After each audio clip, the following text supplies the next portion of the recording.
or calling us at our 24-hour line, 801-535-7654.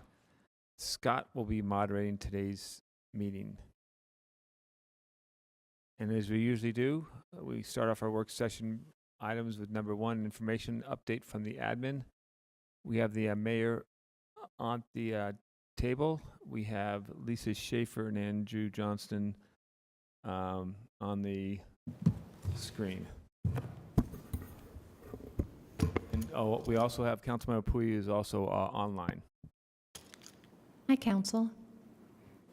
Thanks for giving us time. Hi, thanks. You know the drill. Let's pull up the slideshow. And what you're going to see are that numbers are going down, even though I think socially it feels different than that. We don't have any new wastewater updates for you since last Thursday when we gave you that, but probably by this Thursday. So last week on the top, this week on the bottom, pretty much all of the numbers are fewer than before. 34 fewer hospitalizations than last week, and about the same number of people seeking emergency care. We can go to the next slide. Thank you. Here's the week to week of hospital admissions. It's pretty significantly down since the beginning of the month. Next. And yet the case identification counts on a fairly consistent rise, a little bit of a plateau here. Next. Cases are up, of course. Hospitalizations are low and somewhat down, so a lot of people getting it, not a lot of people having to go to the hospital compared to the rate of increase in the cases that we're seeing. And we'll get you the wastewater data as soon as we get the next update. Next slide.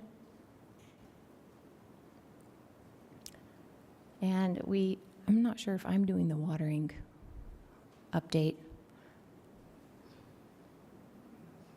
No one else is saying anything, so because we're in a drought and we've been asking our residents to voluntarily decrease their water use, we're gonna start bringing you this recommendation, which is a statewide view, obviously, but supported by our public utilities. And it's pretty cool. You can put in your address and it'll give you your weekly watering recommendations. And maybe the council would be willing to share these links in your district newsletters. Yeah, we'd love to get that to you. Next slide. Good time to check your sprinkler system, folks. 30% coverage, lot coverage, please. That's it for me, I think. Is there another one? Is there another slide after that? Josh Roboyo.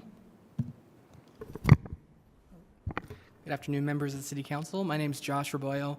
I'm a member of the Mayor's Community Outreach Team, and I'm here to give the update from community engagement, which will be a pretty short update for this time. As always, we direct the community to visit slc.gov/feedback for a list of the latest feedback opportunities and surveys for projects throughout the city. And that is regularly updated with new projects and new surveys. And you can read feedback reports from previous surveys. And so we encourage everyone to visit that site. Next slide, please. Our transportation division has the bulk of the updates for community engagement today. 300 North Reconstruction project is now on the feedback community page as well. In 2024, 300 North will be reconstructed from 300 West to 1000 West. Pavement sidewalk, ADA ramps, bike lanes, curb and gutter will be replaced to create a safe, comfortable environment for everyone using the road. And the project currently is in the development phase. 2 concepts currently are available for comment on the feedback page for community feedback. And next is 400 South, 600 North, 1000 North bus stop improvements.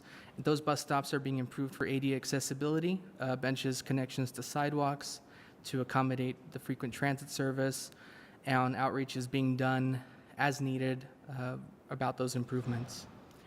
2100 South reconstruction in 2025, 2100 South will be reconstructed from 7th East to 13th East, and that project is in the development phase. And outreach will be starting soon, and a survey is being prepared for to be put up on the website. Main Street restriping. Outreach continues for this along Main Street from 7th South to 21st South as needed to update striping to accommodate one-lane travel each way and a two-way left turn lane. The Virginia Street reconstruction project also ongoing in 2025. Not ongoing, but still to come. In 2025, that street will be reconstructed from South Temple to 11th Avenue. It's in the concept development phase, and that survey is currently open to the public and has been sent to households in that area. Next slide, please. And public utilities, the State Street water line project, the water will be off from June 7th, so today, 9 a.m. to 5 p.m. on properties on the north side of First Avenue between State Street and A Street. Also, the Brigham Apartments on South Temple will be without water for the day.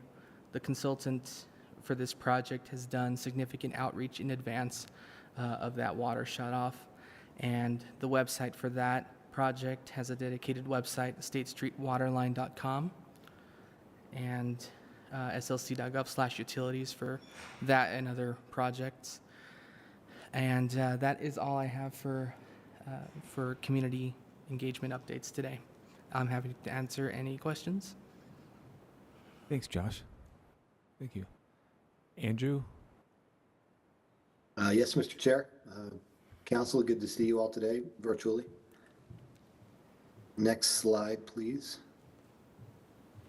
The numbers for last week at the resource centers, you can see up slightly at 98.4% on the right. The Miller co-ed was at 100% occupancy all week on average, so really high demand right now. Next slide. We did launch as a city an enhancement to the community commitment program, the Rapid Intervention Team. It did launch this week. To understand how this fits in, the Salt Lake County Health Department has jurisdictional authority over these cleanings in public spaces like that.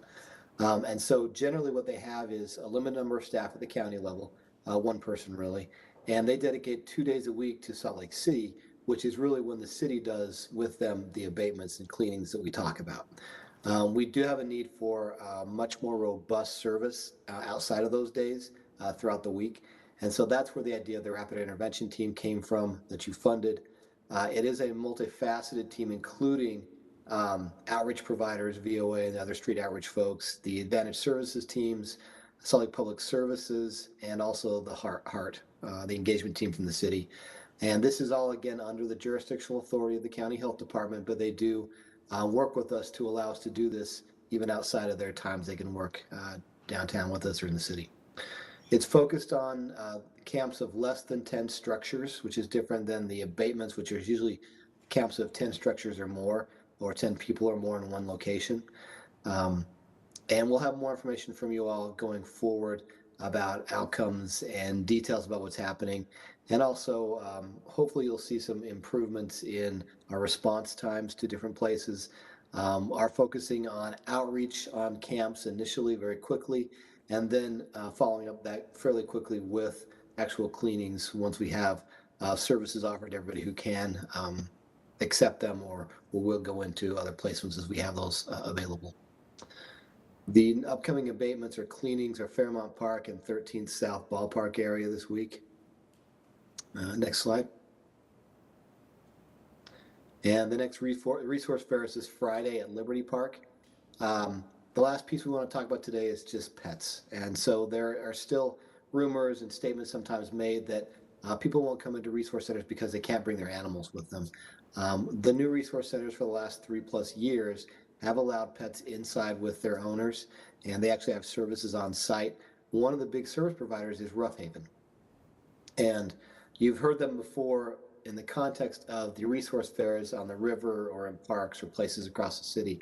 But they're a really tremendous resource that has done help in the resource centers, but also just street outreach wise with folks who are camping, helping them to understand that there are options for them to have their pets taken care of if they go in for, say, a surgery with 4th Street Clinic or appointments, talking through the details about going into a resource center, and also just offering services when they're not in there. They actually got highlighted by CNN recently for a collaboration with Odyssey House here in town.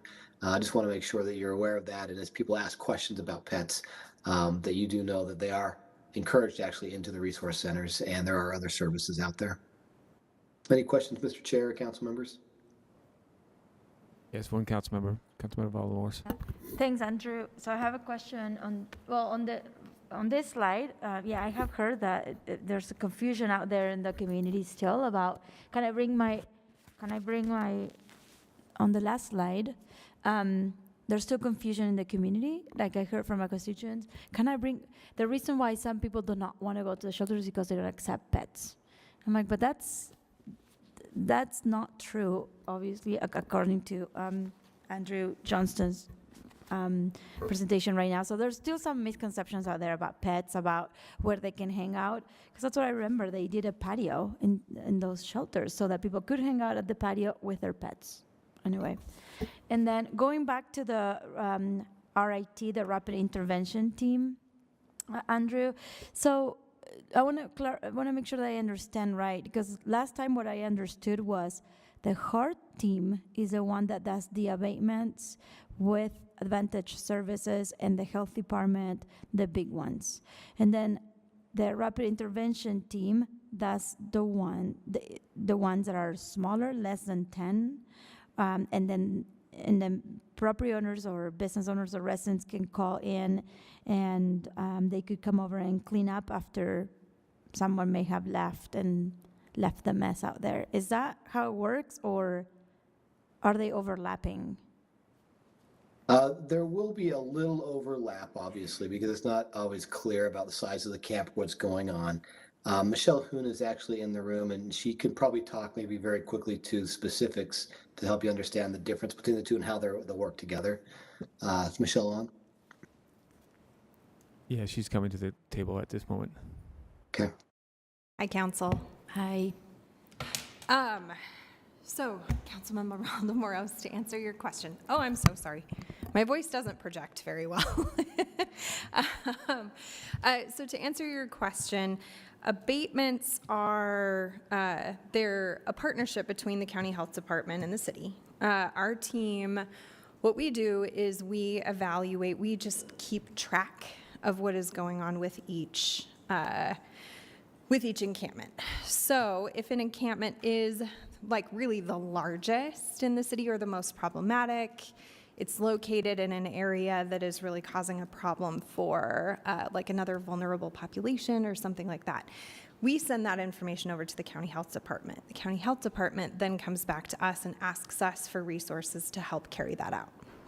So that's the abatement side of things. The Rapid Intervention Team, what the Rapid Intervention Team is doing is it is doing kind of a series of smaller, almost abatements, but they are only done after a very targeted outreach time. So outreach has about a week's head start before we send the Rapid Intervention Team over to address a camp, still, as Andrew had mentioned, under the authority of the County Health Department. But we send outreach workers out to only, I think, probably about 4 camps each week, and we ask them to spend the majority of their time trying to get those folks who are in those camps into something that's going to help them before the Rapid Intervention Team then goes out and addresses that camp that way. Okay, so hold on. So what I understood before, that is not what's happening. Because last week we said we need a rapid intervention team that will go and take care of things like immediately. So business owner, but a business owner, gets to, you've seen the emails, gets to their office, tries to get into the building, and there's biodegradable, No, my apologies. Let me Okay. clarify that. So that can be done with Advantage Services. That's Advantage Services. What we do is we do a series of single cleans with Advantage Services. So when there is something like you had mentioned, where a business owner has some bio waste or something that's left on their property, we send Advantage Services out separately to go ahead and clean that up. Okay, so a property owner or a business owner or a resident that has, there's a lot of bio waste in front of their doorsteps when they're trying to get into their house or their business, they call our number, Yep. which I don't know, what's the number for the rapid intervention team? It would actually be the number for the housing stability team. Okay. Really the best way, I think, to try to encourage people to use that services through the app, though, through Okay. the SLC mobile SLC app. mobile, yeah. So That's going to get the quickest response. okay, so SOC mobile, so I put this in SOC mobile, and it may take more than 24 hours because, to come and do that, It could. to come and clean, somebody could come and clean, but that is a little too long. What we try to do, and Advantage Services is definitely, they do a lot of things for us, for certain, and they have multiple contracts with the state and the county and us, but they do absolutely get to it as quickly as they possibly can. We kind of push bio waste in particular up on the emergency scale with Advantage Services to make sure that they get out and they address those things first. Okay. I understand that, but I do feel like there's that gap missing, like when there's like used needles and bio waste where maybe it's a mom and you have children and you're unsure that you can do it yourself. A lot of people can just clean it up and they will email us later and say, hey, I've been doing this for a while, it's taxing. Yeah. But maybe mom or an elderly person can't really bring a hose and do it themselves right away. They might cut themselves or whatever. I think there's a gap there, and I don't know. I thought it was my expectation or my understanding that the rapid intervention team was going to do this faster than the 24 hours on the SOC mobile. So I'm a little, I don't know. I want this to happen faster than the 24 hours. I understand. And part of what is beneficial, I think, about the rapid intervention team is the fact that they are going to they're going to be a capacity builder for Advantage Services. So far, what we've had is we've only had the ability to send Advantage Services out for everything. So picking up, abandoned, like an abandoned mattress, Right. somewhere, something like that. This will free up Advantage Services time significantly more, so that they will, I think, be better able to address those things that they are specifically trained for, like bio waste. Like they have a specific training that they go through to address bio waste. They have like a power washing thing that they use to take care of that stuff. The rapid intervention team absolutely will be a capacity builder for them to make sure that they have the space to be able to more quickly address what you're discussing. One thing that I think is something that we will have to solution around is just like weekends. Advantage Services does not work on the weekend, and I think that's where a lot of some of these issues tend to come from. It is just weekend kind of problems, and we do absolutely make sure that as reports come in over the weekend, that those are the first things that we send over to them to address. But I totally hear you that it is, that's a gap in service for sure. I would like you, if inclined the administration that work on gaps like that, because that's the most immediate thing that we need to get done. And we know this, like we've known this for a long time. So as new programs or services come up, I really want to make sure that we're working as hard as we can for the most immediate needs that I thought this was going to solve. So thank you. Thank you, Michelle. Certainly. Michelle, thank you. Andrew, think you, nice comments, and I appreciate the work that we have there. Thanks, Council. Thank you, Andrew. Thank you. And Lisa, is there any other admin update? And I don't see any. Okay, well, moving on to item number 2, equity update. And I see we have Coletta. Well, I thought I saw Coletta. Coletta Lynch, Chief Equity Officer. Oh, and then we have Fatima's there. And I saw Ashley's name. And Moana. And Roxana. So take it away, Coletta. Thank you, Council Chair Dugan, and thank you, council members, for allowing us some time on the agenda today.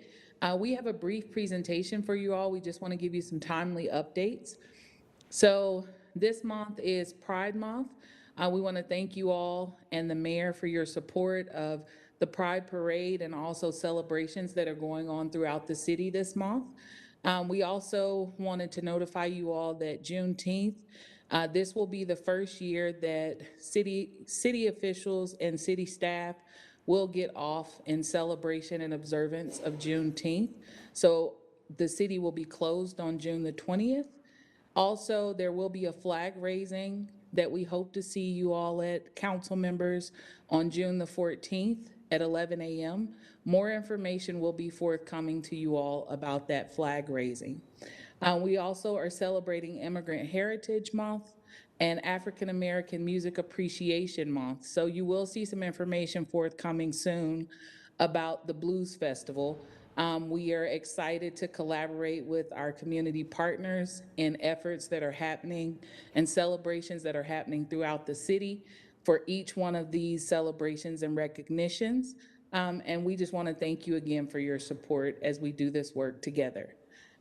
I'm gonna pass to Ashley. Ashley has an ADA update for you, and then we'll continue on with the rest of my team members. Great, thanks, Coletta. I think there should be a slide next. Okay. Oh, I apologize. It's actually Moana next. I do apologize. HRC and REP updates, and then Ashley. Good afternoon, Council. Our updates will be quick for the Human Rights Commission. We're holding a meeting today, June 7th at 5:30. We're going to plan to have a recess during July while many folks are out on vacation and doing family things this summer. This month, the HRC will begin planning the Human Rights Day celebration on December 10th, and we'll have more information as we progress in that planning. In July, while we have a recess, Darby and I, with the Human Rights Commission leadership, will be updating our website just so that it's more transparent and user-friendly for folks who are trying to access and attend the meetings.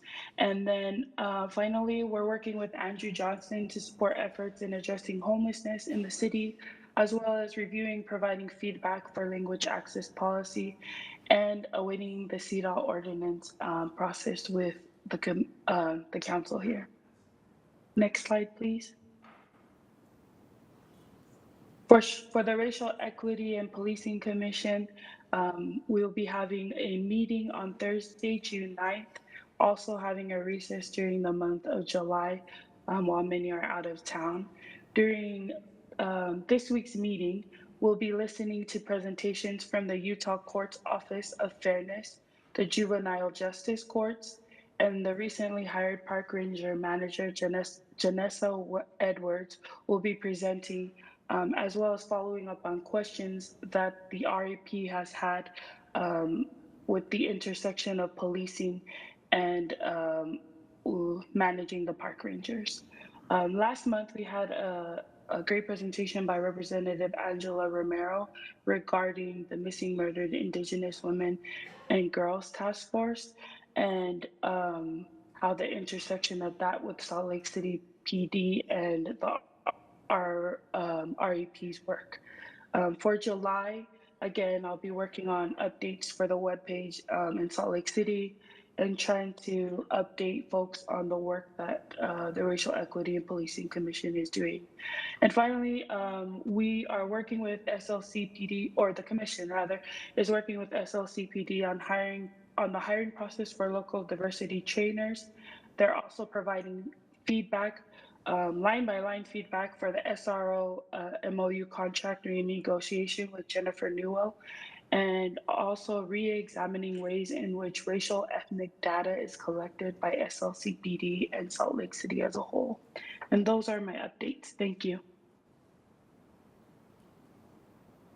All right, next slide, please.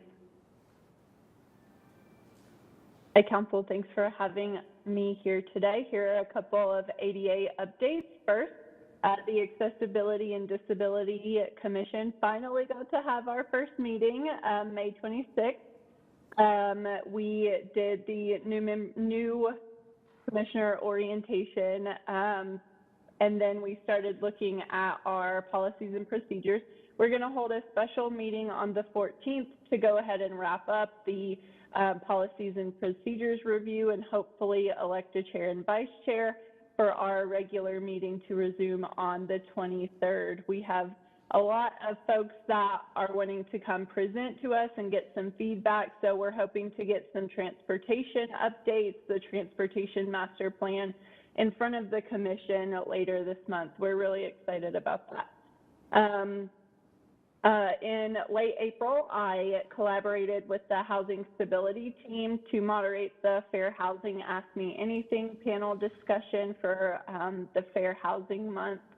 I have continued to work on the accessibility website with Darby, and that is now live and features all sorts of really cool resources for folks with disabilities regarding all sorts of things such as transportation or parking rather, and emergency preparedness, all sorts of things, and also includes a new interactive grievance form that will also help us at the city with data collection and just kind of any sort of trends and just growth moving forward to make sure that we are monitoring and watching any sort of grievances that come in a new form.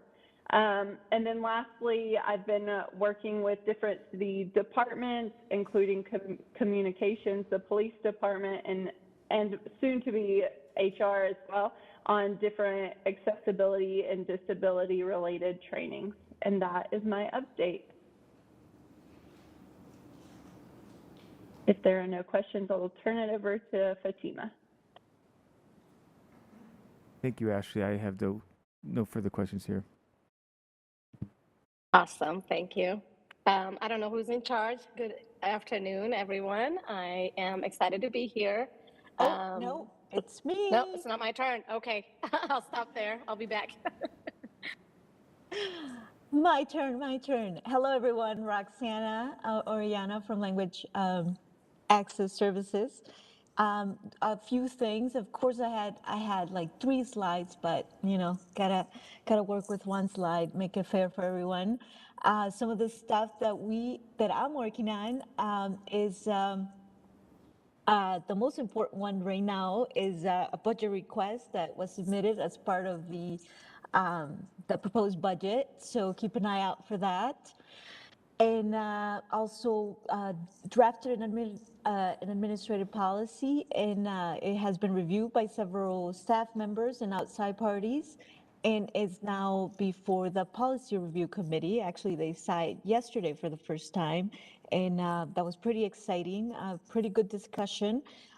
There were several questions, so that will continue on for the August committee meeting. And then I continue to meet with the Utah Department of Human and Health Services. They are developing their own language access program, so I'm working with them. Also meeting with the National Municipal Language Access Network, and we meet to discuss best practices and build ongoing collaboration as we all continue to work on these programs. Fatima and I also attended the Welcome and Interactive Conference, and that was great. I had some pretty good discussions about bilingual employee incentive programs. And lastly, I met with cabinet members yesterday to present the language access program and answer any questions regarding what we're working on. Thank you. Now it's your turn, Fatima. Awesome. Hi, everyone. I'm back. I am, let's see, one second. Can we switch to my slides? Okay. So as far as my update goes as well, it's in regards to Welcoming Interactive. This is a photo of the Utah delegates that attended the conference. We had 2 folks from the governor's economic department, as well as Salt Lake County, myself, and the IRC and Roxana from our office that attended. There was over 450 folks that joined from local government and municipalities to spend 3 days exchanging inclusive practices and ideas while connecting both with new and old colleagues within Charlotte. The city of Charlotte became certified as a welcoming city. They are the first southeast to dive into this intersection. One opportunity that has come after the interactive conference is that Western members have been extended an opportunity to apply to for the Welcoming Standard 2.0. They'll select 3 municipalities for a pilot program, and we have submitted an application for that. So once we know that we've been selected, we'll know more. And then as far as the Know Your Neighbor volunteer program goes, along with the Immigrant Heritage Month, Juneteenth, and all the other festivals, the June 20th is also World Refugee Day celebration. They're holding the festival at Big Cottonwood on the 17th and 18th. Along with that, there's going to be a citizenship ceremony that we're coordinating and hoping to participate in. That'll be held at the state capitol. And a lot of our Know Your Neighbor volunteers program are involved in helping with the celebration of World Refugee Day and Immigrant Heritage Month as well. And that's my update. Thank you all. I think Q&A now for us, if you guys have any. Fatima, I don't think we have any questions. And Coletta, Moana, Ashley, Roxana, Fatima, thank you very much for your time today. You have a wonderful day. Thank Thank you. you, You all too. do the same. Council, we're moving on to item number 3, fiscal year 2022 to 23 budget, the capital improvement program overview. At the table, we have Ben. Hi. Oh, and Blake is. Tammy, and we have Callie here. Tammy's out and Callie's here. Yeah. Oh, Tammy's online. Ben, kick it off. Thanks, Mr. Chair. I have an overview that takes a broader look at all of the capital investments that are currently before the council. Before we dive into it, I just want to make sure everyone got their CIP budget book. I'm seeing several here today. Great. So the capital investments before the council fall into 3 buckets. There's the $80 million Parks and Public Lands General Obligation Bond. There's the $63 million Sales Tax Revenue Bond, and $33 million for fiscal year 2023 proposed projects in CIP. So let's start with CIP. Taylor, can you put up the attachment 10?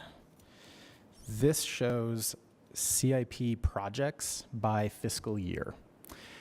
And fiscal year 23 is the most I've seen in the 7 years I've worked on the CIP budget.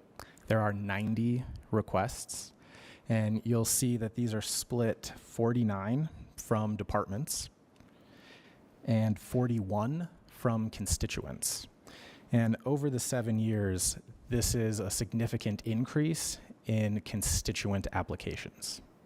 So when you see that CIP has a 9% transfer from the general fund of ongoing revenues, there's also an increased need and number of applications for that funding. Taylor, can you go to the staff report, page 2 with the comparison table, please. This table it looks at the different funding sources for CIP, and there's a couple big changes I wanted to highlight. The second to rightmost column is the change in dollar amounts, and the column furthest on the right is the percentage change. And you'll see some of the biggest changes are the general fund. It's $10 million more than last fiscal year. On impact fees, a couple rows below that, it's significantly less than has been included in the last few years. It's almost $5 million less than last fiscal year. And if you wanted to see the available balances of impact fees, that's on page 6 of the staff report. The other significant change is in the middle. It's the county quarter cent sales tax, which is limited to transportation uses. And that is increasing a little over $3 million. So 3 really big changes to the funding sources that help explain why CIP is much bigger than last year. Moving to page 3 of the staff report, you may recognize this from, I think it was included the last 2 budgets, but it's helpful as a glance of the city's unfunded capital needs over the next decade. This is not a comprehensive list. There are definitely ideas and other projects that could be added to this, but I thought it was helpful if you wanted to kind of get a snapshot of, well, if we were to fund everything, what would that look like? Yes? Ben, where did you say that list was? Page 3 of the staff report. And it's also up on the big screen, if we could zoom in a little bit. Yeah.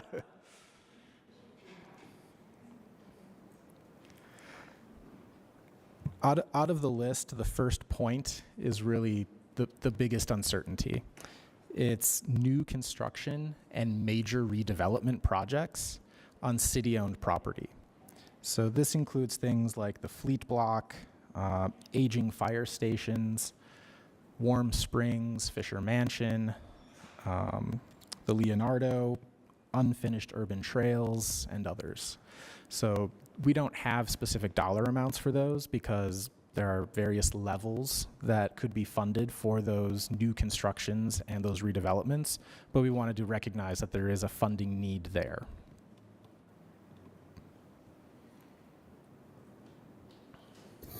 And just so you know, our staff is having trouble Zooming.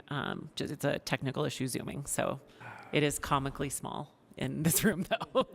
I just want to acknowledge that we know it's small and we're not able to Zoom. But if you open up the staff report, it's what, page 3 for this item? Okay, thanks and sorry. Yep. Ben, things like the District 5 library branch are not listed here because they're not CIP eligible. They would come from the library. Is that correct? That's correct. So a new library would typically be paid by the library since they have a separate property tax line item for just them. Just confirming, thanks. Any other thoughts, questions on the needs? Okay. So the next thing to mention is the council's guiding policy for CIP. This is attachment 1. It's a resolution that was updated back in 2017. It sets a 3-year clock. So once the council funds a CIP project, after 3 years, it needs to be completed or significant progress shown for those funds to not be considered for recapture. We just received, about an hour ago, a response from finance. There's $152,000 from completed CIP projects that were originally funded by general fund dollars. These are your most flexible dollars. They can go to any project. That $152,000 can be considered an unresolved issues if that is funding you want to recapture and put to use next fiscal year. We're still waiting to hear back about Class C, that's a gas tax, and impact fee projects. So we hope to have those updates for your discussion on Thursday. And that money has to go to a CIP project. No, it just goes directly to the general fund for anything because it's general fund dollars. Okay. It is, although I think it's important to realize that it's one-time money. So to the extent that you use it for the general fund, it's one time. Okay. We also just received an analysis of ARPA eligibility for all CIP projects and projects in the 2 bonds. I haven't had a chance to look at it since it just came in, but as soon as the briefing's done, we'll take a look at that, send it out to you, and that's another thing that could be considered in unresolved issues. One more thing in the staff report on page 4. I wanted to highlight 3 of the policy questions.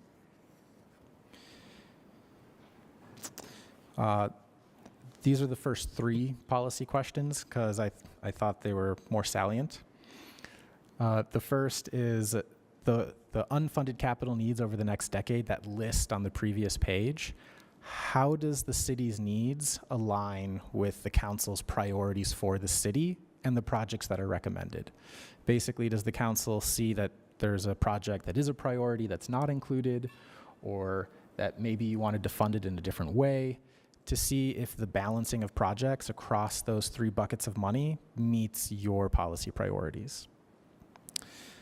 The second question is about 5 projects that the administration identified outside of the resident advisory board process.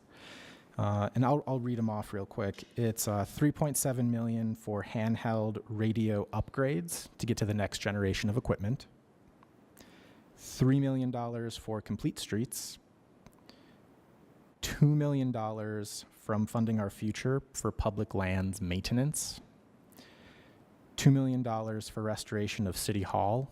This is insurance reimbursement, so that money is needed to pay for the next round of repairs to the building. And the last is $700,000 for maintenance of vacant city-owned facilities. So these 5 projects I'm calling out because they weren't part of the advisory board process. You could approve them this month with the annual budget, or you could add them to your deliberations in July and August, so you consider them with the other CIP projects. And then the last policy question I wanted to touch on. Sorry, I just wanted to jump in on one of those. You might have a challenge because of needed improvements that are needed for the city and county building that have to be fronted by the city in order to get paid. So yeah. So say that one more time. We could look at these and approve these in the current budget, or wait to do that in the CIP approval later on this fall. Correct. In July and August. And are these on our unresolved issues? Or do we need to? they're not specifically. I think that it might be accurate to say the administration felt strongly enough that they needed to be done, just period. I mean, the radios is an absolute necessity. The city and county building is an absolute necessity. The Funding Our Future maintenance is probably up for further discussion, although I think that what's not up for further discussion is using those funds for other CIP projects. So they're similar in category in that they're categorized as capital funding, but they're probably not eligible to pull from to fund other CIP projects, if that makes sense. So it's not quite like putting off the discussion for the rest of the capital projects. Right, and I looked at those projects, and I actually just thought they were part of the budget, so I didn't realize they were part of the CIP. So I have a question, Mr. Chair. So Jen, I didn't understand that. So I thought that the projects that are here for the Funding Our Future projects that was decided that without the city advisory board, that those cannot be changed at all? Like, what if we wanted to do some other Funding Our Future eligible project? Yeah, I think that the resident advisory board is one step. It's optional. It's not at all required. Okay. You could decide to do any projects regardless of the resident advisory board. That's just a step. And so what Ben's pointing out is that these projects were elevated by the administration independent of the CIP process, but they're classified as CIP projects. So when we calculate 9% to CIP, it includes those projects because technically they fall into that category of capital. But because they weren't sent through the resident advisory board with like a formal application. We just wanted to flag it so that you understood these went through a different process than the rest of the CIP list that you see of projects. But you could move money around. I think that some of them are probably less flexible than others. So the radios, we have to fund that. That's probably a non-negotiable because we have to have emergency radios in the city, and there's a new program that they need to be on. We have to fund the insurance reimbursement for restoration of City Hall because otherwise we don't get the insurance money back. The $3 million for complete streets is funded with the county transportation dollars, and so while that's flexible in terms of you could move that around to fund something else, it would have to go for something else that's transportation eligible. And the $2 million for funding our future is kind of in that same category of you could move the money around, but it would probably need to be in a funding our future eligible category and not just any other CIP project. Okay. Does that, sorry. That makes sense. Okay.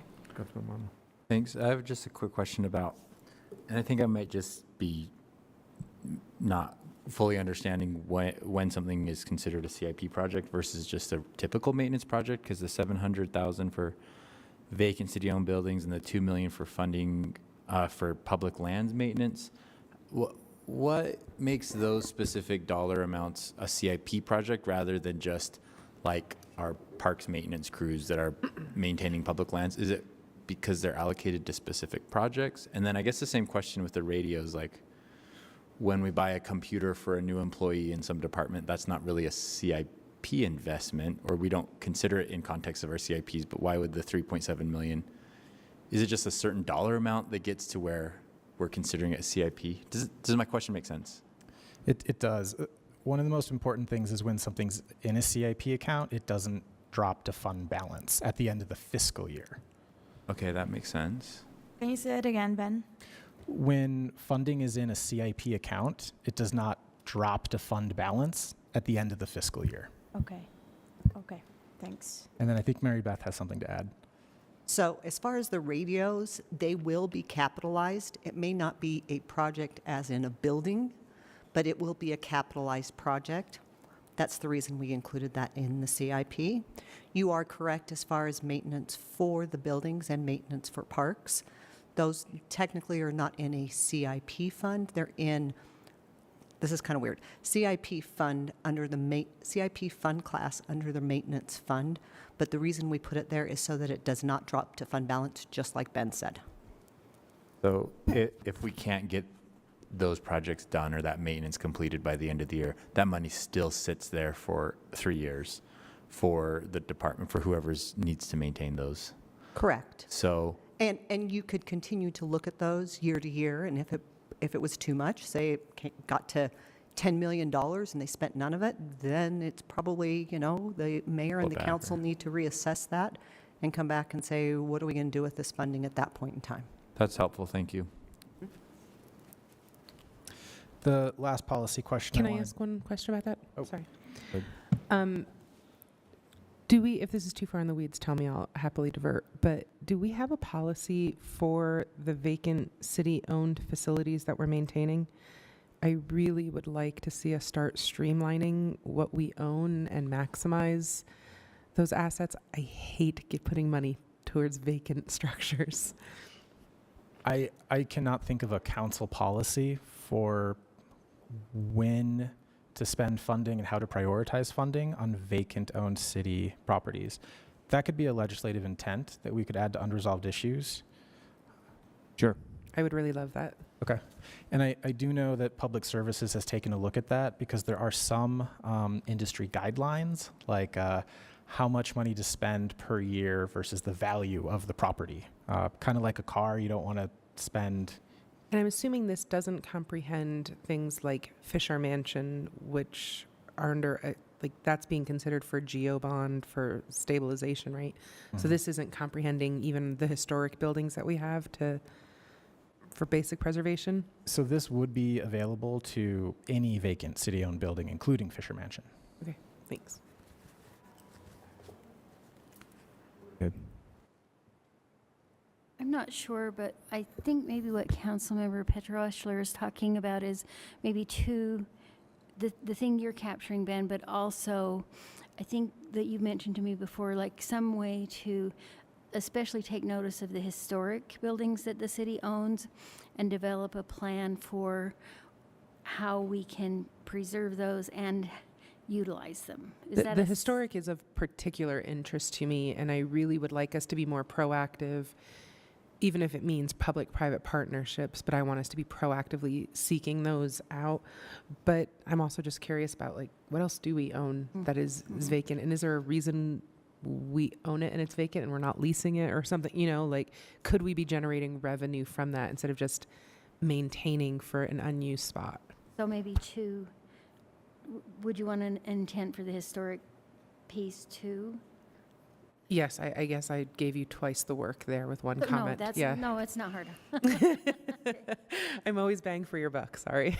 I thought we were in the process of creating that sort of asset list already that included not just abandoned buildings or historic buildings, but actually all of the assets. And I think as part of ERP, we certainly are doing something there, but I was under the impression that that had been started in the last administration when Lisa Schaefer was the Director of Public Services. I see Jen Bruno nodding her head, so that tells me I'm not totally crazy. There was quite a bit of work, There was quite a bit of work that was done on it. We have an inventory. I think the next step is to analyze the inventory for properties that are sort of usable versus properties that are kind of just ancillary, you know, pieces of streets and things. And I was just talking to the mayor. The last I had heard was a little while ago, and so I didn't know if Lisa had any kind of more recent information than I do, so. Hi, I'm here. Go ahead, I Lisa. do have a couple of updates. Yes, you are correct. What Jen said is correct. We have done quite a lot of work on a comprehensive list of assets. And we are in the process of assembling a capital asset management team. It will be a cross-departmental team that is working collaboratively to come up with an overall city strategy for management of all of our city assets. In the works and making really good progress. We should have big news by this time next year for sure. Thank you, Lisa. Mayor? And to your previous comment about, you know, putting this much money into vacant buildings, Fisher and Warm Springs have had so much interest from community partners that they naturally rise up as the most viable for us to at least stabilize the buildings so that we could actually actively recruit a public-private partnership concept to activate, manage, and possibly maintain the buildings. But at this point, they're just so bad. They need so much help that they're not viable yet. Thanks. Thank you, Mayor. The last thing I wanted to touch on was inflation. There is a cost overrun account that the council set up years ago. So if a CIP project has cost increases that are a little bit above the budget that the council approved, then the administration can pull funds from the cost overrun account to fill that gap and complete the project, instead of coming back to the council in a budget amendment requesting more funding, which is a longer process. Because of inflation, the cost increases are often larger than what is allowed to be taken from the cost overrun account. So you could ask the administration about what they're seeing on projects, if there's greater utilization, greater requests, if there's interest in reevaluating the formula in the CIP policy. Yeah, I think that'd be probably wise, but it'd be nice that we understand also when they do overrun that we have like information on that, if it's overrun for whatever reason. Yeah, we can ask the administration to pull the figures of how much is being used and see if there is a increasing amount.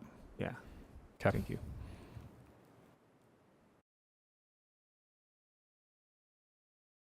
I have a really general question. I don't know if now's the right time or not, but I'm just looking through the book, and on page 13, there's the unfunded projects. But in your attachments in the staff report, there's a lot of other projects that are unfunded. Why does something get into this unfunded projects list? So not others. Two things. The list of unfunded projects in the CIP book is actually from last fiscal year. We just noticed it this week, so Finance will be updating that and sending out new copies. The unfunded projects, the unfunded projects are they're from the 90 CIP applications. The ones the mayor is not recommending funding are on that list. Are on which list? In the one that's going to be updated in the budget. The one that is what this will be. Yes. Okay. Now, this printout, it does have the unfunded projects for this cycle of CIP. Okay, I'm not crazy for being confused. Thank you. Attachment 5.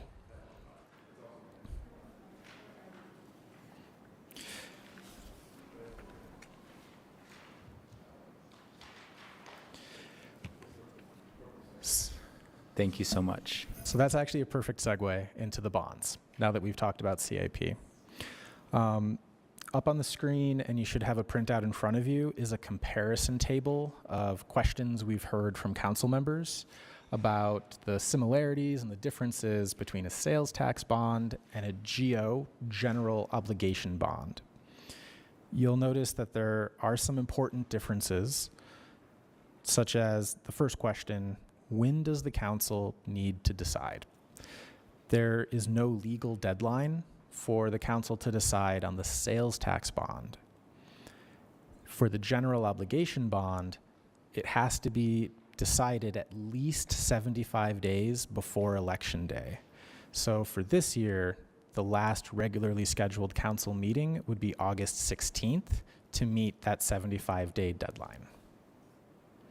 I wasn't planning to go through all of the questions, but I just wanted to make sure that you have a chance to look at this, and we can, add it to the council's budget website for the public to look at as well. That'd be great, because these are good questions and makes it a little bit clear on what's what. Mm-hmm. Thank you. And then the other handout that we were just talking about is the colorful one, attachment 5. So the first page is what is recommended for funding in the mayor's budget. So it includes, correct, it is both bonds and fiscal year 23 CIP. When you flip to the second and third page, these are all of the CIP applications not recommended for funding. So all of the projects, all the capital investments are shown in this attachment.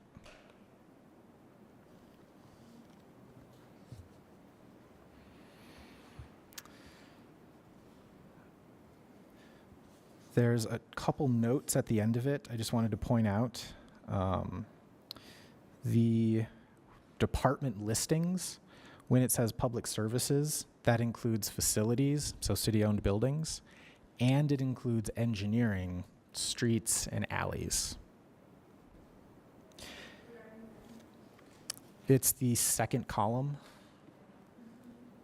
Yep, the department column. And the other note to point out is the impact fees column. This is the second to the right. That includes transportation impact fees and parks impact fees. So those are two different types of impact fees, but they're combined for purposes of this attachment. Mr. Chair. Okay, I don't want to add more work, so if it's too much, then that's fine. But is there a way to put like an asterisk next to the ones that were requested by a constituent versus requested by the department itself? Because it seems like those are kind of combined into one on this list. Is that correct? Yeah, we can definitely do that. Okay, that would be great. Thank you. Yes? Just FYI, it is in the packet as well. So in attachment 2, attachment 2, page 1, 2. Yeah. I see it. Thank you. Yeah. Thanks for pointing that out.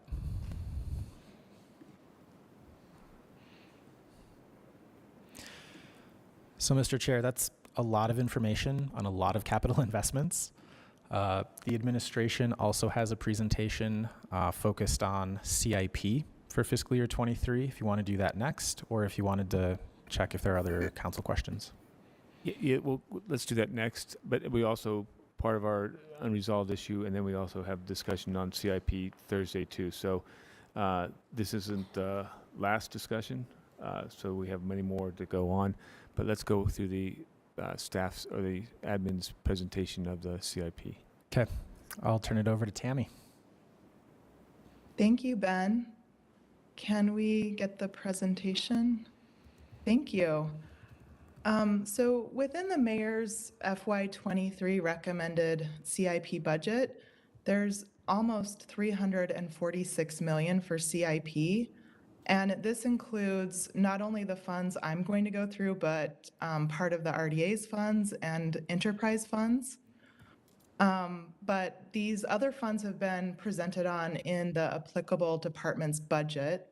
So I'm going to focus on the piece of CIP that goes through the Capital Improvement Program Advisory Board and the mayor for funding recommendations. And the recommendations have been forwarded to the council for your consideration. So this portion of CIP is proposed to appropriate about $45 million, $18 million of which is proposed for ongoing expenses and $27 million for new projects. So the overall funding and debt service has been included in the mayor's recommended budget for your consideration and adoption, with the intent of returning to the council after the budget has been adopted to review specific applications and go through specific projects. Next slide, please. So we thought it would be helpful to outline the capital project workflow since there's been a lot of questions from council, and it is a complex, multifaceted, multi-departmental process. It really begins and ends with fiscal management and financial oversight provided by the finance department. And then at the top of the slide, you can see that CAN facilitates the annual public application process that includes funding recommendations by the CDCIP board and mayor.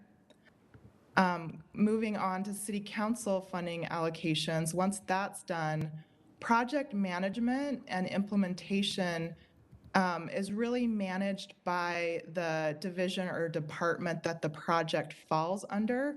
So this includes everyone from the Arts Council to CAN, who facilitates projects on vacant and leased projects, facilities, parks, police and fire, transportation, all manage their own projects, with construction management provided by the engineering division. And this division moved last year, if you remember, from the Department of Community and Neighborhoods over to Public Services. And the facilities division, which is also under Public Services, they help to manage city-owned building projects. And then on the planning end of things, there have been a lot of questions about planning. Capital planning efforts really have been transitioning over to the Public Services Department.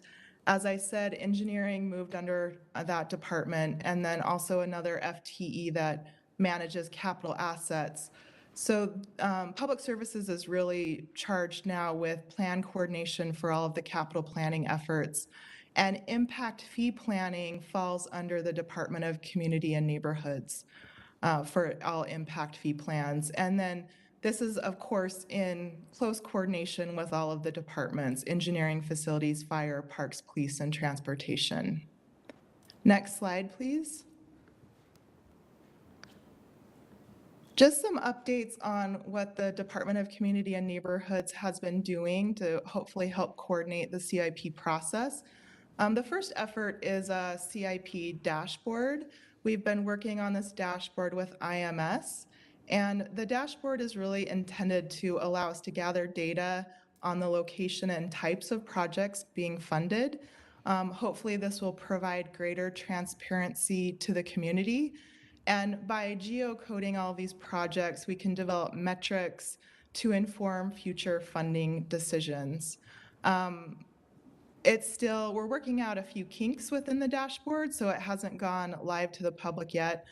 For example, the number of projects is a little bit misleading. This is including the funded projects from the last 3 years and then all of the applications from the current year. So we're still working out a few kinks, but the dashboard will allow you to see funding allocations by council district, constituent versus internal applications, and then also breaking down the types of projects funded. So whether it's a transportation or a park project, for example. Next slide, please. We have also been working with IMS to do some equity mapping for CIP. We're looking at different equity indicators. One indicator set that we have in there right now is the CDC's Social Vulnerability Index that maps social vulnerability across 4 categories, including socioeconomic status, household composition, race, ethnicity, and language, and housing and transportation. We have also added onto this map historic red line areas of the city. As you know, local, state, and federal policies mandated segregation in the red line areas, and this segregation also impacted where capital improvement impacts were essentially allocated. So these different indicators can help inform the decision-making process in future years for CIP projects. We haven't fully integrated it into the CIP process yet, but we wanted to give you kind of a preview of what we've been working on. Next slide, please. So with the CIP dashboard that I talked about, we can easily analyze where allocations have been directed. So with the previous 3 years of allocations totaling about $66 million, this slide shows how it's been broken down by council district, also citywide, and also how it's been broken down by type of project, with parks and public lands projects being the highest allocated amount. District 2 has the highest allocated amount behind citywide projects. So just a snapshot of how we're looking at data through the dashboard. Next slide, please. Moving on to what's being proposed through this year's CIP process. These are ongoing expenses. So as I said at the top of the presentation, there's about $45 million being proposed to be allocated through this portion of CIP. $18 million are ongoing expenses. So these are debt service, contingency, the percent for art, and different projects that are entered into CIP on an ongoing basis. And just to clarify one of the policy discussion or questions that Ben pointed out, policy question number 2, with the projects that didn't go through an application process. Some of those funding amounts are actually included on this slide. So $2 million of the 2.25 for the parks maintenance was highlighted in that policy question. And the entire $700,000 for the community and neighborhoods maintenance for vacant buildings is included in that policy question. But for the council to note, in years past, CAN has received $200,000 annually. So the new request is just bumping that up by $500,000. Next slide, please. So this is our FY 2023 application summary. We have 88 total applications. Ben highlighted 90 total applications. 2 applications included projects that weren't city-owned assets, so that's the discrepancy there. There were 88 eligible applications. 48 of these applications were internal, and 40 were from constituents. And of the total 88 applications, the mayor has recommended 20 of them for funding. There was a total funding request of 72 million. The funding recommended through this portion of CIC is just under 27 million. And 4 of the projects being recommended for funding are constituent applications. At the bottom of the slide, you can see how the funding recommendations are broken down by type of funding. It's about even between engineering, transportation, and public lands, and then a smaller portion, just under 10 million, going to facilities for city-owned building projects. Next slide, please. This is a breakdown of the constituent requests. The majority of constituent requests came from District 2. This is a distribution across council districts that you can see. And then the slide also breaks down the constituent request by type of projects. Park projects were the highest requested type of project. Next slide, please. So the mayor's recommendations, as I said, it's just under 27 million for this portion of CIP. 2.3 million of that is from constituent applications. And then you can see the breakdown of the different types from brand new projects to renewal projects, and then planning as well. Next slide, please. And this shows the breakdown of funding recommendations by council district and citywide. Citywide is receiving the highest amount of funding recommendations from the mayor, and then broken down by constituent and internal applications. Next slide, please. These are the specific applications that are being funded. I would like to point out that the mayor's funding recommendations are very close to the CDCIP board's recommendations. In fact, they're almost identical.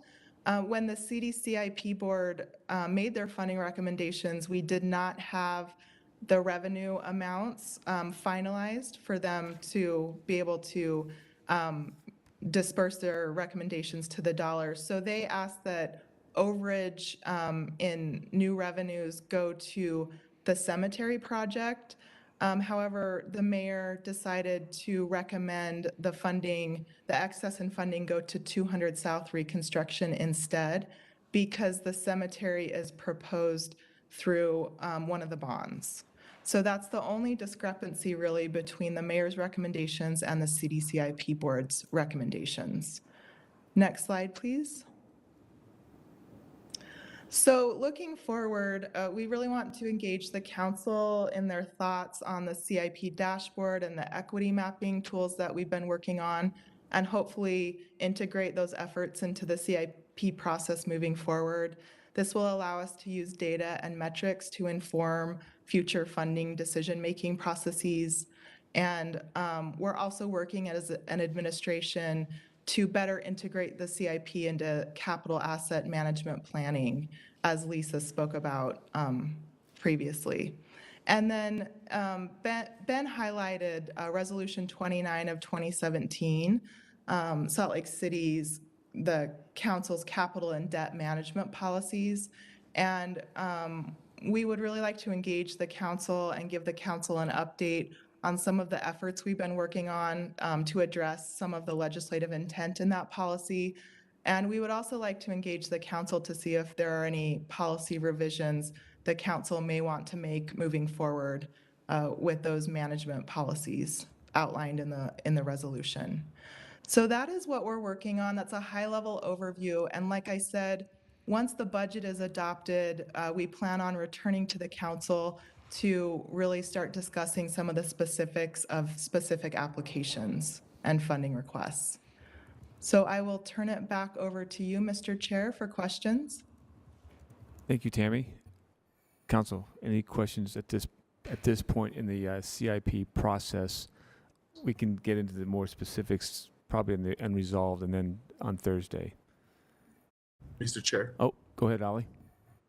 On the dashboard, and I appreciate the dashboard. I love dashboards in general. Very useful, very visual. tool. Looking forward to your final version on that. May I request a feature on it where we can see the unfinished projects, because this is important to me to know how many of the projects that previous councils have budgeted for and money has been distributed or not.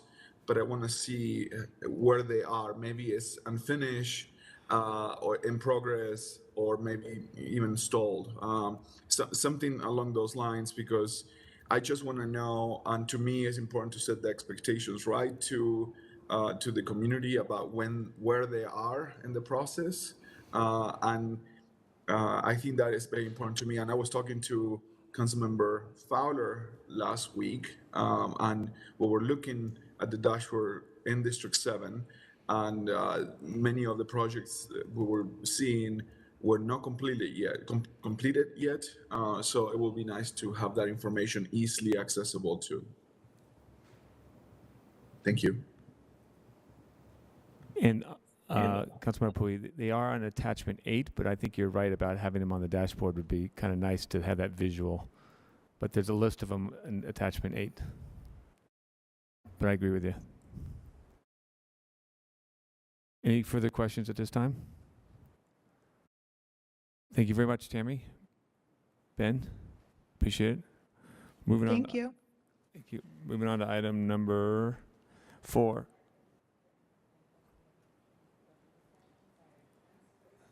No, we have more on the unresolved and now also on Thursday. Mr. Chair, yeah, I think that, and maybe we can just clarify among ourselves at the break, but I think there was some thought that we might go over the big list to kind of orient the council during this discussion, and then have additional follow-up questions and unresolved issues either today or Thursday. So I don't know if there are initial thoughts about that big list that you want to have in this discussion or later. Council, do you want to go over that big list at this time? We can do that. Yeah, okay. I'm seeing nods. Yeah, let's do that. Thanks. Appreciate it.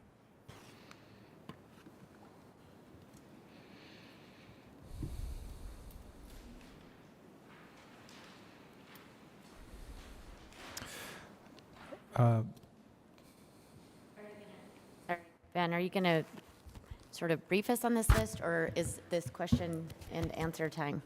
I think it's question and answer time, if sorry to jump in, because this list kind of was created out of thin air thanks to Mary Beth and Ben adding to it yesterday. And it was a desire of the chair and vice chair to have sort of all the projects in context. So if you can see, it's all the projects that are in the GEO bond, the sales tax bond, and then all the CIP projects, both funded and not funded. And then across the top from left to right are the different funding sources. Ultimately, it's up to the council to decide if and how any of the projects are funded. And so I think that it's accurate to say that the effort for the GEO bond needs to know sooner rather than later what projects may be included in the GEO bond, even though technically the council has until August to approve the GEO bond to be on the ballot, just so that the public education campaign over the summer can be underway. So to the extent that council members want to shift projects either among the sales tax bond or GEO bond or straight CIP funding, or if you wanted to change projects that were funded in CIP and fund them in a bond instead, or vice versa, we would need to know soon. And I think now could be the beginning of that process where the council is deciding either to shift projects or move projects around, or amounts of projects. Cindy, do you have anything to add? The reason that we were hoping that you could have this conversation in context is that that you could accidentally sort of block yourself in and limit your options if you don't look at all of the projects and all of the funding sources at the same time. So that's what we were hoping for. And then also consider, like, you won't be making your decision right now on the bond, and you won't be making your final decision really on the sales tax because there'll be more steps to that. And you won't be making your final decision on CIP because that comes a little bit later in the summer. So all of these things, it's sort of like a Tetris situation where you're, where they all relate to each other, but yet they can be independent. And if later you decide to say no to any one of those three chunks of funding or approaches, then you'll want to be sure that you have done your best to get equity in the other two. So east side, west side equity, or equity in terms of whatever types of uses that you want to have equity among. So that's why we thought we better do a pretty big introduction here today, and then reserve time for you next week. Councilmember Wano. Just one clarifying question, I think maybe for Tammy. You mentioned in your presentation there were a few numbers that were thrown out, 44-ish million that is being funded in the CIP process, but then there was another number of 27, and then the number of like 300 something million dollars of projects, but those are all in different departments. I was just clarifying that in the mayor's recommended budget, the CIP portion of the recommended budget totals over 300 million, but it includes, the CIP program technically includes all of the enterprise funds, the Gulf Fund sustainability, RDA CIP projects are also included. So the part I was presenting on is just the portion that goes through the CDCIP board and the mayor, which totals 45 million. Oh, okay, so like the airport projects and the golf projects do not go through the CDCIP board. No. That's what adds up to the hundreds of millions. And then I see why you're confused, because I think you're looking at attachment 5 now, which this is, and I'm not saying we're making it confusing, there's just a lot of information to digest here. But I believe what Ben prepared for you is not only CIP projects through the mayor's recommended budget, but also the proposed bond projects. Right, yeah, no, thank you, I understand that part. And now I understand how we got to the hundreds of millions. Okay. Thank you. Councilmember Fowler. Thank you. I have a couple of questions. I know that you went over this sheet. I don't know if people can see me, but the comparison table of sales tax and geo bond questions. With the geo bond, it does say that the bond must be issued within 10 years of voter approval, but there's no time limit on when that bond must be spent, or is there? Because issuing a bond is different than actually spending the money that the bond comes from. Those are two different things. I'm looking to Mary Beth. She's conferring. Sorry, surprise. Surprise. Is there a spend requirement once a geo bond has been issued? A time spent requirement? I think there was for the PSB, if I'm remembering. So go ahead.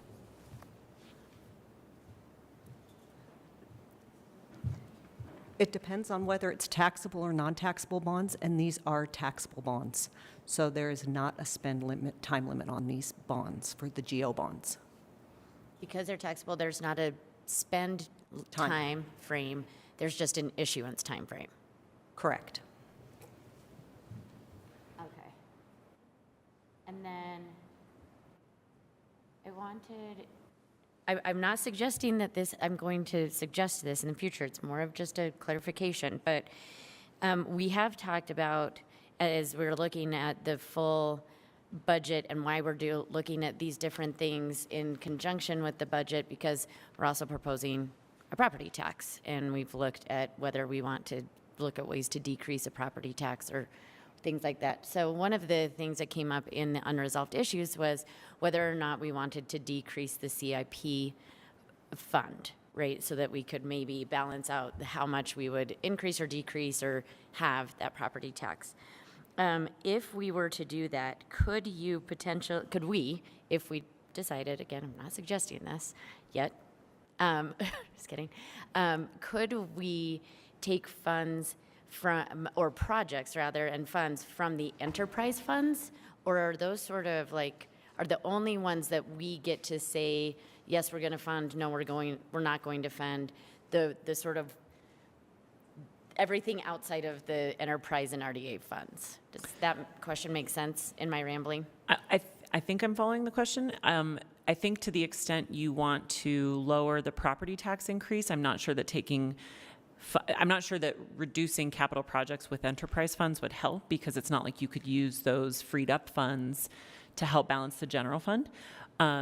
What you could do is, like, for example, if you decreased the amount of the sales tax bond, you could decrease the placeholder for the debt service that's in CIP right now for the debt service on that sales tax bond, which could then decrease your property tax, proposed property tax increase, right? Because then you could decrease the transfer to CIP. So I think you would have to make reductions in like this list rather than enterprise fund lists to impact that. Because enterprise funds have to stay in the enterprise. Right. Okay, I appreciate that. And then going back to impact fees real quick, and I know there's like a lot here, and I don't know. Anyway, I noticed that Parks has $14 million or so in impact fees, and it says more than a year away. How much more than a year away? Because I have been here for not a lot of time, but a minute, and it oftentimes takes a while to even encumber the money so that we're not giving it back. And that 14 million is a lot of money that then I would like to see it spent and not given back. So for all 4 categories of impact fees, including parks, the next expiration dates are in fiscal year 2025. So it's a little over 2 years away. But we know capital projects can take 3-4 years to be completed, and getting the wheels turning on that, the deadline can creep up on you. Yes, it can. We've seen that happen. So I'm wondering, and maybe this can come back as a question when we get to the CIP discussion. I don't know that it needs to happen with the general budget discussion. If Parks has a plan, and if we can get a question answered sooner than that, it might be helpful, because we may be looking at different projects that we're funding through the general budget that maybe we can have a capital improvement project come out of the impact fee. So I see that the Director of Public Lands is online. I'm not sure if she's available to pop on and answer. If not, we can follow up with her and get back to the council either later today or for Thursdays. Oh, there she is. See? Hi, Kristen. Sorry, surprise. Thanks for being available. Yeah, no worries. So one thing to keep in mind with the impact fees is that we're spending impact fees with our projects currently. So we have projects that are in the middle right now where we continue to spend impact fees. So we're kind of attacking that 2025 date every single day. And not all of the 14 million expires in 2025. And so I have asked, and we're trying to get like an outline of how much expires when, because I agree with you. I think there's going to be this bubble of money that's going to need to be spent in some certain years. And so that's something that we are looking to, the information we're looking to get. But projects like the Glendale Water Park, that has a $3 million impact fee project that we need to spend. We need to open a piece of Glendale within 2 years. So we're on a fast track to try to spend that funding. Another project that is quite large that's underway is the Pioneer Park. We have about $3 million at Pioneer Park that is ready to get going and go out to bid. So we definitely have projects that, those are just some big ones. We have a lot of small ones that are underway that are continuing to spend dollars. Anytime we purchase land, that comes out of our impact fee usually, and that hits on that date a little bit more.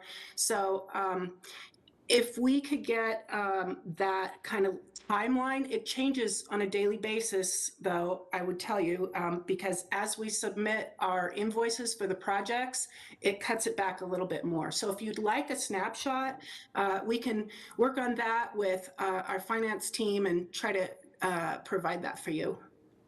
And maybe if we could have that, if we could have that analysis showing both impact fees that have been approved by the council already, as well as impact fees that are not yet allocated. Because I think that the impact fees that are not yet allocated is what some council members are looking at in terms of how to balance this year's budget and maybe future years' budgets. And so, to the extent that them allocating those fees would disrupt some of the sort of plans already in the works, I think we want to know. Or is there really a cushion of parks impact fees that could be allocated to some of the projects that are not already sort of in the works, if that makes sense? Does that make sense, Kristen?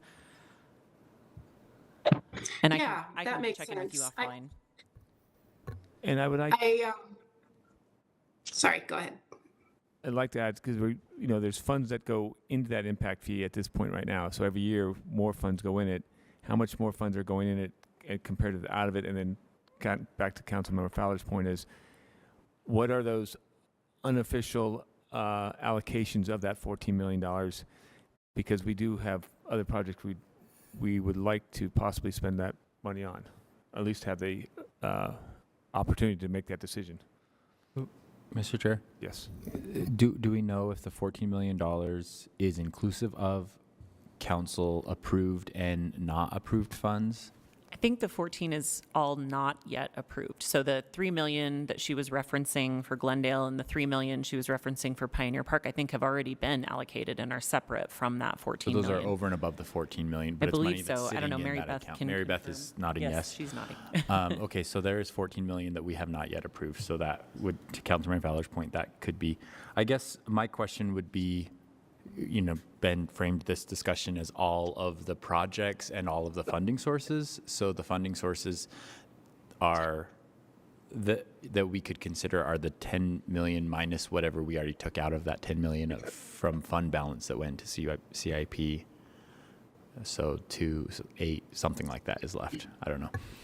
And then the parks impact fees, other impact fees in other impact fee accounts, plus I guess that analysis of ARPA eligible projects is another funding source. So my question would be for the administration, I guess, is how much of those pieces is there a plan for any of that yet? Or is there a way that, and I assume that cannot be answered right now, but if I may, Chair. We came in with the overview for the mayor's budget for CIP. We did plan to have more project-specific conversations as far as based on kind of the funding sources that went through for recommendation. Parks did provide us that as we went before the CDCIP board, and also to provide for the mayor their planning for the impact fees. And so we didn't bring that today, but we're happy to get that to you.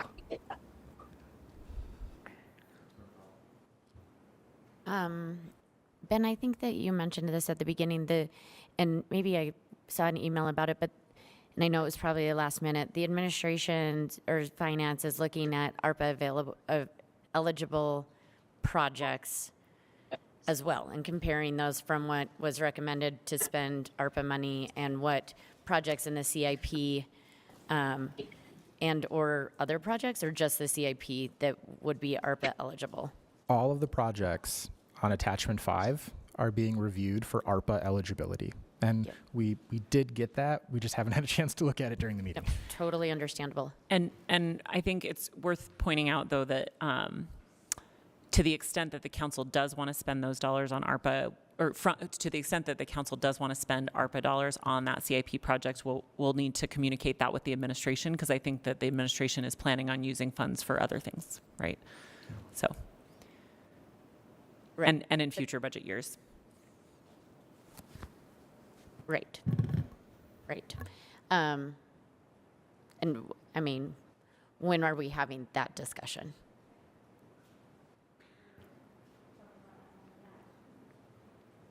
Right, so when? So like in our unresolved issue the other day that came up with some of the, I think in the unresolved, and I can wait till we get there because I think there's one of those unresolved that I'd like to go back to that includes some of that ARPA money, 10 million of it, actually. The other question, and this may be a silly question, I'm just going to pull a number out of my head, but let's say that we wanted to lower the sales tax bond so that we can do, as you suggested, Jen, and sort of lower that debt reserve that we kind of have to keep in there for future debt obligations. Let's say, I think right now it's like 63 million for the sales tax, right? If you were to lower it by 10 or 12 million, really how much does that, what does that do percent? Like, how does that help us? Does that make sense? And if you can't answer that now, maybe that's a question that you and I can discuss offline so I can wrap my head around it a little better. It's not a ton each year because if you think about it, you're getting $64 million for $4.3 million a year in payments. So if you take, like if you decrease that 64 million by half, you would only save $2 million a year. So, you know, if you made that bond a $32 million bond, you would save essentially $2 million, which is not the full tax increase, but obviously it's some of it. So I think it's just an order of magnitude, which is why bonds are so attractive, is because you get a very, very large quantity of money for small amounts each year. But that means when you decrease it by a small amount, it makes kind of a small dent in that annual payment. That's sort of what I was thinking. Okay, thanks, Jen. But I can calculate exact amounts if you want to work on that later. Go ahead, Cindy. Could Mary Beth, would you know, or could we ask Lisa or the mayor whether the administration had time as it was developing its budget with all the various capital projects? Was there time to vet each item against the impact fee requirements so that can we say that already the effort has been made to see if anything that's recommended is impact fee eligible, or if we want to do that as something is that something they had time to do or didn't have time to do already? Sorry, I'm speaking in riddles. Do you want me to answer that, Ben? So it's my understanding that each department, when they submitted their CIP application, they did an analysis as to whether the project or how much of the project would be impact fee eligible. Okay, and we're talking about the bonds too. Tammy, are you counting those in the CIP? I am not sure about the bond analysis. Yeah. So I'm looking comprehensively, every single project that's a capital project in this budget, has it been looked at with the lens of the impact fee eligibility? Well, the majority of those would have been parks, right? Specifically the GO bond. And I believe they have. I would like Kirsten to take a stab at that, but I believe that those were looked at through an impact fee lens. Okay. Sales tax, I'll have to get back with you on that one. And in the past, our experience is that sometimes the departments might not have all of the information necessary to make a determination of whether it could be impact fee eligible or not. And so sometimes assumptions are made based on past when really it turns out it is eligible with more review. So I'm just looking for a level of confidence that if there's 17 million or 14 million there, 14, are we sure that none of the things in the budget are I would like to review it, to be honest with you. Thank you. Go ahead. I can follow up on that question. Tammy, you mentioned that when the department submitted their applications, I know that those include the constituent applications, right? Because the constituent applications go to the department, and then the department kind of helps out and then submits them. Okay. That is correct, yes. I think, from my perspective, I'm looking at the sales tax and the geo bond. The dollar amount I'm fine with, And I think I go back to the point that Councilmember Fowler was talking about. Hey, if we decrease it by 10 million, how much does that actually save a taxpayer and and it's not a lot. But I'm looking at more of the allocation in the different line items. And I wanted to have a discussion on the allocations, and are we allocating the right amount to the different line items themselves? And I'm not sure if we want to discuss that at this point. We're kind of get behind the schedule at this point, and I want to get into like the unresolved issues, because I know this is a big unresolved issue, but I'd like to go through our unresolved and bring that up at that point. Mr. Chair, I think that's a good idea. I'm fine doing it now or later, but I guess just to give my sort of high-level thought, not talking about any specific project or movement of one money to one other place. I think one goal I would have is to just look at it with an analysis of making sure that we are the CIP projects and the sales tax bond are things that we as the council can control without needing to get the voters to approve that. So I want to make sure that within those two, we are distributing that money equitably across the city, and not just like evenly across the city, but in the neighborhoods of the city that currently have a decreased level of parks investment or access to open space. So making sure that it's not just the GO bond where we have investments on the west side or in less serviced areas. And I get that like Glendale Park is the biggest individual number on this whole sheet, and it's in the GO bond. So that may be really hard to move, but want to make sure that we're not saying, we're going to invest in all of these places, but if you really want this great big investment on the west side, then voters, you have to say yes to it. I want to make sure that we are saying yes to some of the pieces that we control equitably already, and then that GO bond is also equitable, if that makes sense. So making sure that we're not saying, here's all the pieces we're going to do, and then make the voters choose to invest on the west side. I want us to invest in that as well. And I know there's a lot of, that graph that Tammy just said from the constituent requests, it looks like they were mostly on the west side. And so I know that that's already been done, but I just want to that's, I guess, my biggest goal as we discuss potentially moving things around. Okay, thanks. And we'll finish this. We won't finish this. We'll continue this conversation in the unresolved issues section of today's agenda. So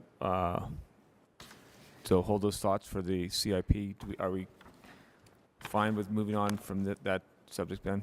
All right, thanks. We're going to move on to item 4, fiscal year 2022 to 23 budget, the finance department. Ben, are you still here? And Mary Beth, come on up, please. And after this discussion, we'll take a break.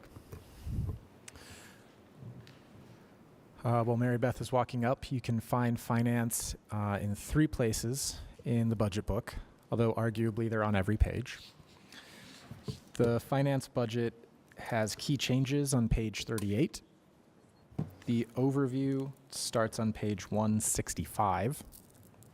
And the staffing document is on page 263. The total proposed budget for the finance department is $16 million. This is a $2.1 million increase over fiscal year 2022. That would be a 15% increase. The increase covers $1.3 million for salary increases to existing employees. The larger budget also includes 5 new FTEs, full-time employees. Details of those 5 new employees are on page 1 of the staff report. There are also 2 new line items that the council may wish to note. There's $75,000 for proactive and independent audits of the city's technology systems. This is intended to improve cybersecurity and business practices. The other line item is $40,000 for outreach to local businesses by the Procurement Division of the Finance Department. That money is intended to increase the diversity of local businesses that are considered in the pool when the city is looking for vendors. It could also help keep more funding in the local economy and provide better options for the city's vendor needs. Mary Beth has a presentation. I'll turn the time over to her. Does Tabor have the presentation? Good afternoon, Council. I want you to know this is the first presentation I have ever given to Council from the Finance Department. Ever! So thank you very, very much. It's usually a written briefing, which, you know, I like as well. So, but I want to thank you for allowing me to talk a little bit about the Finance Department. With me here, I have Lisa McCarver, and I have Christopher Jennings. He is the new procurement official, if you all haven't met him. Behind me, I've got John Vike, and I've got our new deputy, which is Aaron Price. So, and then I've got some business license staff too. So I've got a whole bunch of individuals here. So thank you for your time. Can you just make the microphone, just pull it a little bit closer? There, Thank better? you. Sorry. Much better. I know, I'm a quiet talker. So I want to thank you for this opportunity. I'm going to start, and then I will turn it over to Chris. And as you know, the Finance Department did program-based budgeting this year with insights, and it took us a lot of work. We're really excited to move forward with this project. So I will start off with the slide deck. Next slide, please. This is just a little bit of a highlight of what we are currently doing and some new stuff that we will be doing in the fiscal year 2023. So the Harvard Kennedy Business School and a P3 template. You will be seeing their presentation next week. The mayor saw their presentation last month. Program-based budgeting, the new ERP, RFPs beginning to end. What that means is that one individual will work it from beginning to end. Usually we pass that off, but Chris is doing a cross-training where one person will take it from the beginning all the way through to the end of award. Procurement changes for sustainability and small business outreach, and then working, obviously, as you've heard, with Canton Public Services on a capital asset plan. The summary of our requests are a purchasing deputy director, a purchasing outreach for diversity and local businesses, financial analyst for the budgeting division, financial analyst for the revenue division, an additional position in the landlord tenant. Next slide. Oh, sorry, next slide. I'm having too much fun. A dollar amount for the external audit for IT and ResourceX budgeting software. Next slide, please.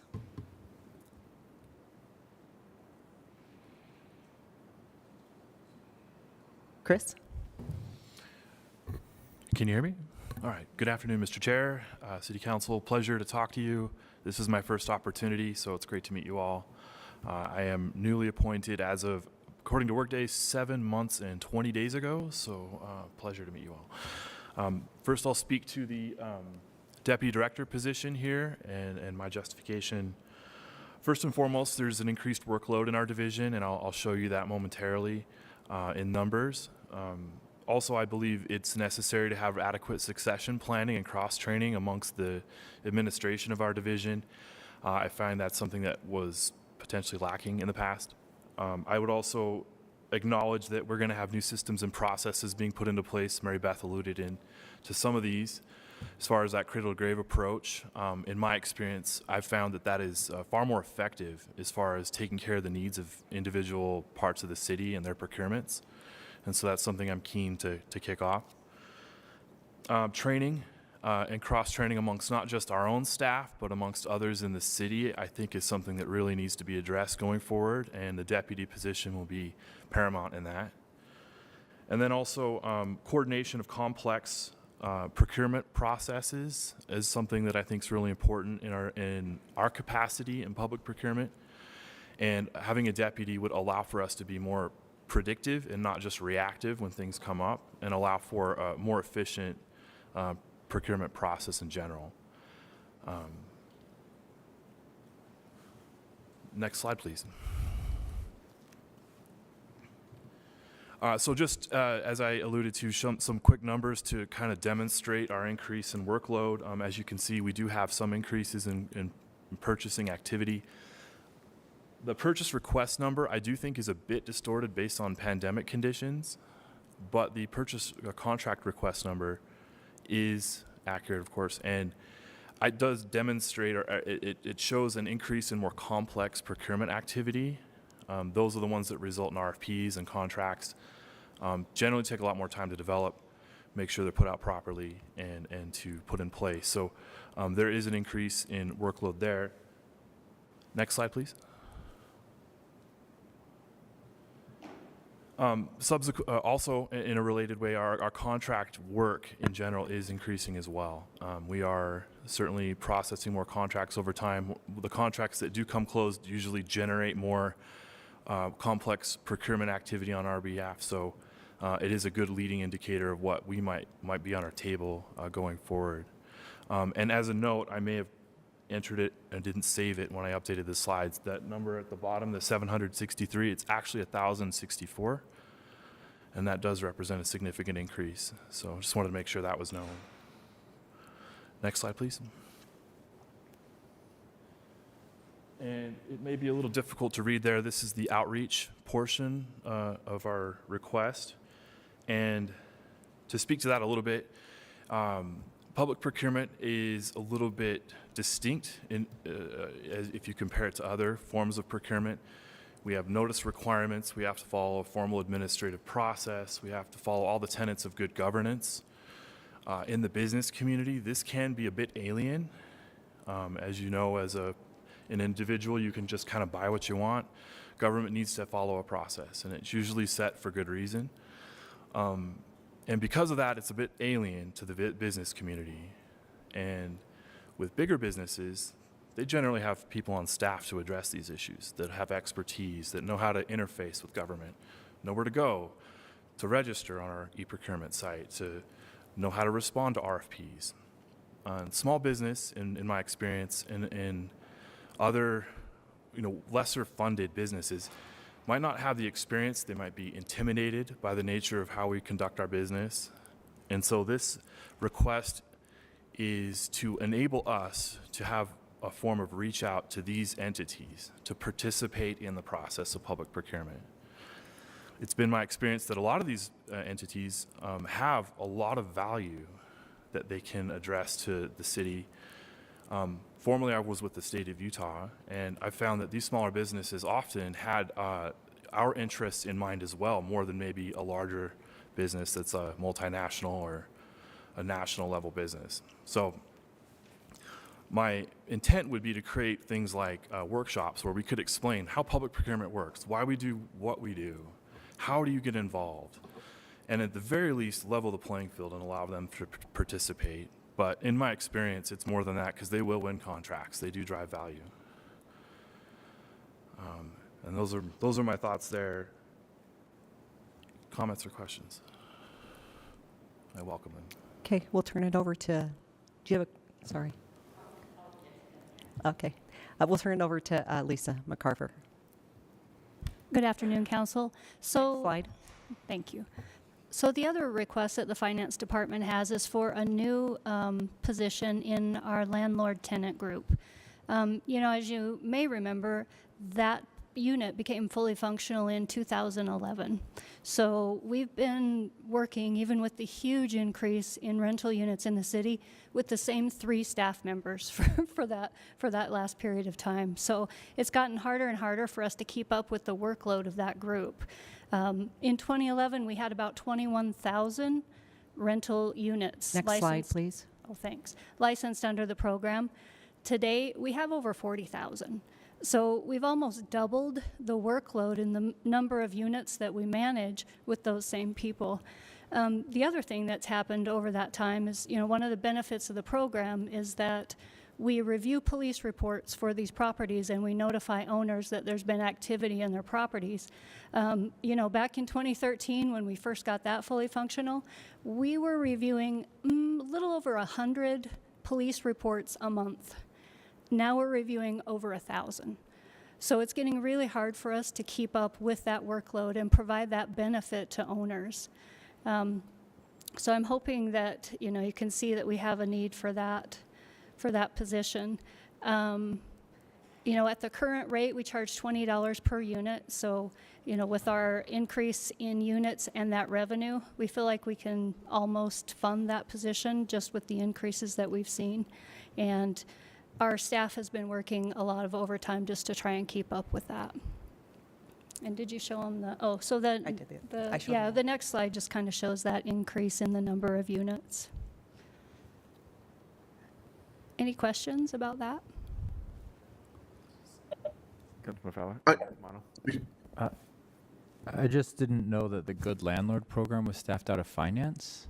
Is it? It's all- staffed out of business licensing. Which is part of finance. Correct. Okay, I guess that makes sense. Thanks. So the next position we're requesting is a financial analyst for the budget division. This position is not a budget position. It's more a financial analyst for all the smaller departments. As we move forward with program-based budgeting and as financing gets a little bit more complicated, the smaller departments, attorney's office, E911, HR, they don't have a financial analyst or a finance manager. This position would cover all of those small departments underneath the finance department so that we could help assist those departments moving forward with program-based budgeting, with their financials moving forward. Next slide, please.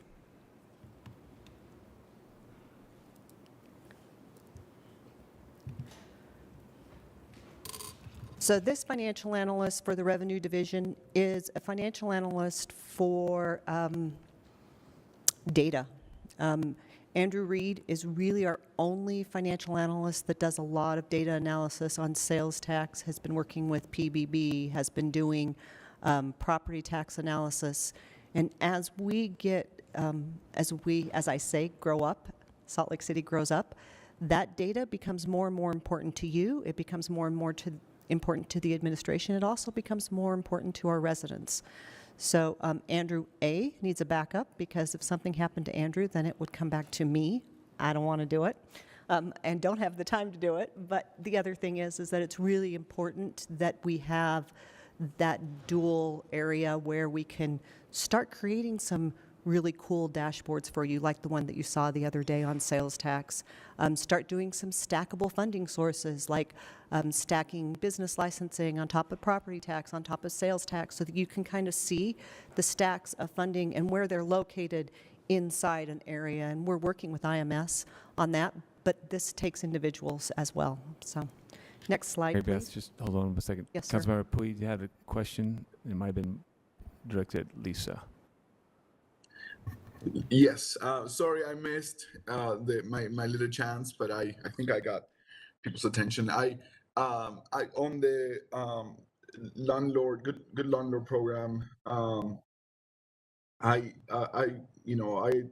very much support this program, and I believe it's very important. And I think this is a good opportunity for me to ask a clarifying question about the program, and it relates to how do we have any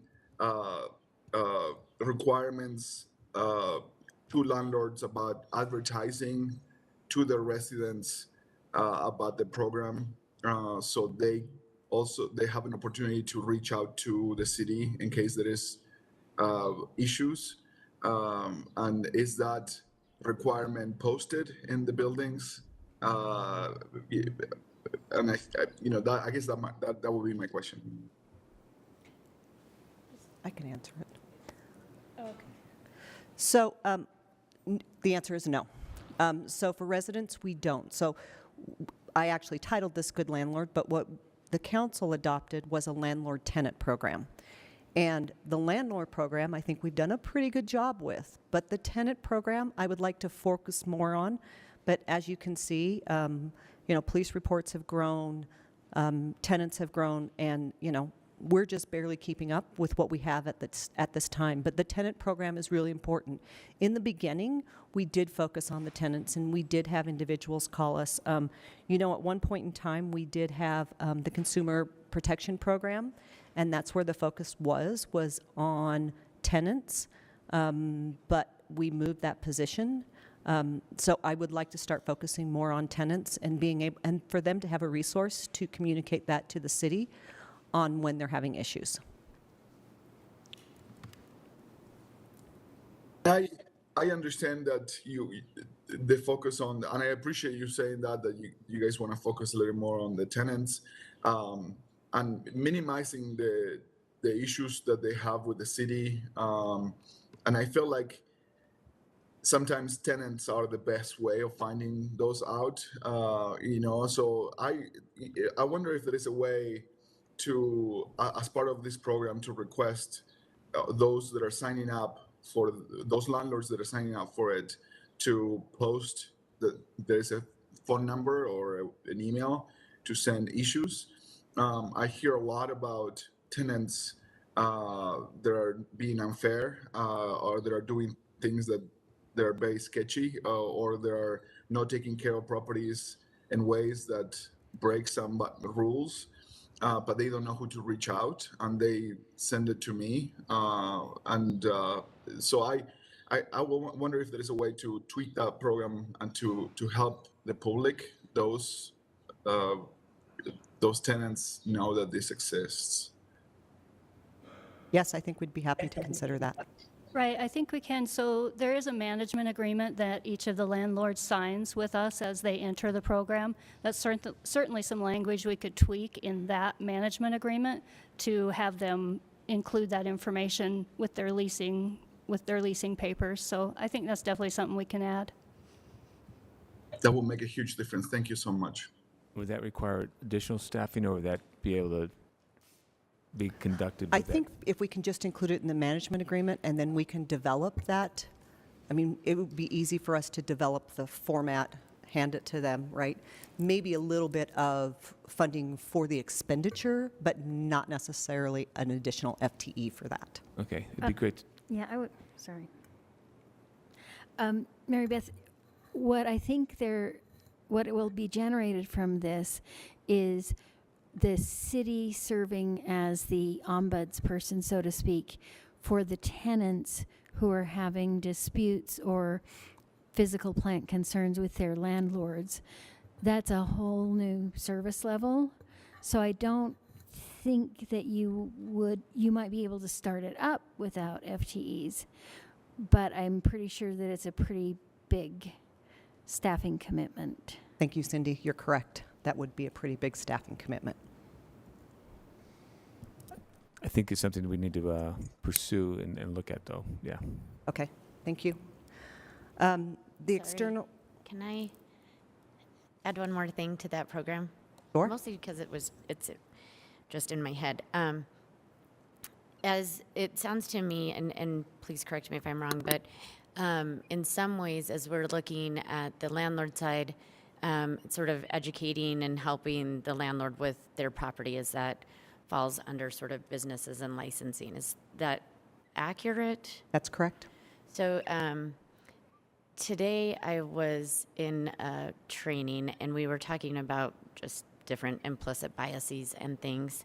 And something that was brought up was restrictive covenants, which based on certain things are unconstitutional, but the sort of sentiment can still linger, which as we have seen in all of our budget presentations, and I know that in talking with you and your team, equity, inclusion, diversity, making sure are sort of a lens that we're looking at throughout the entire budget and making sure we're doing things. And I'm curious if, and I'd like to talk to you maybe offline about this, of having some educational materials about those past lingering unconstitutional restrictive covenants that may still be sort of unintentionally there as we're leasing apartments or looking at property owners. If we're kind of creating some educational material or having those discussions with them, maybe there's a way to incorporate some of these ideas into that material. So they are supposed to go through landlord training. I think that's a great idea, is to ask the two individuals that are doing that training to incorporate that.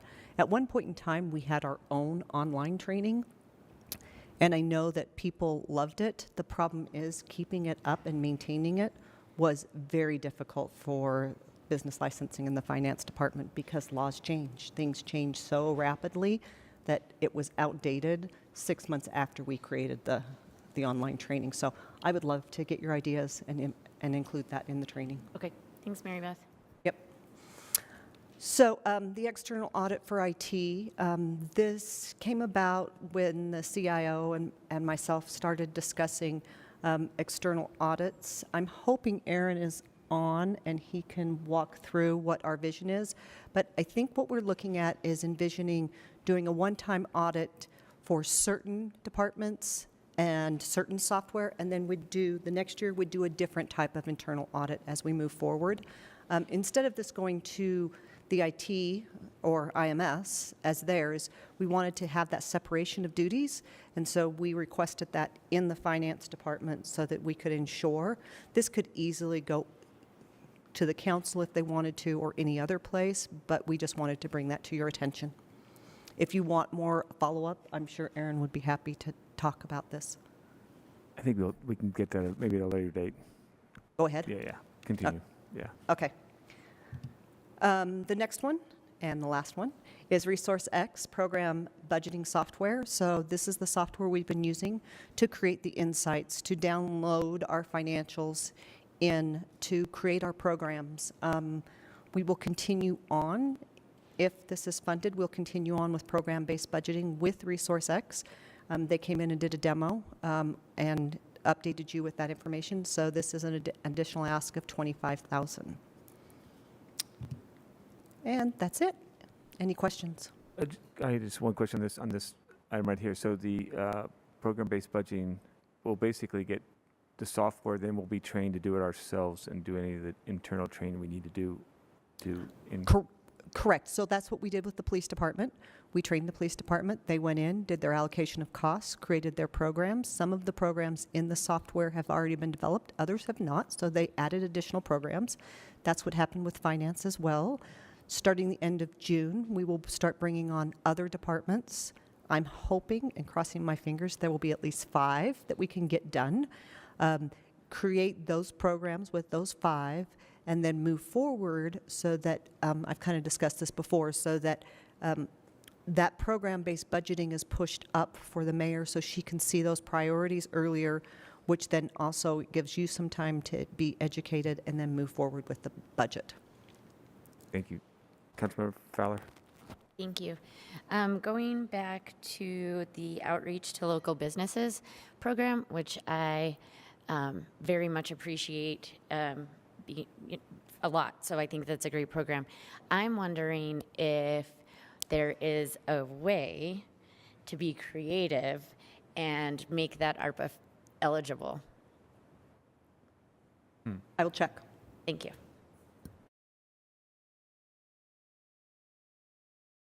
I hate taking my glasses off and my mask off. I feel like I'm just constantly doing something here. Any other questions for the finance? Mary Beth, Lisa, Christopher, thank you very much. Thank you. Have a great day. And we're on to the next one, which is break. It's back at 25 after the hour.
6 fiscal year 2022 to 23 budget, unresolved issues follow-up. At the table, we have Jennifer Bruno, Allison Rowland, and we have also Ben, which should be joining us here shortly, and Sylvia. Jennifer, it's all yours. Thank you, Mr. Chair. So we left off at, let's see, item number 2 on page 3 of the staff report. Last discussion, you made it through all of the potential additions and all of the potential cuts to the budget. Some of the items you concluded and others you said you'd come back to. The next item is to go through all new positions proposed by the administration, and staff has listed all of the new positions in that big unresolved issues tracking sheet that you have at your places by department. And we've separated out the ones that are sort of truly new from the ones that were sort of added in the budget amendments over the years and just carried forward. So that's why you only see the truly new positions in that. But before we get to the new positions, I just have a really quick housekeeping thing. We got the final notification from the county that the judgment levy is $76,000 higher than what was included in the mayor's recommended budget, which is always good news. It's a little amount, but every little bit helps. So maybe real quick, is the council okay adding that amount into the budget as we go through these discussions? I'm seeing nods and I'm seeing nods. Great. Yep, 7 thumbs up. Sorry, Mr. Chair, may I interrupt just real quick? Go ahead. So you said the next idea is to go through the new positions? Right.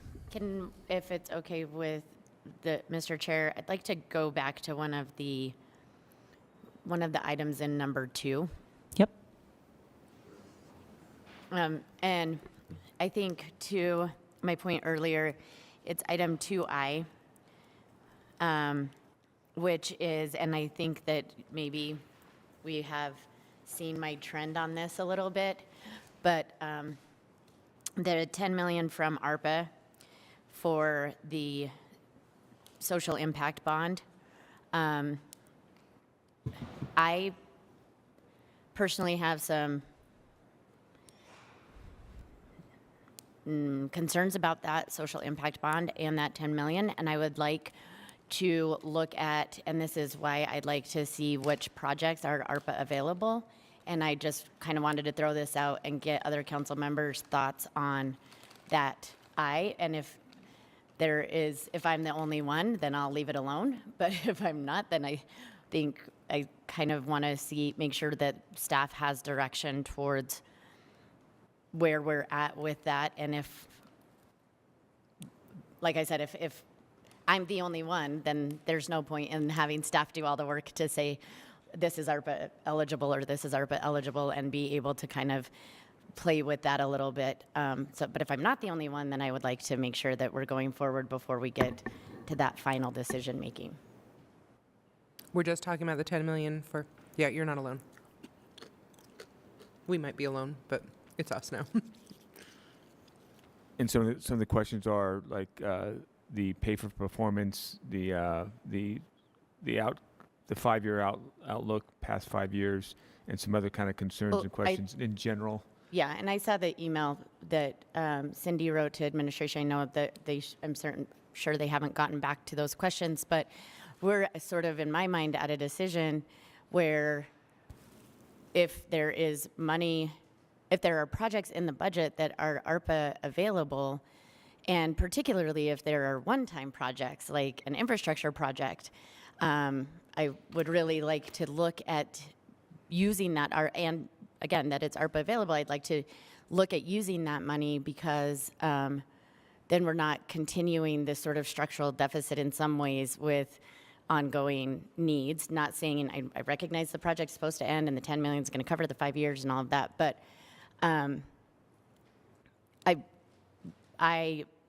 those are some of the concerns I have. But the bigger question is, we have to pass a budget in a week. And so if there's projects there and we can know that we're going to pull from this other funding box, if you will, then we need to probably make that decision by next week.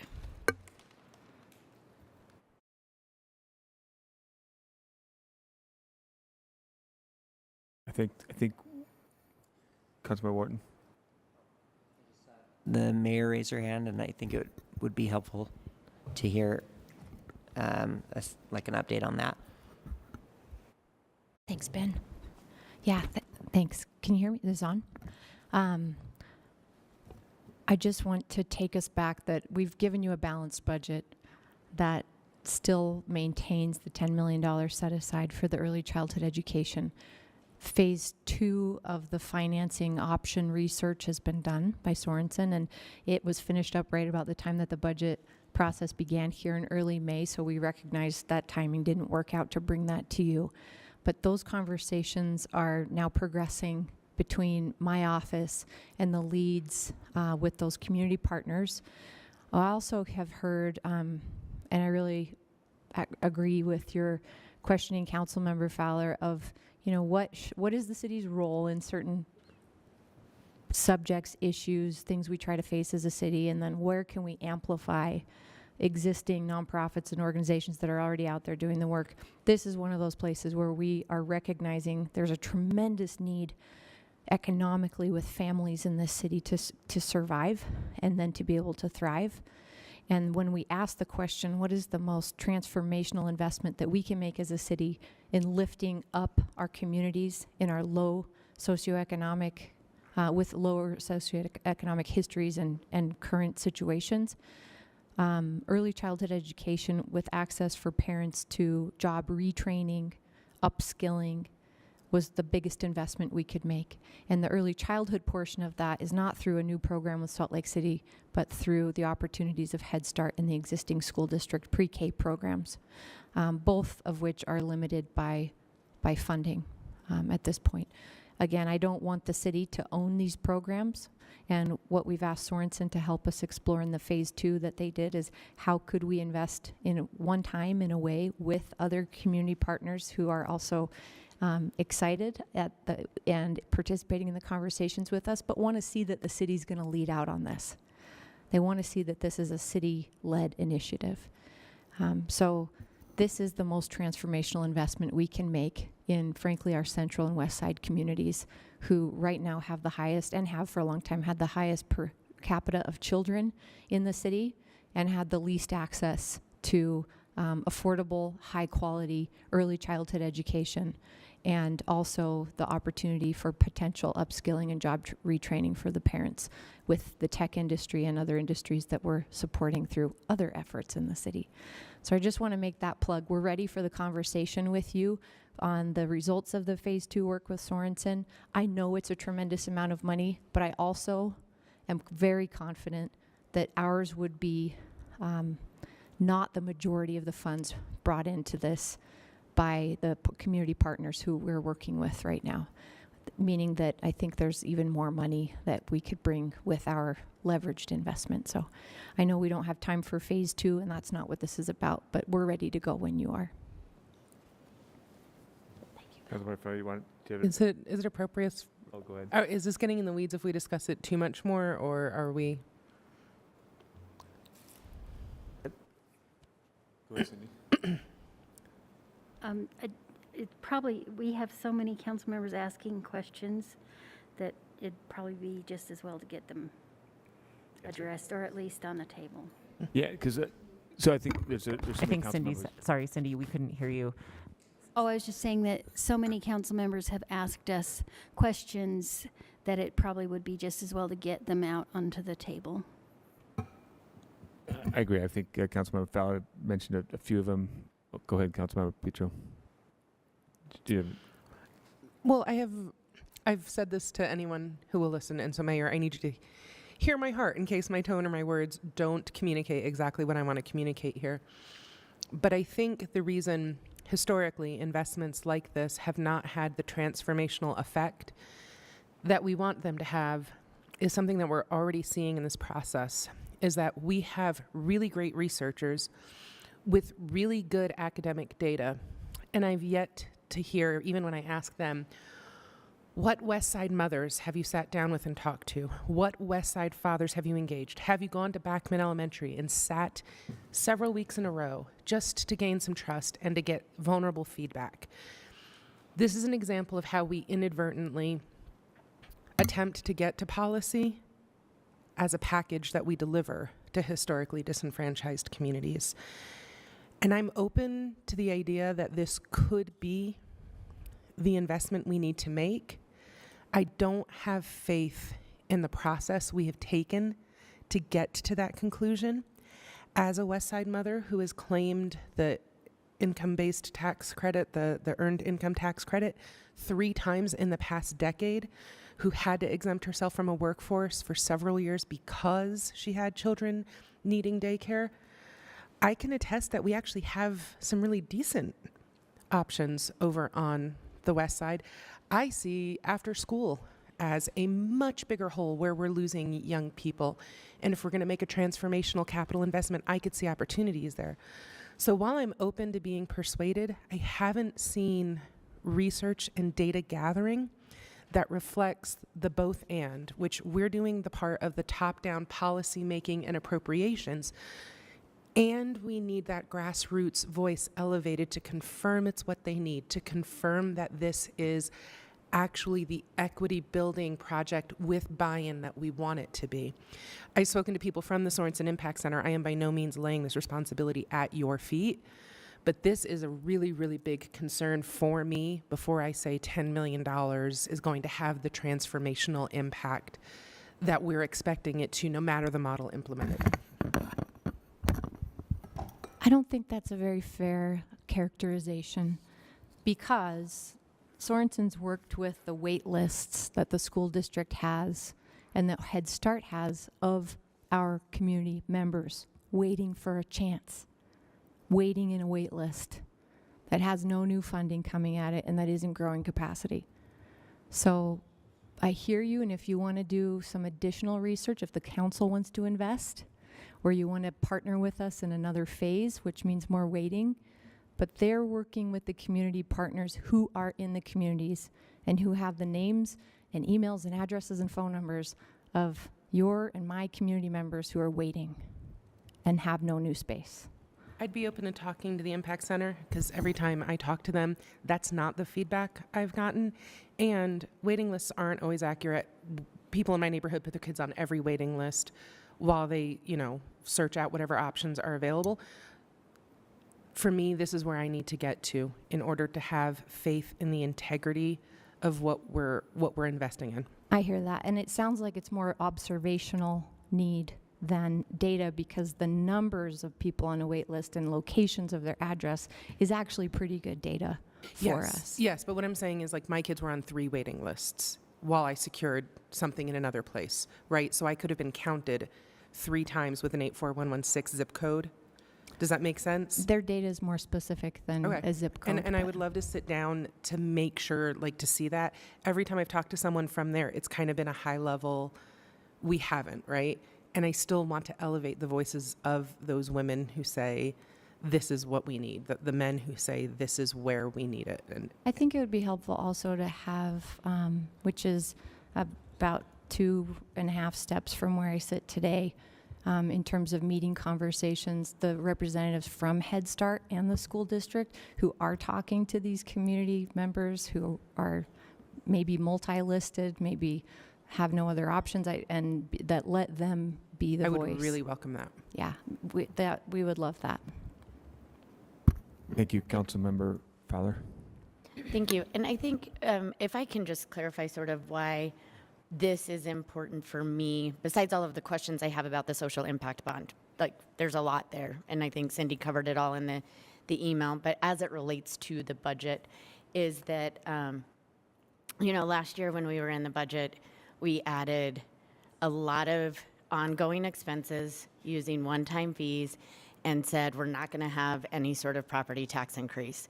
And now we're sitting here having a property tax increase, and I recognize we haven't had an increase in a while, but we are, and 10 million may not take care of, I don't know that there's projects sufficient within the budget that are one-time costs that we would be able to say this has a dent in the property tax increase. But as we are we funded a lot of things that I know the Councilmember Valdemoros and I did not agree with last year. And knowing that this property tax increase was coming down the pipeline. And so for me, as we're coming out of COVID, we did have great revenues. That's awesome. We are looking at inflation. We're probably looking at a potential recession. Our residents are going to be struggling in the next few years, and our small businesses.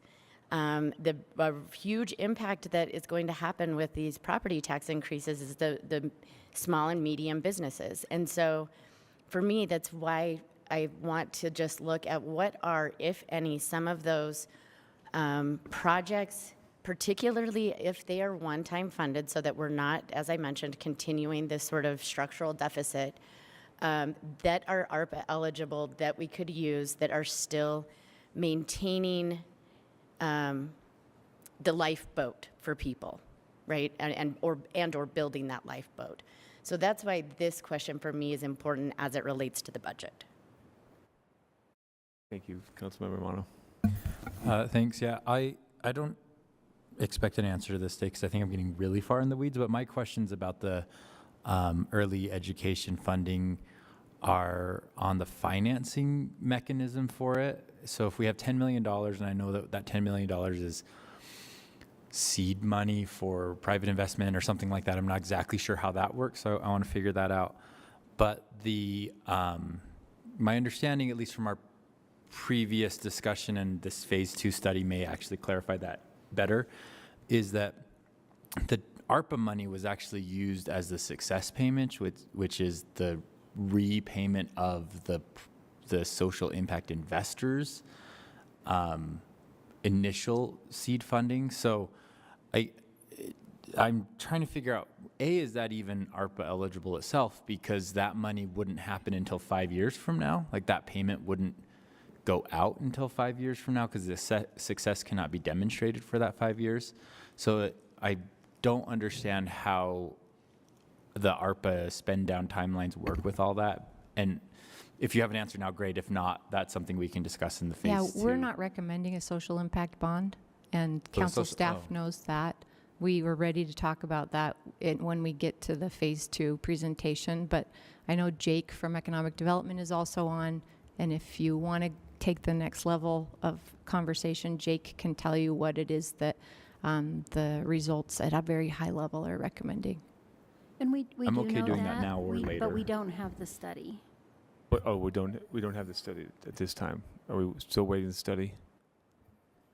We've received an update, kind of like a high-level update from Rachel via email, but not the actual study results. And so apologies for, Yeah, but I said in my email that we recognize we're using another model.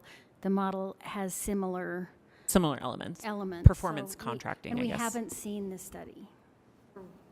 I know Rachel's trying to chime in. Go ahead, Rachel.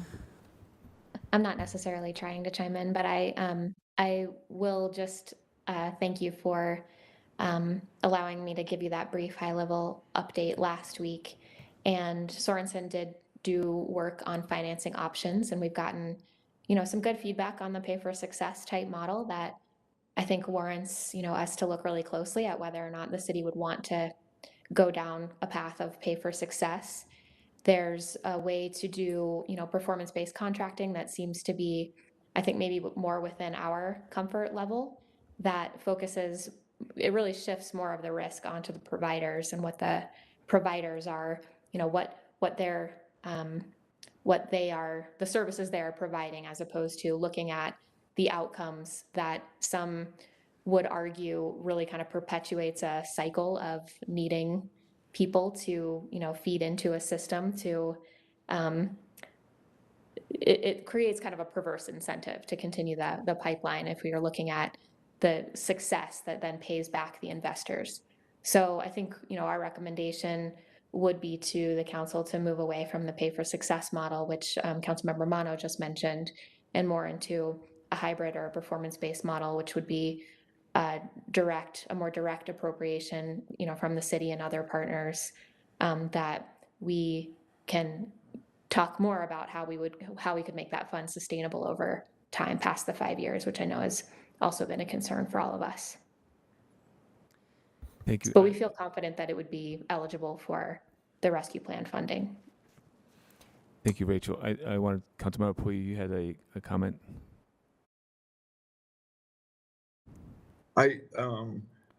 Rachel, thank you for that. I need to learn a little more about performance-based models. I don't know much about them. I do know about pay for success and their success for the most part. And but I in a vacuum where there wasn't a library increase, a potential tax increase from the city, where there wasn't a bond. I'm all for this type of situations, and like it was mentioned, the impact of something like this in communities like the West Side could be beneficial. But we're discussing a budget, and I think we need to put it all in perspective right now as it impacts everybody. How much money people have at the end of the day to pay their bills and to buy the bus ticket to go to work tomorrow is as important to put in consideration and to put in perspective. And that said, I am not saying that I'm not supportive of this. What I'm saying is it's very soon, and I need to learn a lot more about this performance-based model because we're discussing the whole budget. So if we can get a little more information about this, I will feel more comfortable about allocating this money is there, especially when the tax increase from the city, and I know that these are different buckets of money, is less than half of what this money is, this $10 million. So, and again, I understand that there are different buckets of money, and this is one-time money and whatnot, but that is something that I feel very strongly about, and I would like to get more information about this. Thank you. Thank you. Councilmember Wharton. So my understanding of that money is that the money that we set aside is, because that's one-time money and because that has even more narrow restrictions on it, I mean, wouldn't we be causing more of the issue if we release some of that funds to pay for some of the things that we're discussing here with these increases? I mean, the majority of what we're discussing is staff. Can I? Yes, but that's why I asked if there were projects, particularly one-time spending projects, like infrastructure projects, for example, that, and that's the only thing I can think of that may or may not be, I mean, I don't know if that would be ARPA funding, but, or eligible, but that's why I would like to look at, are there projects or short-term programs or things that would be ARPA eligible that we could spend this on and not continue that deficit? Or so I address your concern and feel that same way, but that's what I'm looking at. It a little differently. Okay, I understand now. That clarifies better for me. But I am also glad to hear that we're looking at other models and moving away from the pay for success, because that is the biggest point of concern for me, and I think I shared that early on in the process. That, but I think anecdotally, from what I hear from residents, that sounds like those are the areas that would be what's being proposed would be the areas that would have the biggest long-lasting impact. And of course, want to see the studies, want to talk to residents and get their input, like Councilmember Pedro Eschler is saying. So my concern is more along the lines of making sure that we do have the right model. And for I'm not sold on pay for success, but I'm willing to hear the pitch again, and I would like to hear other alternatives to that. And I really don't feel like I can make a good decision about what to do with the money that we've set aside until we've heard that presentation. So I'm looking at, we have a few days left to discuss this. We do have Thursday to discuss, and we have some questions if we can get answered. I know that they'd be raw answers for us to discuss this matter. and we got to kind of study it ourselves so we can have another discussion on Thursday, but we got to come up with a plan to move ahead. But I think there's a lot more unknown questions or unanswered questions at this point that we need to review and then discuss on Thursday. Is that achievable? I'm looking at the staff. We have to. So wait, yours. Yeah. Related Council directly Chair, to what you do were saying. you mind if I? Go. I was just going to say, would getting the study at this point help or hurt? Is it going to be too much to digest in that amount of time? Or would having the study help us answer some of the budget questions? Rachel? I was actually just about to ask whether it would be okay if I do send the slides to you all, even though I hate to drop it on the council without a lot of context. Not that you wouldn't be able to get it, but just it wouldn't be like in a formal transmittal. So, but if that's okay, we can do that, and we can also answer the questions that Cindy has raised in her email as a starting point, and then talk more on Thursday if you'd like. Is the actual study available? The second phase, is it available? Could we have that as well as the slides, just so we can understand? Maybe Jake or Ben can chime in. I haven't actually seen a written report. I've seen really the findings in slides. So is there a written report that we could also send, Jake or Ben?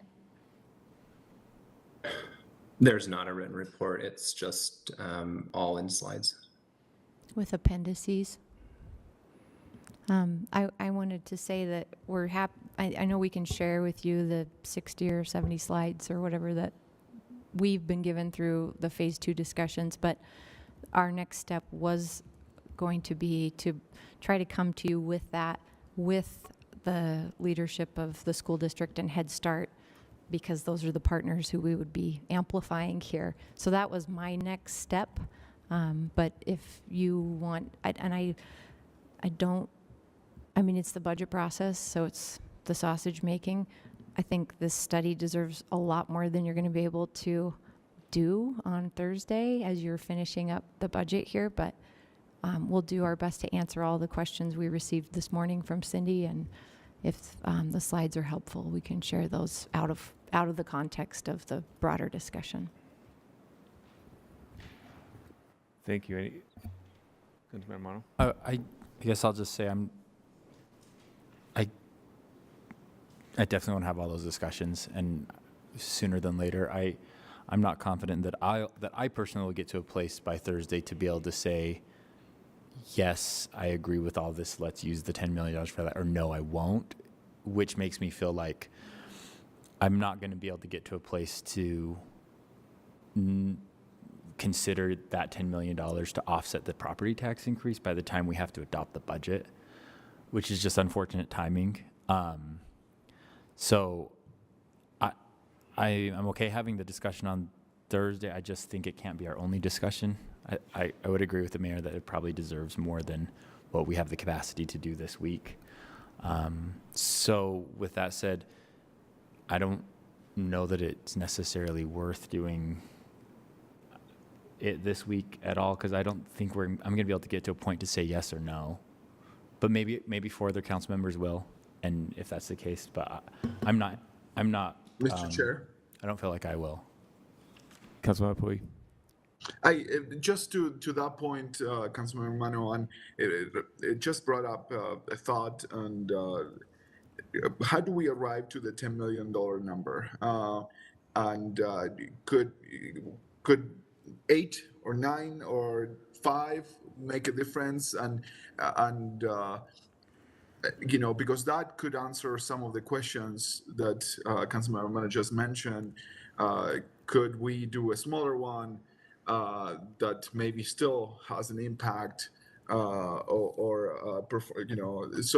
yeah, that's the question. Sorry, my brain.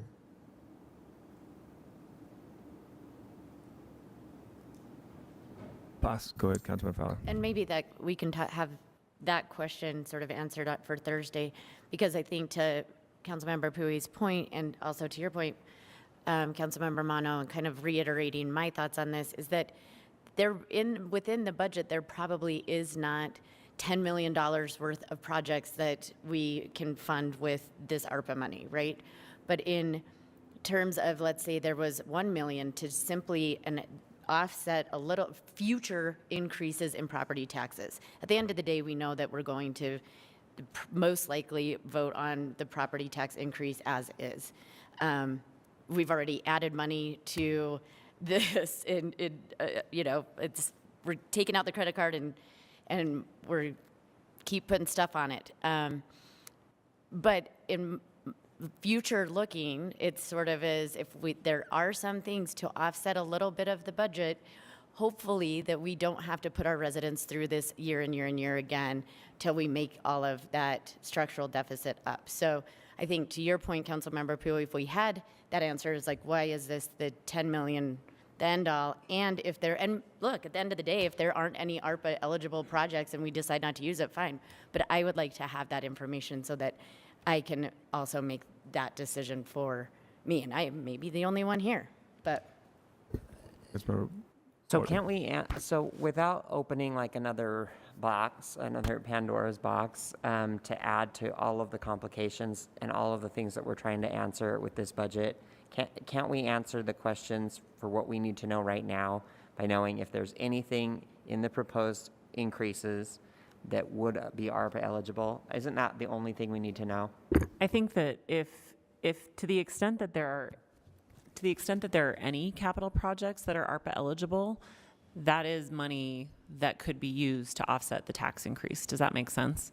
Like, sure. It's one, capital projects are by their nature one time, and so I think that that's the genesis of the conversation. Is technically speaking, it's possible. Right, but all of the projects that we have that are not in the mayor, that are not new in the mayor's proposed budget, we've already been asking for the last year, like, what's ARPA eligible, what's ARPA eligible?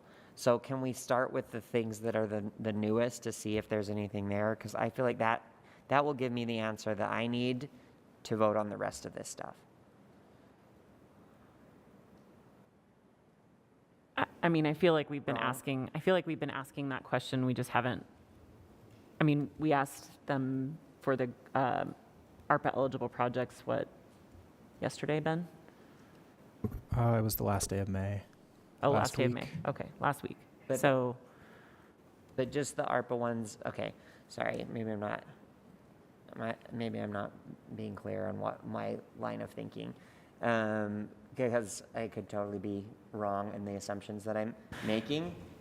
So my assumptions are that if there are existing or ongoing programs, any discussions that we've had prior to May about projects and trying to fund things, I feel like we've been going through all of those as they come forward, seeing is this ARPA eligible or not. So I feel like a lot of that stuff, we've already kind of done that analysis. And then there are some things that, were in the mayor's proposed budget presentation, changes to what we have in place that maybe haven't had as much time to go through and see if they're ARPA eligible. So in my mind, again, based on all of my assumptions, if we just went through the things that are new, wouldn't that give us the answer about whether or not we want to put some of that money that we put aside, that 10 million on the table to offset any tax increase? And that's hence my question at the beginning, which is, even if the answer is yes, isn't that a continuation of the issue that we have? Yes, that absolutely is. That regardless of whether or not it is ARPA eligible and we could offset this much, does that mean that we're not going to be, that we're going to be able to avoid a tax increase? My assumption, based on everything that I'm hearing in all these discussions, is that if the answer to that is yes, ARPA could offset, the answer to the ultimate question is no, it wouldn't have a major impact in terms of all of the ongoing things that we have to fund. I mean, that's true.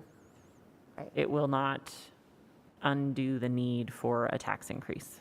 Okay, thank you. And I think that we've asked for the ARPA eligibility analysis on what's in the mayor's recommended budget for CIP projects, because that seems like the lowest hanging fruit for ARPA eligibility, rather than going through the entire budget and looking at it like that. Okay. Hopefully we'll have that information soon. Yeah, because I mean, I understand and appreciate Councilmember Fowler's analogy that like it feels like we're taking out the credit card and putting more money on it, but I also feel like at the same time, the couch cushion analogy that we often use is like we can't just go back to the couch every budget year and shake down the pillows and think that the money's going to show up. Right. It won't happen. So, Councilmember Wharton, am I hearing you correctly that you don't think there's value in us identifying what's ARPA eligible because we have so many ongoing, it's not going to offset anything? Well, I think I always think that more information is beneficial, but at this point, we also have to manage our staff's workload and time. What are we going to get the most? If we direct them to do something, I want to get the most amount of information for the time that we're investing. Oh, yeah, I can do I that. don't want to send them on a fool's errand. I agree That's why with I'm that, trying to but understand the. I agree with that. My concern is, I think like Councilmember Fowler said, like we all read the writing on the wall. We see what our surrounding municipalities are going through. My goal is to make sure that when we do this tax increase, we are doing it with the most efficient, streamlined, direct benefit to the constituency. And I do feel like as much of that ARPA information as we can get does help us make sure that we've allocated to the right things and that we've streamlined things efficiently. But I agree with you, like, I see you all. I hear you all. Is that the best?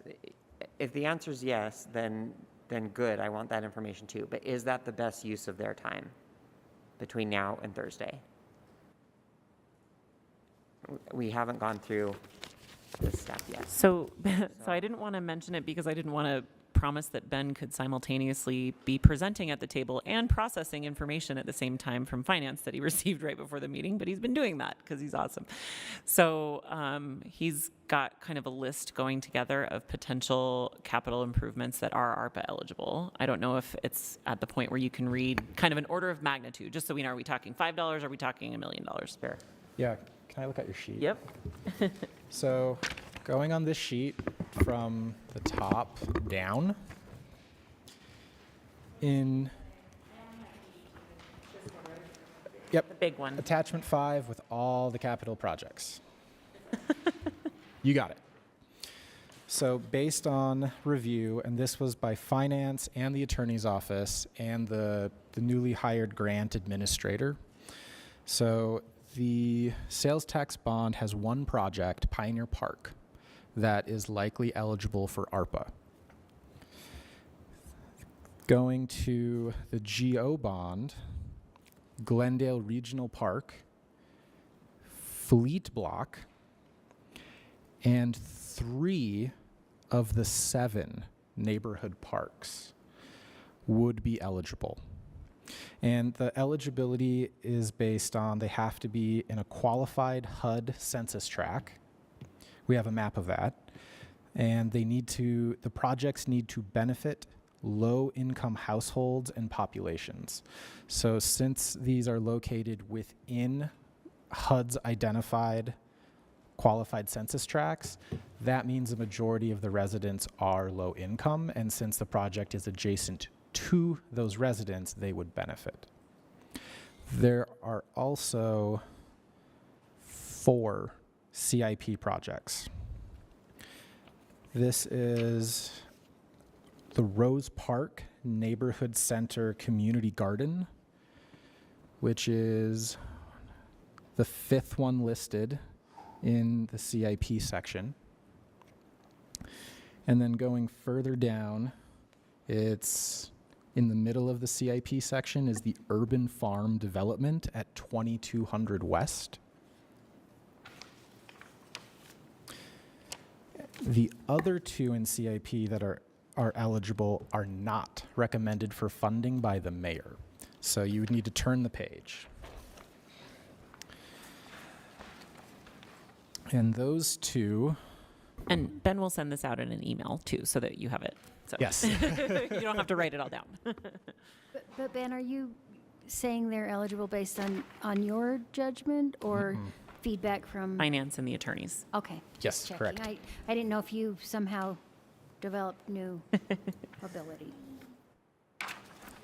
The other two, it's near the top of the second page in the CIP projects not recommended for funding.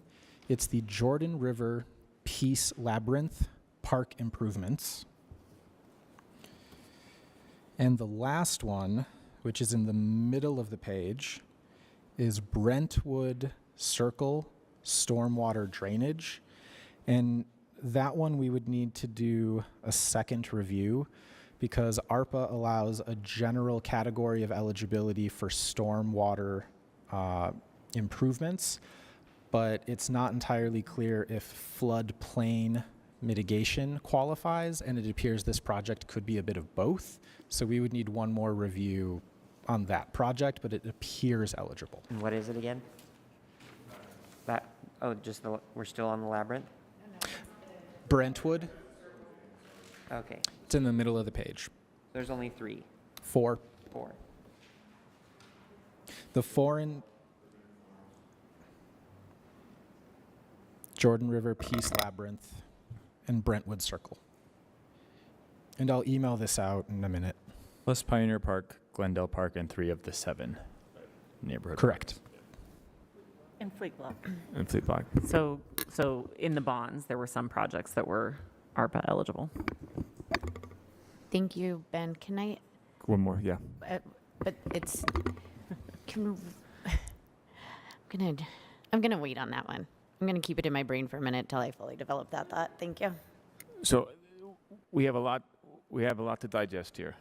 And I don't think we need to continue the discussion at this point to digest the questions. We have a number of questions. We have ARPA eligible projects that could change the dynamics of this $10 million. And I propose that we discuss this on Thursday and continue the rest of the unresolved issues at this time. So we have time to digest over the next couple days or at least day to look at this stuff. Can I just ask a question about the timing, not the projects themselves? So if we were to use the $10 million from ARPA for some of or a few of these, those would push the implementation of those projects out because that's the last tranche of ARPA funding? Which I believe we get actually this year in July, so it wouldn't push them out very far. Okay, thank you. Okay. All right. Good discussion. Whew. So going to the new positions, number 3 on page 3, but really most of them are detailed in the big tracking sheet. So if you want to pull up that, and I will share the screen so that we can start going through it. Okay. And this means that I don't see anyone's videos that are popping on. So whoever's joining remotely, please just pop in. I'll zoom in a little bit. You can see that when the council accepted the judgment levy, let's see, just making sure that looks good. When the council accepted the judgment levy, that brought the net sort of deficit based on the previous council straw polls to 66,000. So that's sort of the current status where the council is. And I will scroll down to the first new position, and then this is just by department. So this is not in order of anything that council members have asked us to flag. We've just listed every single truly new position in each department on the sheet, just so that council members could discuss it. So the first are in the attorney's office. It's the legal secretary 3 and the boards and commissions liaison. And Mr. Chair, I don't know what your preference is to go through these. I don't think the concept was that we straw poll each of them, but we'll leave it in unless there are questions. And then to the extent there are questions, we can go from there. Okay. So if there's no questions on the attorney's office positions, I'll keep going. So this is the spreadsheet. Sorry, there's so much paper for you guys today. I apologize about that one. Yes. And I'm going by department, and all of the changes that the council made last Thursday are highlighted. All of the other things are just things we haven't discussed yet. So we're on line 29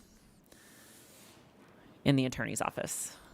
Is everyone in the right place now? Okay. Then the community and neighborhoods. So these are new positions relating to existing programs. So we've separated out by new positions relating to existing programs, new positions related to new programs.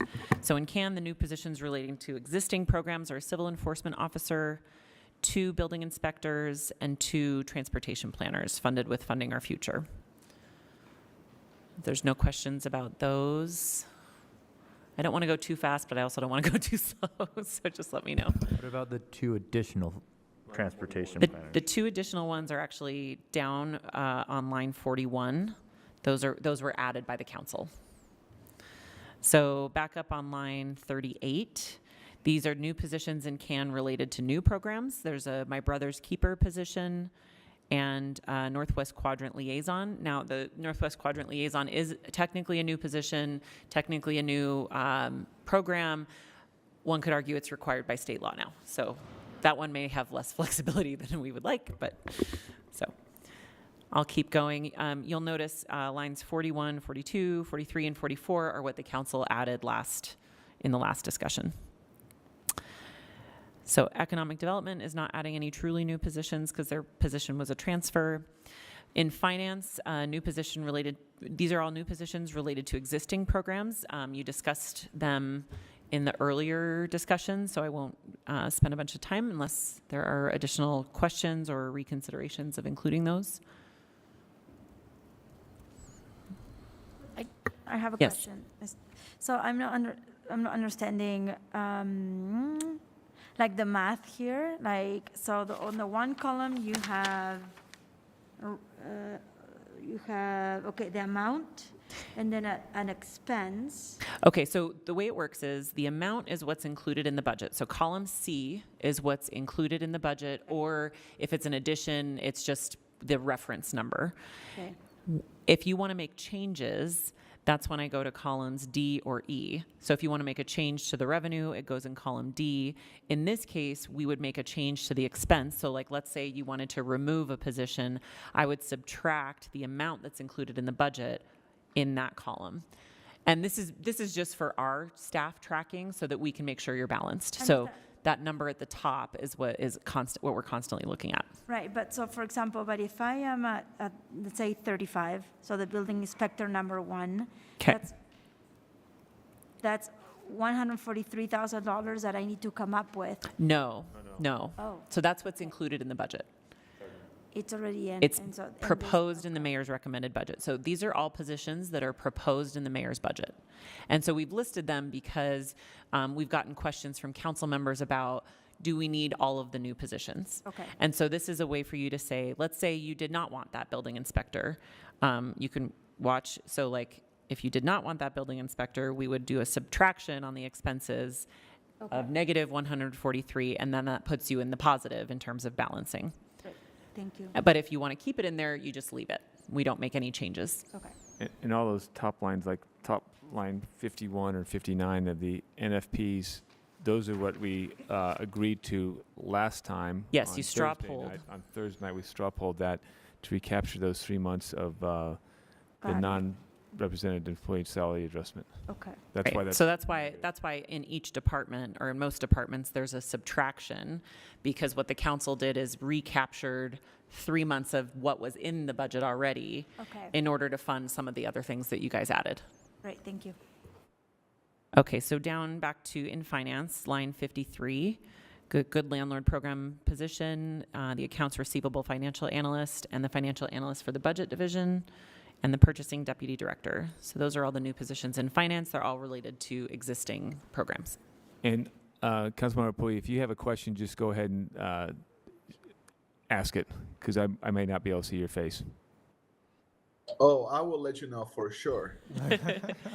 And Councilmember Pui, my apologies. You'll notice that the net number at the top there is different from the sheet that you have printed out at home, and it's because we got information after we printed out the sheet for you. So we got additional information that added money to our revenue, which is good. That's great news. Thanks. So then, okay, if there's no questions in finance, we'll go to fire. These are new positions relating to existing. The fire was interesting because they're technically existing programs, but they're expanding existing programs, and so we kind of just grouped it all together.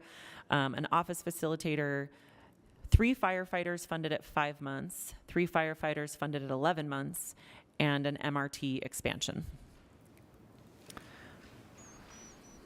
And this is line 60, starting on line 60 in the fire department. Any questions? Jen? Yeah. On the MRT, when did we first pilot that program? It was probably 8 or 9 years ago. It started with the downtown, and it was as a result of the data from the fire department showing that like 80% of their calls were medical. And so the main unit has been stationed in downtown and just operates essentially during the work week. What was a huge success from a both a fleet and fuel standpoint, as well as like a service delivery standpoint.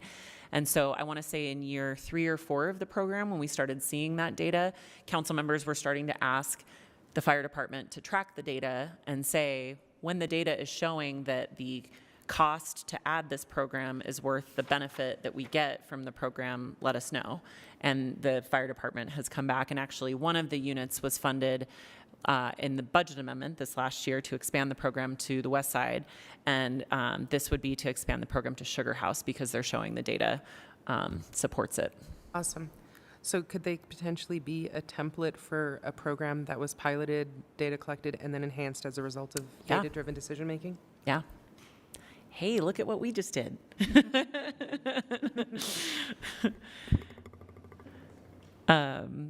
Okay, so down to human resources, line 68. These are all the new positions, and they're relating to, again, like kind of like the fire department, existing and expanding program. I think that the apprenticeships recruiter is definitely an expansion of the program that the council started with ARPA dollars last year for the apprenticeship program, but it's definitely related to an existing program. Can I ask a quick question? You may not know the answer. It may have to be a question that we come back to on Thursday, but and I'm not suggesting cutting this at all, but just a clarification. Is this an HR recruiter for apprenticeship interns for all of the departments that would benefit all of the departments, right? That's correct. HR's new position is supposed to be providing centralized apprenticeship services for all departments.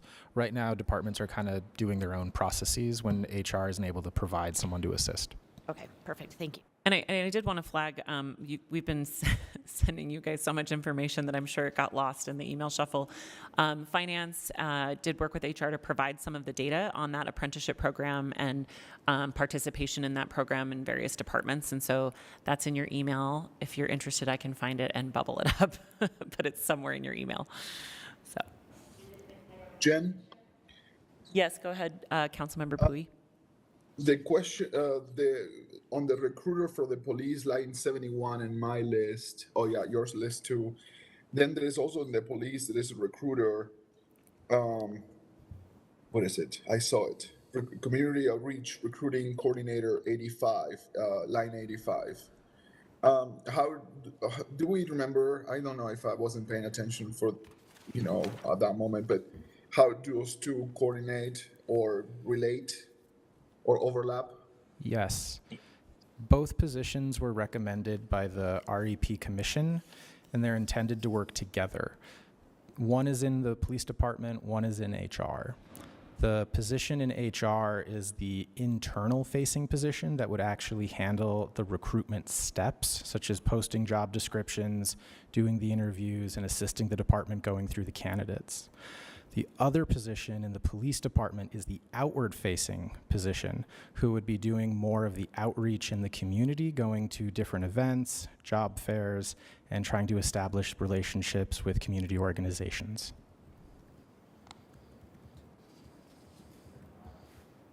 Okay. Okay, and I just bubbled up that email. It was not titled Apprenticeship Program, so I'm glad I searched it. There are a handful of questions that Finance answered that are all attached to that email. So, yeah, and thanks to Finance for providing it. If no one else has questions on these positions, I will keep going. The next section is the police, starting on line 80.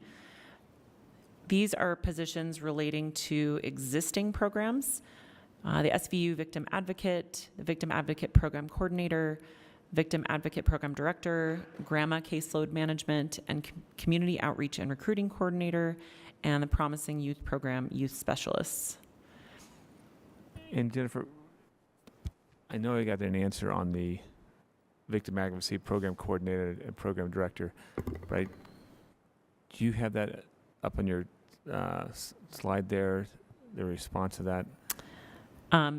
I do. Maybe Ben, since you wrote it, can you just paraphrase so I'm not just reading it verbatim? Which one, Mr. Chair?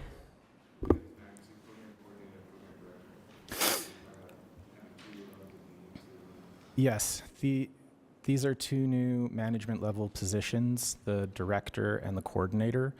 They are new. This would be expanding the service level of the Victim Advocate Program in the police department. So they would be overseeing the team of victim advocates that the police department currently has, and it would be increasing the ability to provide trainings to the victim advocates and to provide additional services to survivors. And, okay, thank you. And I also kind of recall from the answer that those needs are also have been increasing over the last few years, and that's why they're asking for an expansion of those programs. Correct. And the victim advocates in the police department are separate from the victim advocates in the prosecutor's office and the DA's office. Gotcha. Thank you. Okay, so I'll keep going unless there's questions on that. There was some questions and discussions earlier about the civilian response team. Right here it says 12, and if everyone's good with 12, it's good. Otherwise, if you cut it in half, you save at $260,000. If you want to have 6 specialists instead of 12, just letting you know. But right now the budget is for 12. Line 9 or number 89. And so I think that this is why, to Councilmember Valdemoros's question, it's important to look at the amount in column C, because a lot of times, like 12 FTEs, you would think millions of dollars. The annual cost is over $1 million, but because it's only funded for part of the year, if let's say you cut half of that program, you're only saving $250,000, right? So, but you're also alleviating a structural deficit, right? Yes, yes. But so, I mean, with that, we're only funding for half a year. Yes. Correct. And I know that Chief Brown probably isn't here to answer some of these questions, and maybe we could, because I have a couple of questions on the police budget. And of course, I'm a huge advocate for the civilian response team. I'm wondering if almost like a pilot program, if we fund half of it for half a year and then come back with the data, or do we need all of it? I feel like Cindy has an answer to my questions. So, Councilmember Fowler, that was my concern of that. Do you need 12? Can you go with 6 to get the data and say, hey, we actually need 18, or we need... And I don't want to cut it if it's unnecessary to cut it or something. Cindy, right? Right. I think that they've probably already been pretty conservative in this because they had a tough budget to balance. And sometimes by the time you calculate all the training and sick leave and all those sorts of things, you don't have a lot of time on the street anyway. And you need to cover more than 8 hours a day. So I think you probably might be in a situation where you're disappointed at how much you can see happening if you have less than what they've suggested here. That makes sense. If I could add, the operational audit by Matrix, based on a 12-month call volume and the lower priority calls they identified that probably don't need a police officer to respond, that call volume was estimated to be 20 full-time employees to fully cover over a 12-month period. So 12 is less than what a full program could be sized as. Thank you for reminding me about that audit and those recommendations. And my other question on this is the Promising Youth program for the 4 FTEs. And I think I just need a little clarification on that program, but I think I could probably just call Chief Brown and get some questions answered about it, but with some data results, because as we kind of mentioned with the legislative intent is there's youth programs throughout different departments, and what are they tracking, and what's the benefit. And I know every department will say that a program is beneficial, and I think, of course, programs are beneficial, but in making and having hard discussions, I'm curious about that program, and if we actually need 4 FTEs, where they're at right now as far as if it's an existing program, how many they have there, if this is an expansion into other areas within. And I know that they mentioned it at the last briefing, but sometimes when we get down to this part of the nitty-gritty, my brain starts thinking about questions that when the briefing is here, I didn't think about necessarily. So Ben has some of the slides up from that presentation. I don't know if they have their existing FTE count or... They do.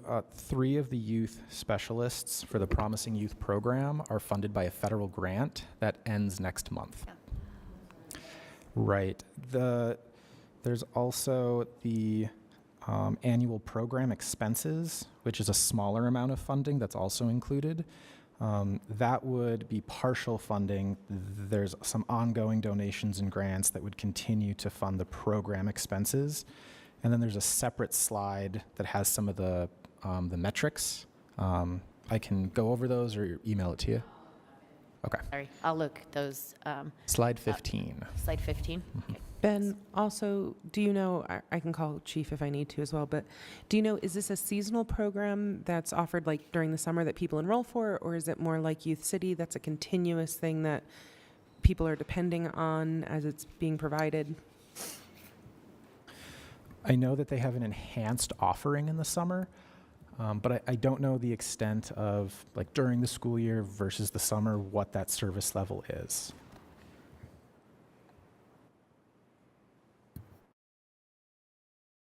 Okay. So am I okay to keep going? Okay.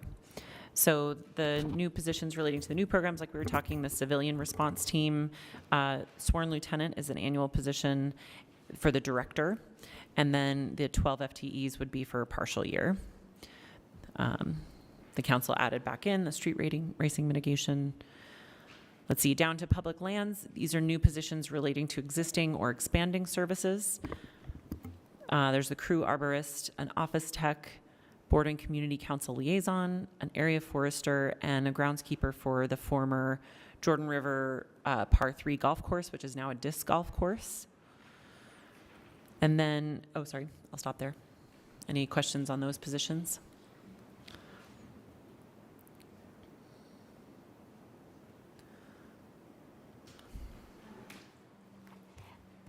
I had a question on the board and community council liaison. And is the peanut board, I'm assuming this is related to the peanut board. So I know that in the, somewhere in another place, there was a need for another liaison for all of our boards. Did I That's make in the that up? attorney's office. Mm-hmm. And so, can somebody explain those two positions to me, please? Cindy Lou? I can speak to the, is it all right if I speak to you behind here? To the position in my office, in the attorney recorder's office, is intended to be a training resource and a consistency development resource for all boards and commissions throughout the city. This position would not be taking minutes for a specific board. As I understand, the public lands request would be. That's the board support. And does that answer your question? Thank you.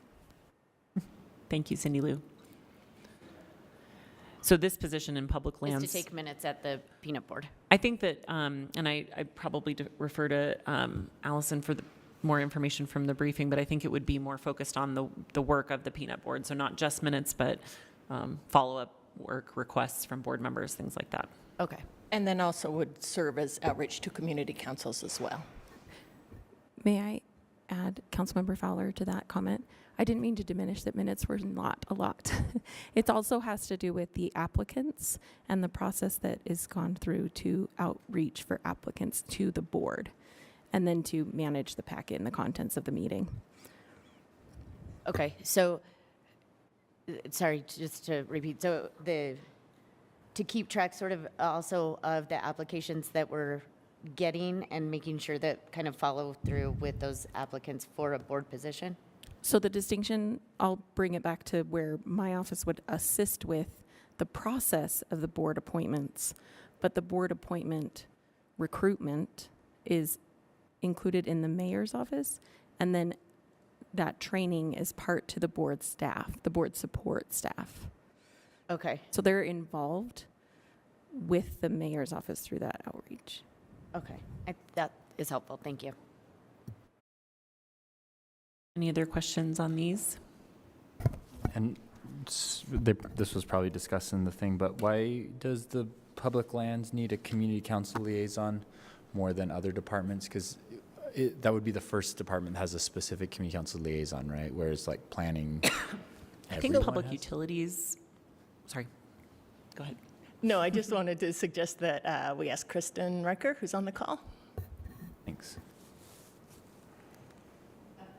While we're pulling that up, pulling Kristen up, or she's getting on, I can't Here, see I'll her. stop sharing. Can you were going to mention you think, Jen, that public utilities might have a liaison? Yes, so Councilmember Romano's question caused me to think that I know of positions, they might not specifically be called community council liaisons, but some departments do have specific positions to interface with community councils based on the volume of work that requires public engagement, but I don't know that they're specifically called that.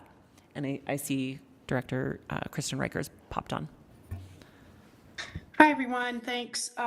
Yeah, so this request is to manage a lot of the board interactions that we have. The peanut board has added several subcommittees and just become a lot more involved. And we've had a lot more public comment with the peanut board. And so we've been using other staff to help manage the peanut board.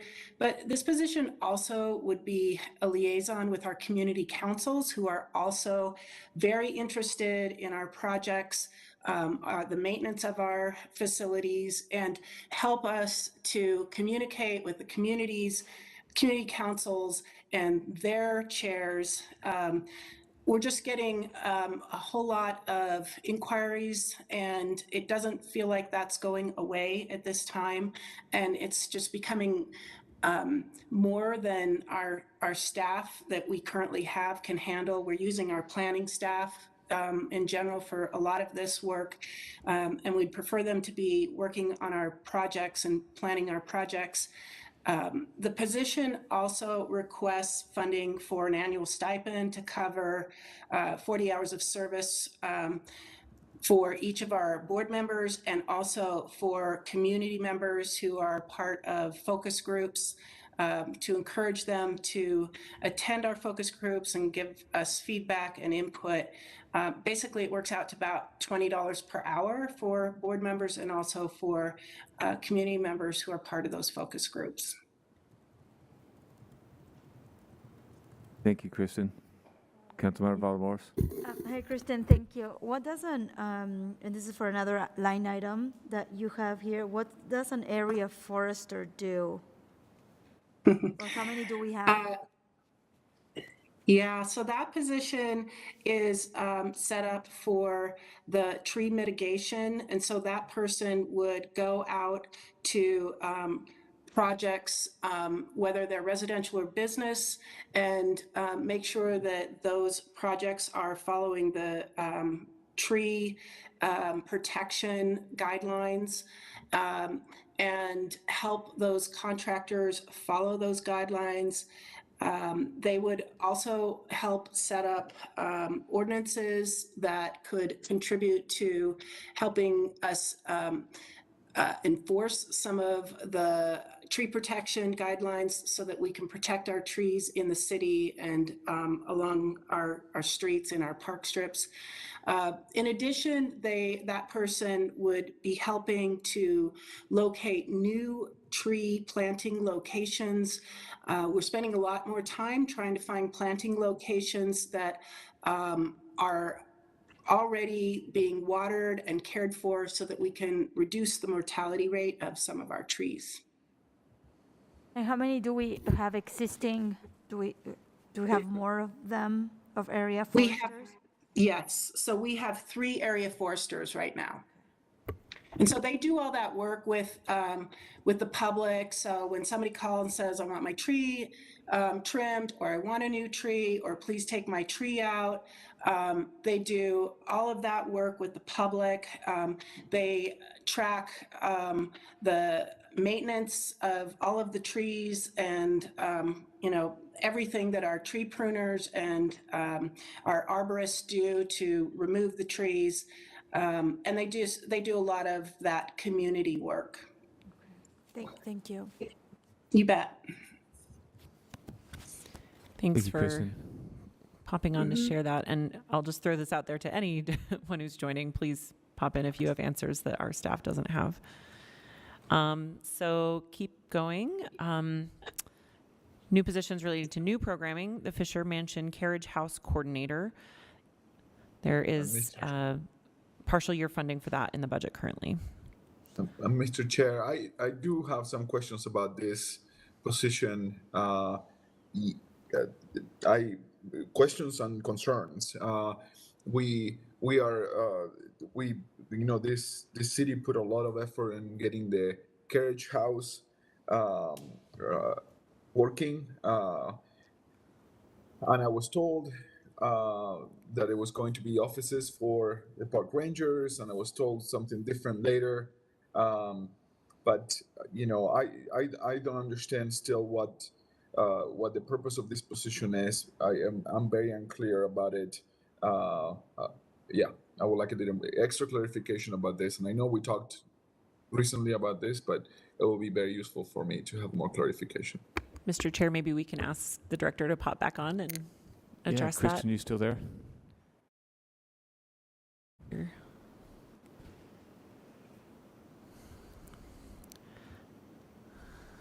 Let's see. There she is. Sorry, trying to get to the button. Thanks, Kristen.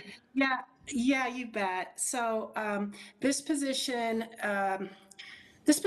was discussed and talked about when we first started planning for the remodeling of the Fisher Carriage House. And basically, the Fisher Carriage House, the original intent was really to be kind of a welcome center to the Jordan River with opportunities for a paddle share, which we don't have yet, but to help people along the Jordan River understand the value of the river, to do education programs along the river, to work with community partners, not just for education, but also for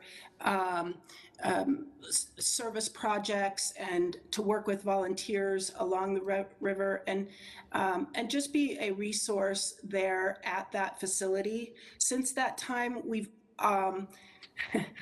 added this new ranger program, and we felt like there was some extra space there, and so we are adding office space for the park ranger manager as well as the park ranger supervisor, and then it'll just be a starting point for the 2 rangers that will be along the Jordan River and at parks along the Jordan River. They won't spend any time in there. It'll just more be a place for them to hang their coat and then go out and do their job, clock in, clock out, that kind of thing.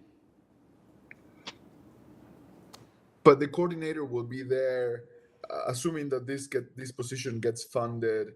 This coordinator will be sitting there, helping with activation of sorts, right, of this carriage house and hopefully the river.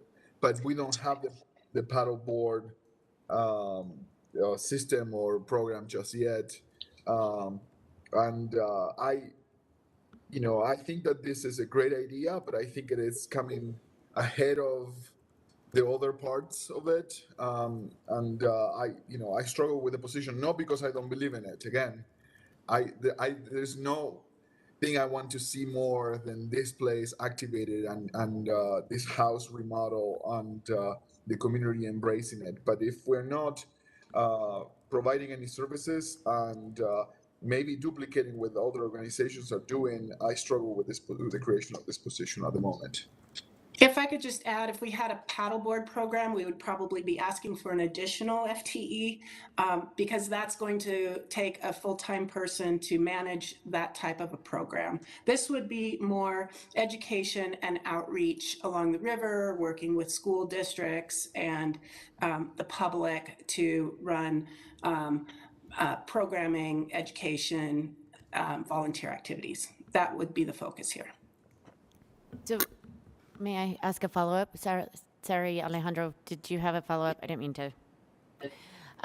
So those educational programs and working with the school district, do we already do that?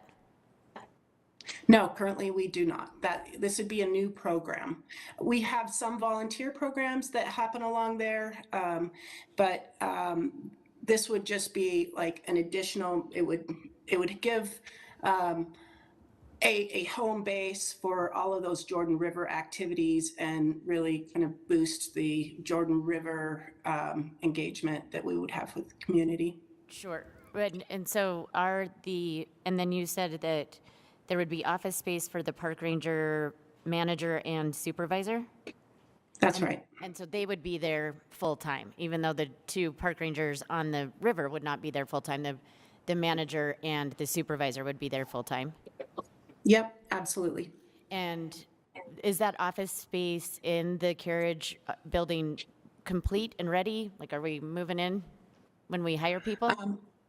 My understanding is it will open in September.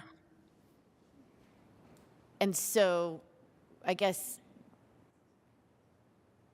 is the carriage house then, the whole thing is not ready to open until September? That's right. It's being, the remodel is happening now, and we are hoping to have a grand opening in September. And then that's the time when we'll move in the park ranger, manager, and supervisor. And I believe this is a 9-month position. So if this was granted, this position wouldn't be funded until October. That is accurate. It's 9 months.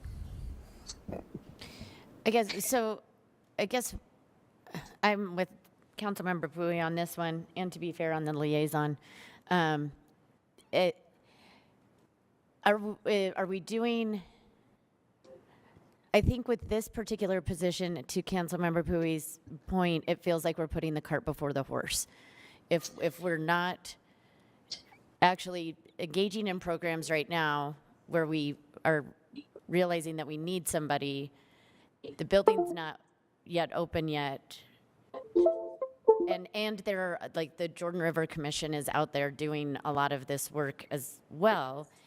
And I mentioned this during the brief, is that to me it seems like we could probably put this in my infamous lockbox and try to create a relationship with people that are like the Jordan River Commission. And maybe they don't have the capacity to do it right now, but we're not even doing those programs yet, right? And so I just feel like it's a little premature in some ways.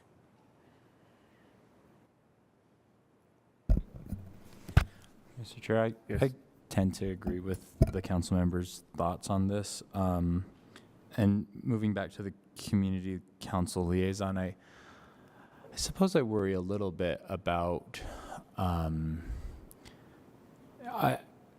so on all the commissions that I served on, and as a council member, we get to interface with multiple people at multiple levels in each department, and I worry that if there's one person that is dedicated to staffing the peanut board, that the peanut board is then being, and I'm making a judgment based on the annual salary, fully loaded costs of that person at $85,000. I'm making a judgment to say that they're probably not super high in the organization of public lands, and worried that then the peanut board's access to the true decision makers within public lands is reduced because they have to always work through this sort of lower level liaison. I saw the director pop back on. Maybe she can. Entirely true, but I guess I worry about that, about having a person lower down in the organization that is doing all of the public outreach and engagement. I can address that a little bit. I will say that I attend every peanut board meeting, and unless I have, a personal prior engagement, and they do have access to me. There's just, this person would manage all of the coordination of the agenda, the minutes. Every month we provide a update to the board on all of our projects and events that we have happening. And so this person would provide that. We get sometimes 0, many times up to 8 public comments. And so this person would be working with our staff to respond to all the public comments. And then there's just all of the little administrative stuff.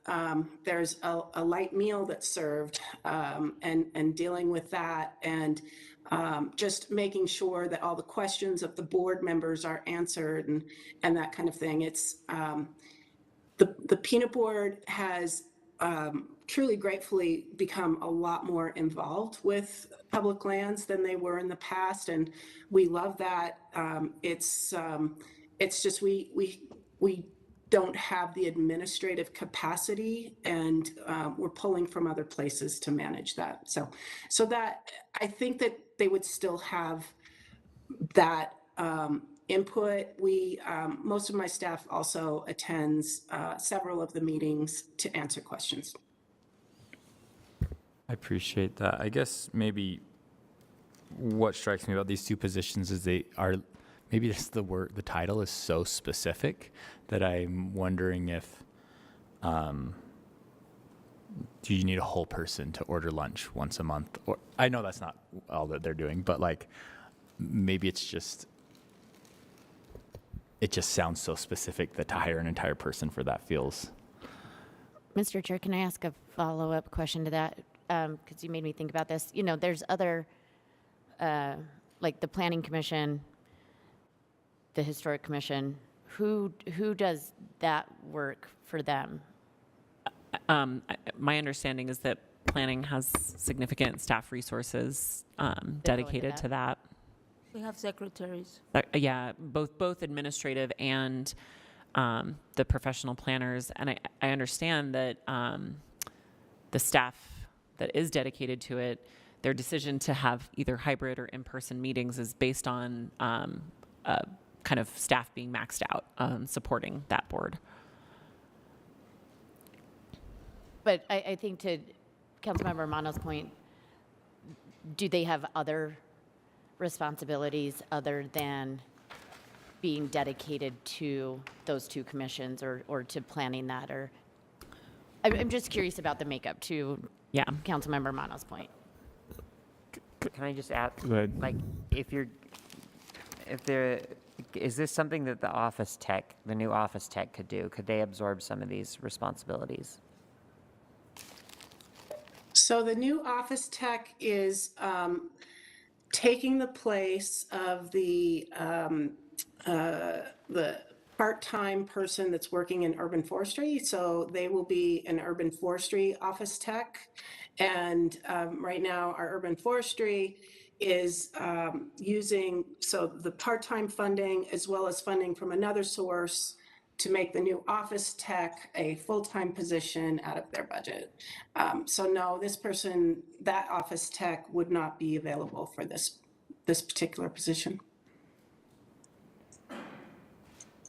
I'm here's another wanting to thought. get, Councilmember Pili, I'm wanting to kind of continue on to some ideas here. We have a couple council members, 2 or 3 here, that are concerned with 2 positions. Is there a fourth that we want to? I would make a straw poll. Go ahead. And I'm not ready yet to make a straw poll on the liaison, but I am on the Fisher Mansion Carriage House Coordinator, and I would make a straw poll that we not fund that position at this time. I suggest a friendly amendment.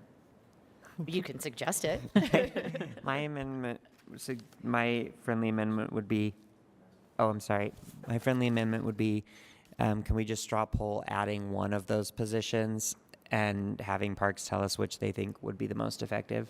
Because I can't tell what would be more important, but it seems like maybe one would relieve enough pressure on the department that there would be other resources for the other. I see what you're saying. It just seems that these are 2, I think, going back to Councilmember Manos, is like, they seem so specific in their titles. Yeah. I would consider maybe if we say, we'll give you 1 FTE and make it an admin or something like that, but Yeah, that's kind kinda of what I'm giving them thinking. that, but Yeah. yes, only one of the FTEs. I think the other thing is they're kind of, well, I guess they're evenly amounted as far as salary. That's the word I'm looking for. Words, Evenly words. amounted workers. Yes. I'm getting there. Yes, so I will accept your friendly amendment to Thank the you. straw poll. Thank you. So there is a straw poll on the hand of making it 1 position at this time. That would combine, because we need this Fisher Mansion person to activate the space that we just invested a lot of dollars in renovating and activating. Correct me if I'm wrong. That's what I thought I heard in the discussion.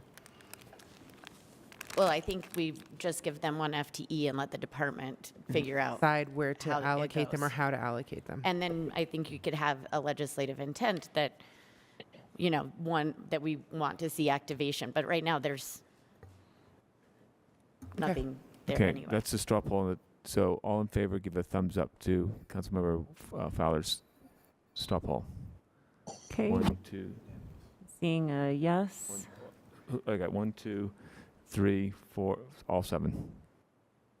Okay. And follow-up question, how come the the additional park rangers aren't on this sheet? Isn't that expanding existing programs or services? The main program was added in the budget amendment, but you are right. The additional ones should have been on this sheet. My apologies. That's okay. Yeah. So they're They're in the budget. Okay. So maybe that's a question for the council. Are you okay with, sorry we missed that. And was it 19 or 17? It was adding 2 park rangers to the, So it'll be a total of 19 park rangers. Okay. Is that inclusive of the director as well? And that was would have been under new programming, right? no, because you created it in a budget amendment. Okay. So 19. Sorry about that. That's okay. I thought I caught them all. So what I did, just so you know, and just so the director and finance knows, is I removed funding for the 2 positions that had the specific titles, and I added funding at that same salary level for 1 FTE to address both of those needs. Okay, and then I'm assuming that the administration is welcome to come back if there are adjustments based on that funding level. Okay, so are we okay to move to public services? Right. Okay. The new positions relating to existing or expanding programs. Jennifer, Oh, sorry. You mentioned the administration is free to come back if there are adjustments to the funding level. Do you mean as a part of this budget? Either as part of this budget or in a budget amendment. I'm just Okay. thinking it's kind of arbitrary that, that the admin can adjust both of those things. So,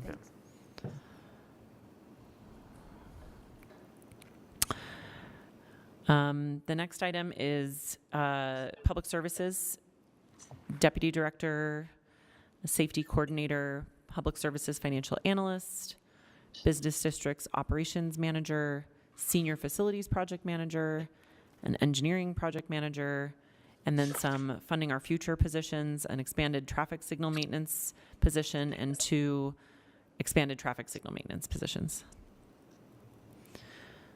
Are there any, are there any questions on any of those? Yes. It was I have to stop making Councilmember Petro Eschler laugh, apparently, with I keep hurting her. I don't have ideas yet, and maybe I need some from here. But I brought this up last time, and I still very much feel this way, that these positions look incredibly, and it feels incredibly top-heavy, and we keep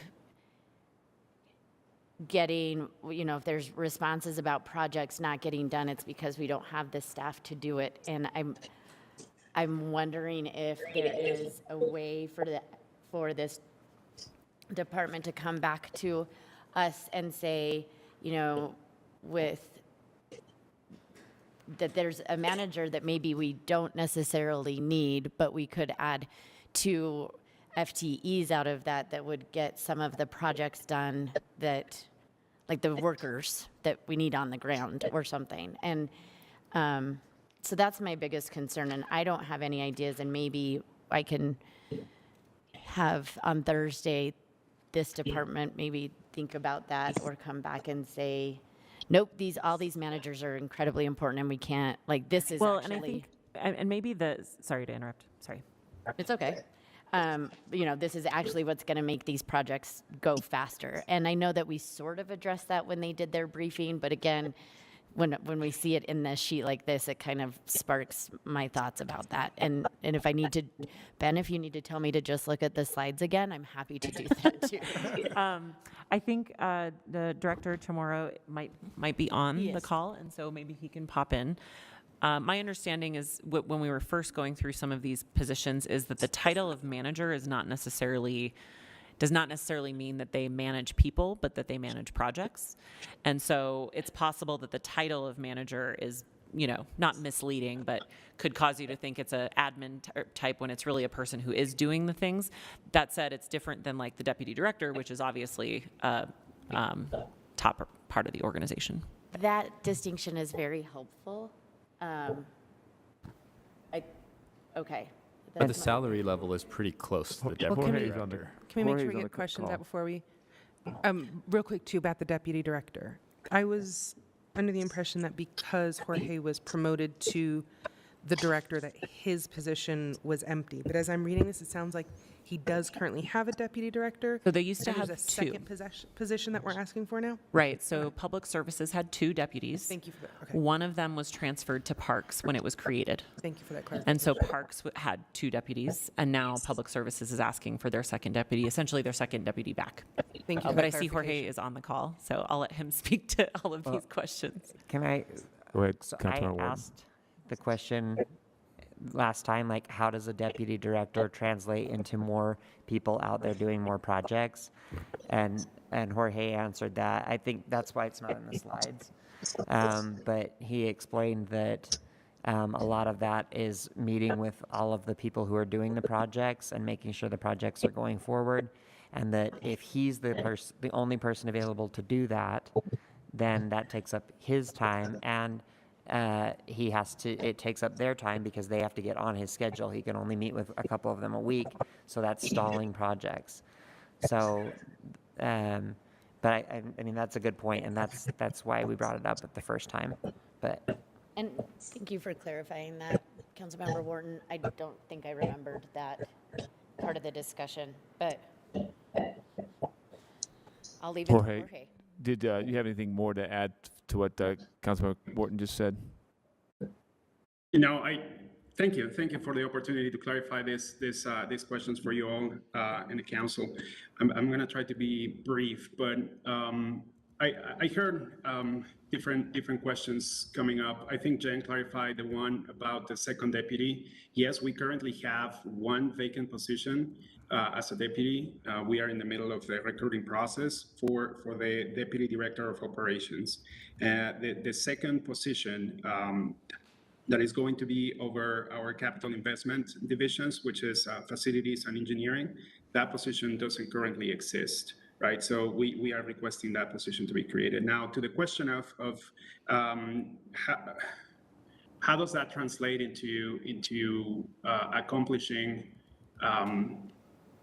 more effective project delivery, right? So here is a point that I would like to make. When we have project managers that manage those projects, not necessarily people, as Jen mentioned.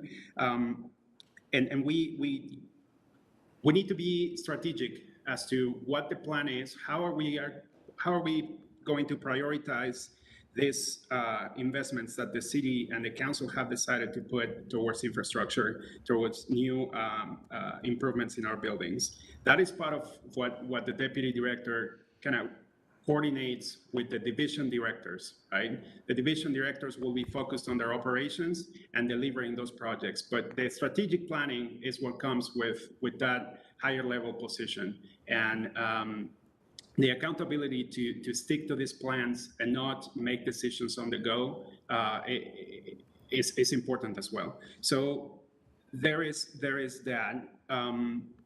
On the position of the deputy director, but I think there was another question. Just a question about the. You have two project managers, but I think we got those answers that they're managing projects, they're not managing more so individually. So they're the ones who are doing a lot of the work, and that's why we need those additional positions, vice just someone leading other people, because we want to make sure that we're actually getting projects completed. That's right, and one of the biggest benefits of adding a senior level project manager is the ability to coordinate with consultants. You have your project managers that are very, very good at managing their own projects, but when it comes to amplifying projects that are tied to a time limit, we need to spend the money within 3 years. The ideal way, what we would like to implement is bringing those consultants, and that senior project manager is just managing those multiple consultants with their project management. So it's kind of like you add a new tier of project managers that are external consultants. We allow them to, here is your project completed, thank you very much, and we are not tied with the FTE, because this is a temporary investment that we are doing, right? It's not an ongoing. So that is part of the strategy. Again, we are looking at a huge influx of capital investments coming our way, and this is the way we are preparing to do that. And now I would like to address the one of the reasons why. You all are getting news of projects not being completed. There is a combination of reasons why. One of them is we describe it in the following way. If you have a limited budget for a project and you put it out to bid, the bid comes back too high, we need to go back and redo the whole bidding process, right? So every time we get a bid, and it's hard to predict exactly how high the bid is going to come. Rather than coming back for budget amendments and waiting for CIP cycles, we try to value engineer some of these projects, but that takes time. And then there are some ideal seasons for bidding. So it's not that we can put it out every month we put out one. So it is the timing. It is the high cost that makes us relook at the project and kind of redesign it so we adjust to the budget. And number three, in that level of priority would be the capacity. Last year, council approved multiple positions for project management, and that has slowly but steadily show an improvement on project delivery. So just wanted to address that yes, capacity plays a role, but also there are two big variables that we cannot control. And so just wanted to insert that as well. Thank you, Jorge. Councilor Romano.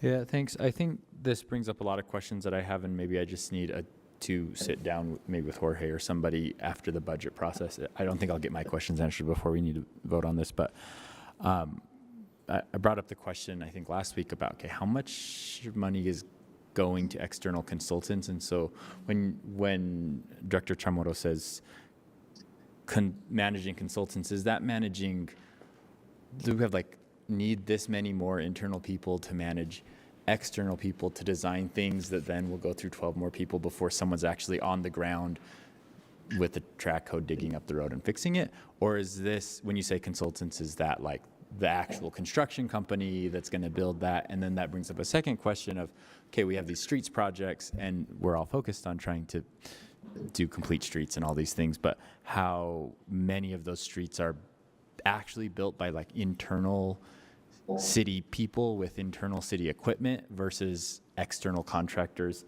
And so these are maybe just a big umbrella of questions that I'm admitting I don't understand how your department works that well, and I need to understand that a little bit better for next year. But the reason why I like Councilmember Fowler's question is because these feel like, I mean, yes, they're managing projects, but they're still pretty high levels within the organization of the city.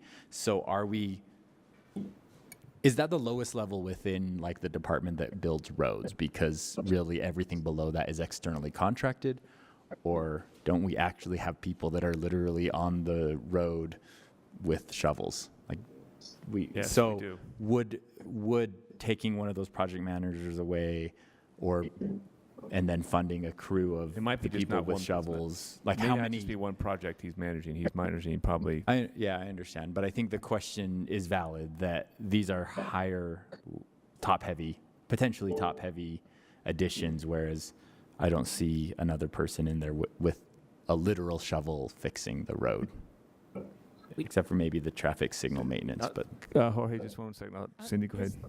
Let me take a stab at it. And it's been a long time, but the council did do an audit of engineering, and one of the concepts that stuck with me is that they said you can't staff, of course, at your peak of what you need.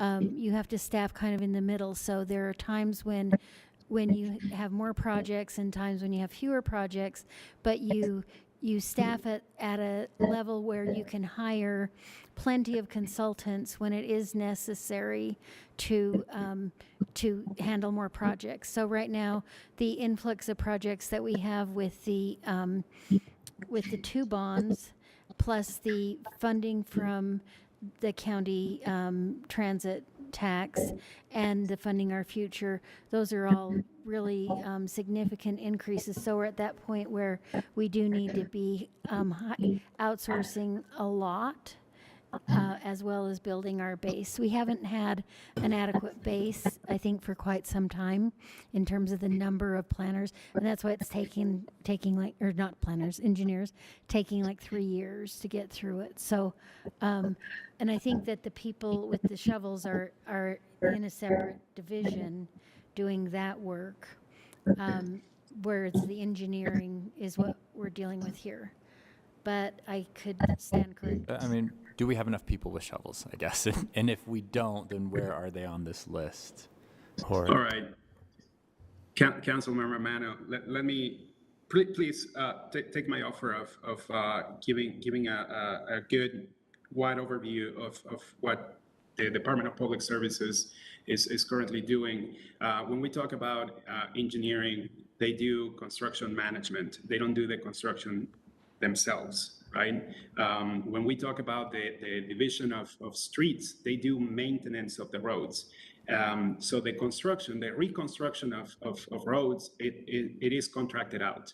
It is an operation of large scale that the city doesn't have the capacity to get the equipment, to get the personnel, everything to simultaneously have multiple locations. It is just big.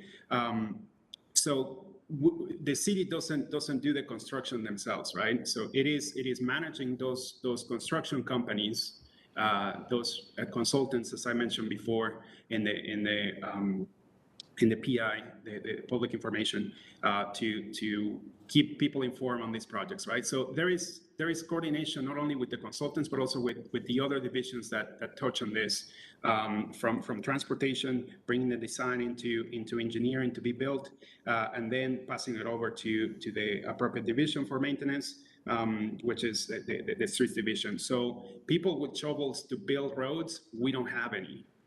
We have people with equipment for maintenance, and we have that division very, very much to maximum capacity, right? With the challenges of staffing, there might be a few positions vacant, but right now we have that division up to capacity right now. Thank you, Andy. Just one Councilman more Valdemorris. So, Jorge, so just for even more clarification, because obviously I think in our world, consultants mean like you're paying a company to tell us something. He might be thinking a contractor. Maybe, maybe like you mean contractors and maybe not consultants. I think that's why there's a confusion. Right. But for example, a seniors facility project manager, what does that person do? What's their job? Okay, so in facilities, the senior project manager will be the person that, as I have mentioned before, the facilities division is focused on maintenance, right? But for the last 3 years, and thanks to council, we have received a consistent amount of capital asset replacement funds to replace equipment, to replace assets within buildings that need to be not maintained anymore because they have reached their useful life, and we're past their useful life. The concept of deferred maintenance, we can't replace it because we didn't have the money before, but now we can because we have consistent funding for the last 3 years. So because facilities is focused on maintenance, now we're getting an influx of money to replace. We need someone to manage those projects, to say, get the contractor that is going to replace the boiler in a room, or a series of overhead doors in fleet, for example, right? These are, again, assets that have passed their useful life. They need to be replaced, and it's a different function that facilities now is picking up, and we are gladly taking it on. But yeah, the reality is that with that influx of money, we are diverting the attention from maintenance now into this capital asset replacement. So the senior project manager will be able to handle those replacement projects. Okay. And we're talking about, in the last couple of years, over $1 million in funding from CIP to replace precisely those assets. So I hope that answers the question. Yeah, makes sense. Thank you. Thank you. I just want to take a real quick, we need to move on here. Is there a question, one more question, or do we want to take a straw poll on these positions? Ali, Councilman Pui. Will you repeat your question? Because that was not what I wanted to say. Okay. Do you have a comment? Go ahead, make for your comment. Okay. Well, to the follow, I think that open up to a follow-up from the question from Councilmember Valdemorris. The Director, I just heard that the council funded monies to replace capital things in the city that needed to be replaced for the last few years, and you guys seem to have been able to handle it. Maybe not ideally, but so the question comes now after that. The answer is, why do we really need it? If we were able to handle it, and the funding has been steady, and the funding is going to be steady, could we push that one a little more? And again, I'm not advocating for it, but it's the question came from your answer. Right. And if I may just make a quick remark to that is yes, as long as we are comfortable with asking people to do two jobs for longer than needed. The department has been very conservative in asking for new positions for these particular cases, right? When we talk about CIP applications, we leave that to the decisions makers to fund it or not, make a recommendation for the funding, right? So now that we are seeing a pattern of support for these capital asset replacements, we believe that it is time to add that capacity to the division. So we didn't do it at the beginning because it is a new influx of money, and we are just seeing it now as a trend, as a positive trend. So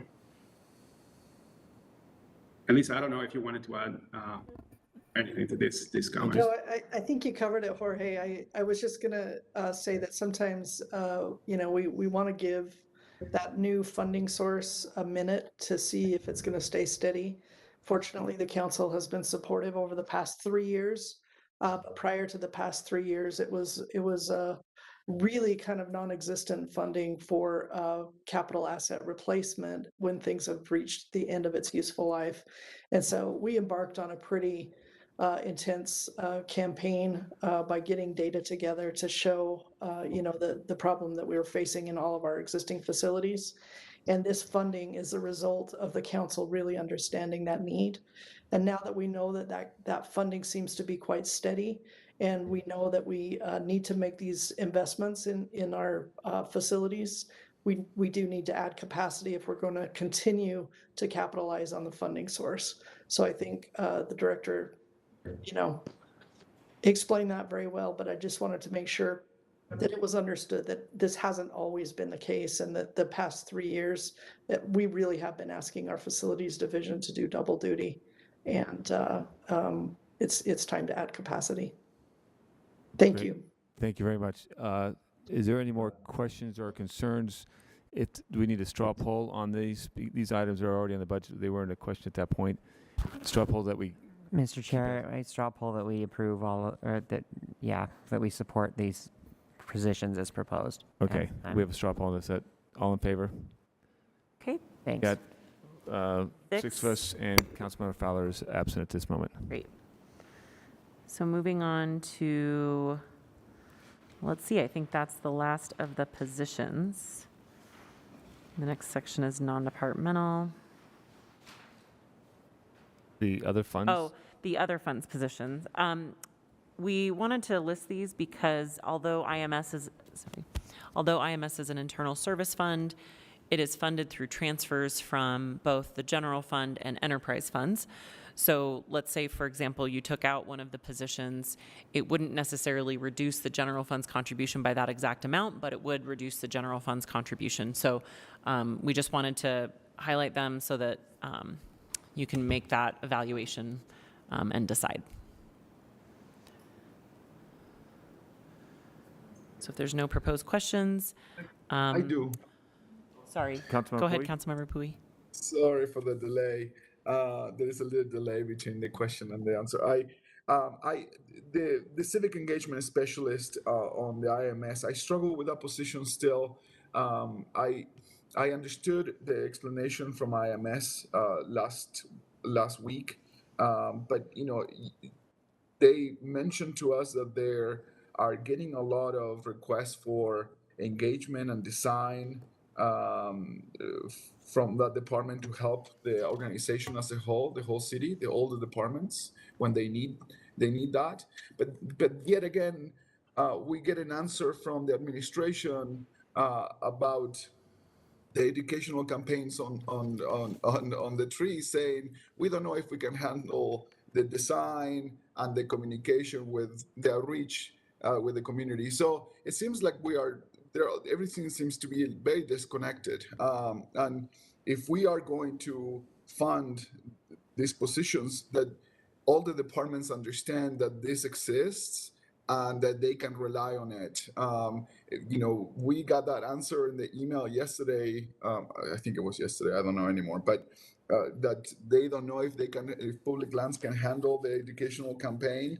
And I know that I'm summarizing, I'm boiling down that answer very much so, but everything came to mind about this position that IMS said that they could help all departments with sometimes designs on their campaign. So I struggle with this, not because I don't think we need it, but because it feels like still we have a very much of a disconnect between all the departments and about like outreach. And this is a very important position as you see us in the requested money. Council Chair, may I take a crack at that? Go ahead, Lisa. Thank you very much, and I appreciate the question very much, and I think that your question actually highlights the need for the position itself, and let me tell you why. So we have the Civic Engagement Group has only been in existence for a few years. The council funded it with the intention, they parked it in community and neighborhoods. It's since been moved into IMS, but the intention was that we would begin the process, the very long process in this very large bureaucratic system that we have of starting to centralize some of these functions together. And the Civic Engagement team, I will tell you, is more than overtaxed with all of the requests that they get.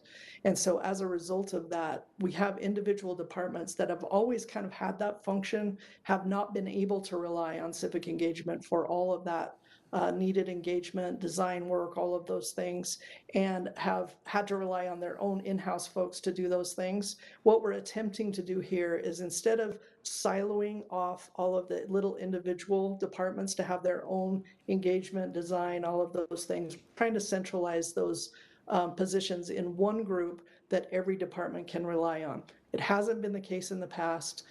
We, in fact, and I think Aaron Bentley described this during his budget presentation, we actually had multiple requests from multiple departments to add this type of function inside of their individual departments.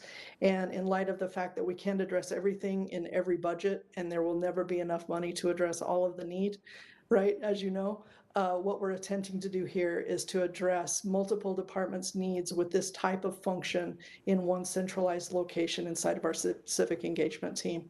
I hope that's helpful. It's not going to solve all of the problems all at once, and we certainly know that there's always going to be more need than we have capacity to address. Thank you. Thank you, Lisa. Any other questions about the IMS FTEs? Okay.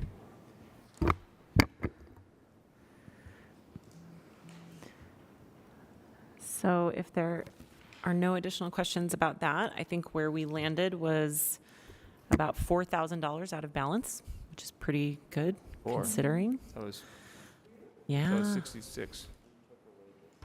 So when you consolidated those two positions in public lands, that brought you back in balance a little bit closer. So we can, if the chair is okay, we can go back to the unresolved issues staff report. I think rather than try to get exactly balanced to the dollar, sorry, go ahead. So all the stuff that's underneath the non-departmental, those are the ones we straw polled earlier. All the stuff that's yellow in non-departmental, you've straw polled and acted on. Okay. The stuff that's in non-departmental that is not sort of specifically listed is, so for example, the CIP, reducing CIP, it seemed like there was not interest in pursuing that in the last discussion, so we did not add that. And we have addressed some others in IMS, or sorry, in legislative intents. Okay, great. So if you're okay, we can go back to the staff report and go, and I guess I would ask the chair's preference. Do you want to evaluate the next item, which is reevaluating projects in the sales tax and geo bonds discussion? Or the next item would be funding source option. There's one minor funding source that we haven't talked about specifically. It's been in the staff report the last few times, but we haven't straw polled it or talked about it specifically. Or do you want to go to legislative intents?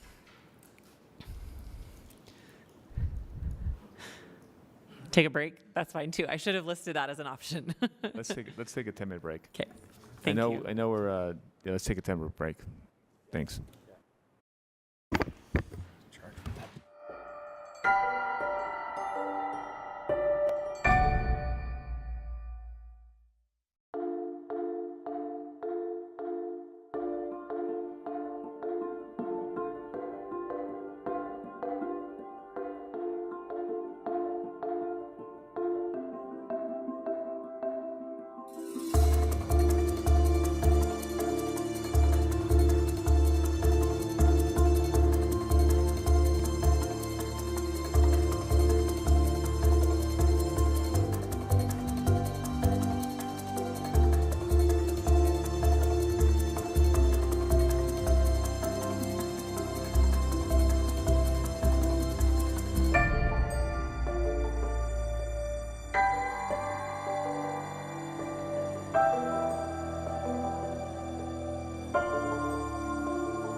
you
Up until now, we're in a position of $4,000 in the red, essentially. There is one funding source item that has been in the staff report, but we haven't, let's see. Councilmember Pui, are you with us? Just wanting to make sure you realize we are back from break. Okay, thank you, Councilmember Pui. So the mayor's recommended budget includes something that the council established by ordinance quite a few years ago, which is to adjust the city fees, all fees that the city charges by the consumer price index. There's nothing in the ordinance that specifies exactly when that consumer price index needs to be calculated. Just for sake of budget development, the finance department calculated the CIP or pulled the CPI in October when it was 4.6%. If the council wanted to set fees as of the CPI as of April, that CPI would be 6.2%, which would result in an additional $414,000 in revenue from city fees.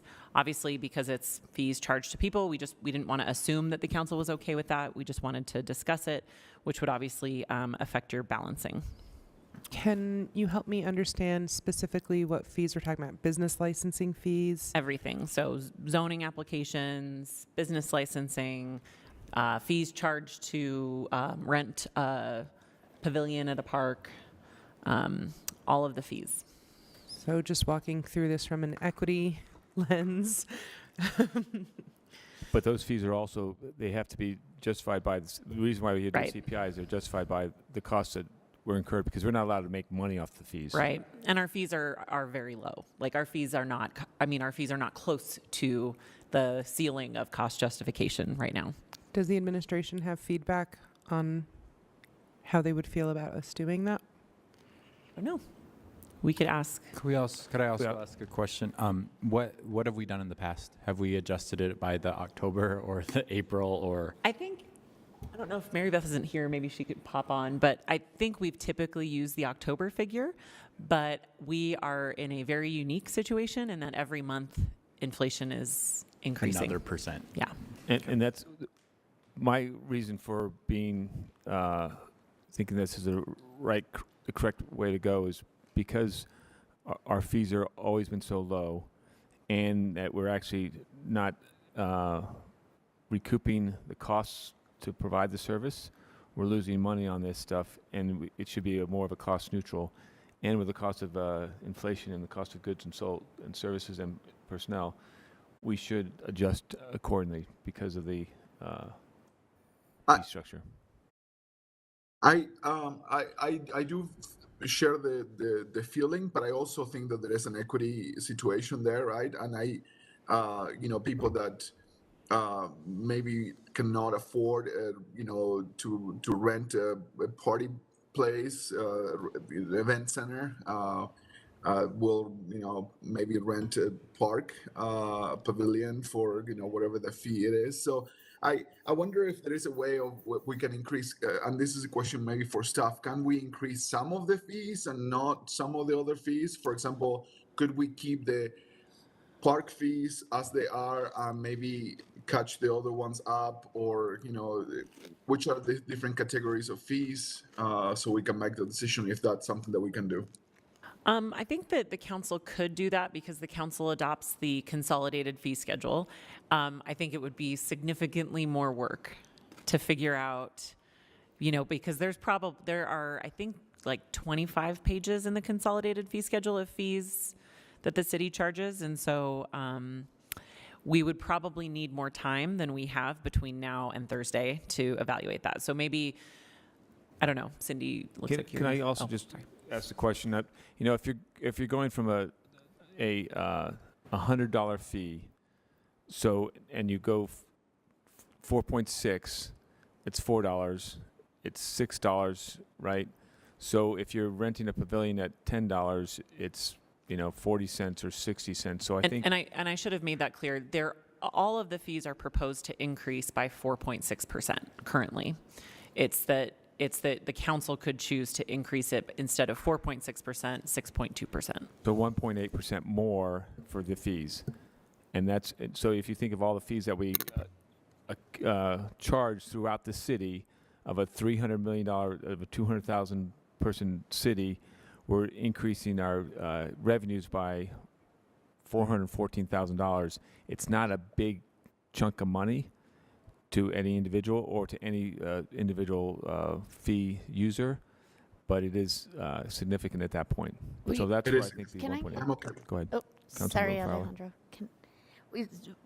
The suggestion is a 4.6% increase above what it is right now. No, it would be adjusting it. So 4.6 is what's in the mayor's budget. That's as of CPI as of October. The suggestion would be to base it on CPI as of April, which is 6.2%. So it's increasing it from a 4% increase, 4.6% increase to a 6.2% increase. And these are all of the fees? Yes.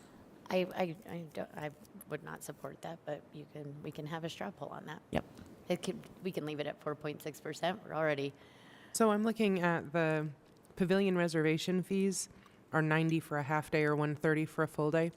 So we're talking like $6, $7 increases there, and then the business licenses are $22 to $52. And those to me seem like the two that I'm aware of where equity concerns would come most into play. Am I missing some other fees? You're saying because it costs twice as much to rent a pavilion for a half a day than it does to run a business for a year? I mean, you have the potential to do more public damage probably in that half a day. Yeah, but, and the difference here is $1.80. Right, we're already adding most of that already. I don't know, this seems like a lot of bang for our buck for a place that's not, it feels like a decent place to do it to me. Talk me out of it. These include cost recovery fees for events. Yes. Let me pull up the consolidated fee schedule is online. It should actually be in your packets this week attached to the public hearing. So if you want to pull it up. So it's 40 pages. Oh my I God. wasn't totally wrong.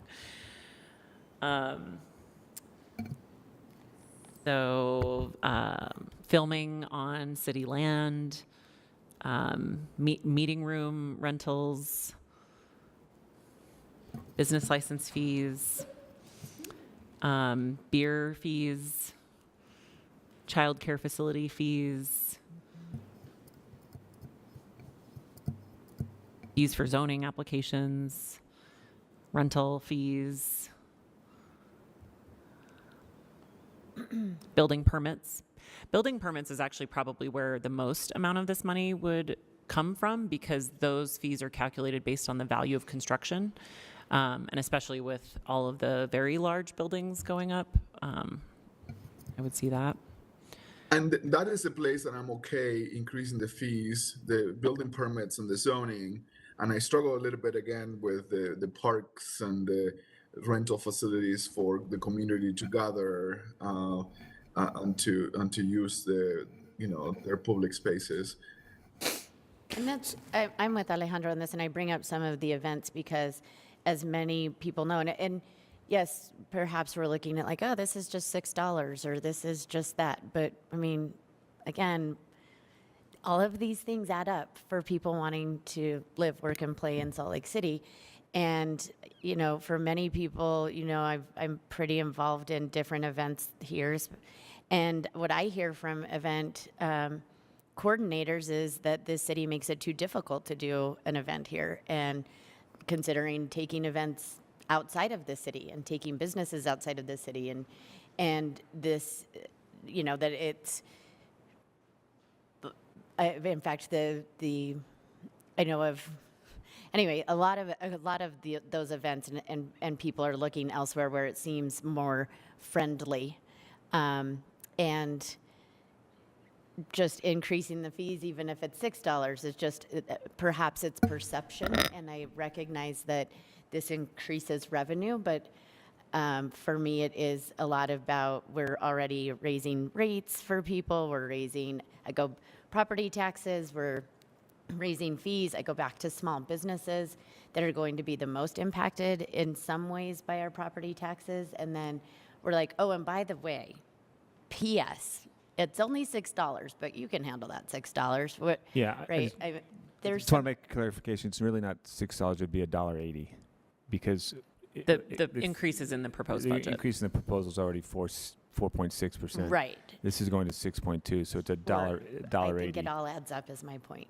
Mr. Chair, I understand. I think I'm seeing both sides of this, and I think the fundamental difference is that these are fees that are charged across the board to all different types of things. And if you're focusing on the fees that are charged to, like, some family that wants to have a family reunion or someone that wants to do an event in our city, then you don't really want to increase those. But if you're looking at the fees that, for instance, are fees for, I don't know, even like zoning applications, right? Like, you go in, and I don't want to make it more expensive to build in the city either, but that's a lot of staff time and our time that is going into to processing these applications. And right now, we're not even close to capturing that in our fees. So that is the everyday homeowner that is paying, subsidizing for development that's happening in the city, or whatever the case may be. So my proposal, and we're probably not quite ready for a straw poll, but I would say we increase it to the 6.5% or whatever, but then we actually come back and look at the whole fee schedule. So I know it's 40 pages, but we haven't done that in how many years? Oh. And it's really probably time that we look at that fee schedule. And just like we're talking about zero fares on UTA, and that's a thing that we don't actually fully control, but we're interested in, there's probably a lot of those fees that we can just wipe out and say, look, just like it's free to rent a book at our library, it's free to use a pavilion X number of times a year, or whatever the case may be. There's probably a lot of those fees that we can just erase with the lens of equity and making sure that public facilities are open and accessible to the public and to everybody that wants to use them. But make sure we're increasing the ones where it's like, look, I own a business in the city. I pay a very nominal business licensing fee. I would not be mad if that was increased, because I'm making money off of my business, and so it's not a problem for me to have to pay a little bit more in that business licensing fee or whatever the case may be. So there's a lot of fees where it's like we're really subsidizing someone else making money off by taxpayers, as opposed to other fees where individuals that really need a service that we should be providing, we're making them pay more. So We could add that as a legislative intent if the council. Yeah, I get the idea that we don't want to increase certain fees, but we really do want to increase other fees. And I would say we increase it by the consumer price index, because that's the only thing we can figure out between now and budget adoption, and then come back as a legislative intent to reduce or even eliminate some of the fees altogether that are things that we want to be more accessible. Haven't we been trying to work on the consolidated fee schedule for a while? We haven't doing that when he was. There's been a lot, and there's been some cost recovery analysis separately, but I don't think that we've brought the consolidated fee schedule back for council, like the council, to look at the whole thing to say, do we even want to charge these fees? It's mostly been focused on things like, we know we're not charging enough for boarded buildings, but what is the right fee for that? And so it's more like specific angles of the consolidated fee schedule.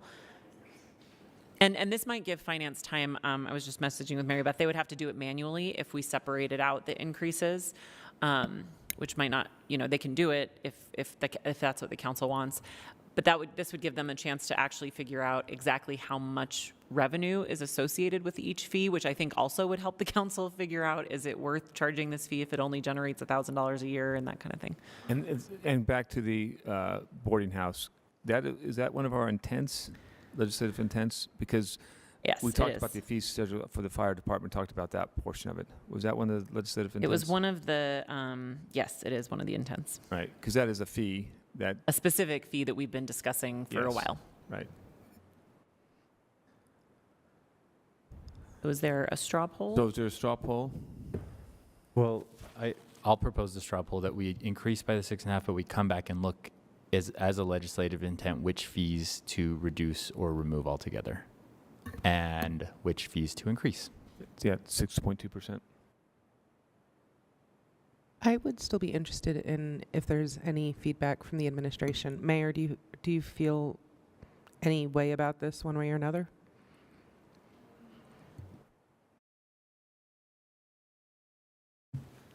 Thanks for asking. Gosh.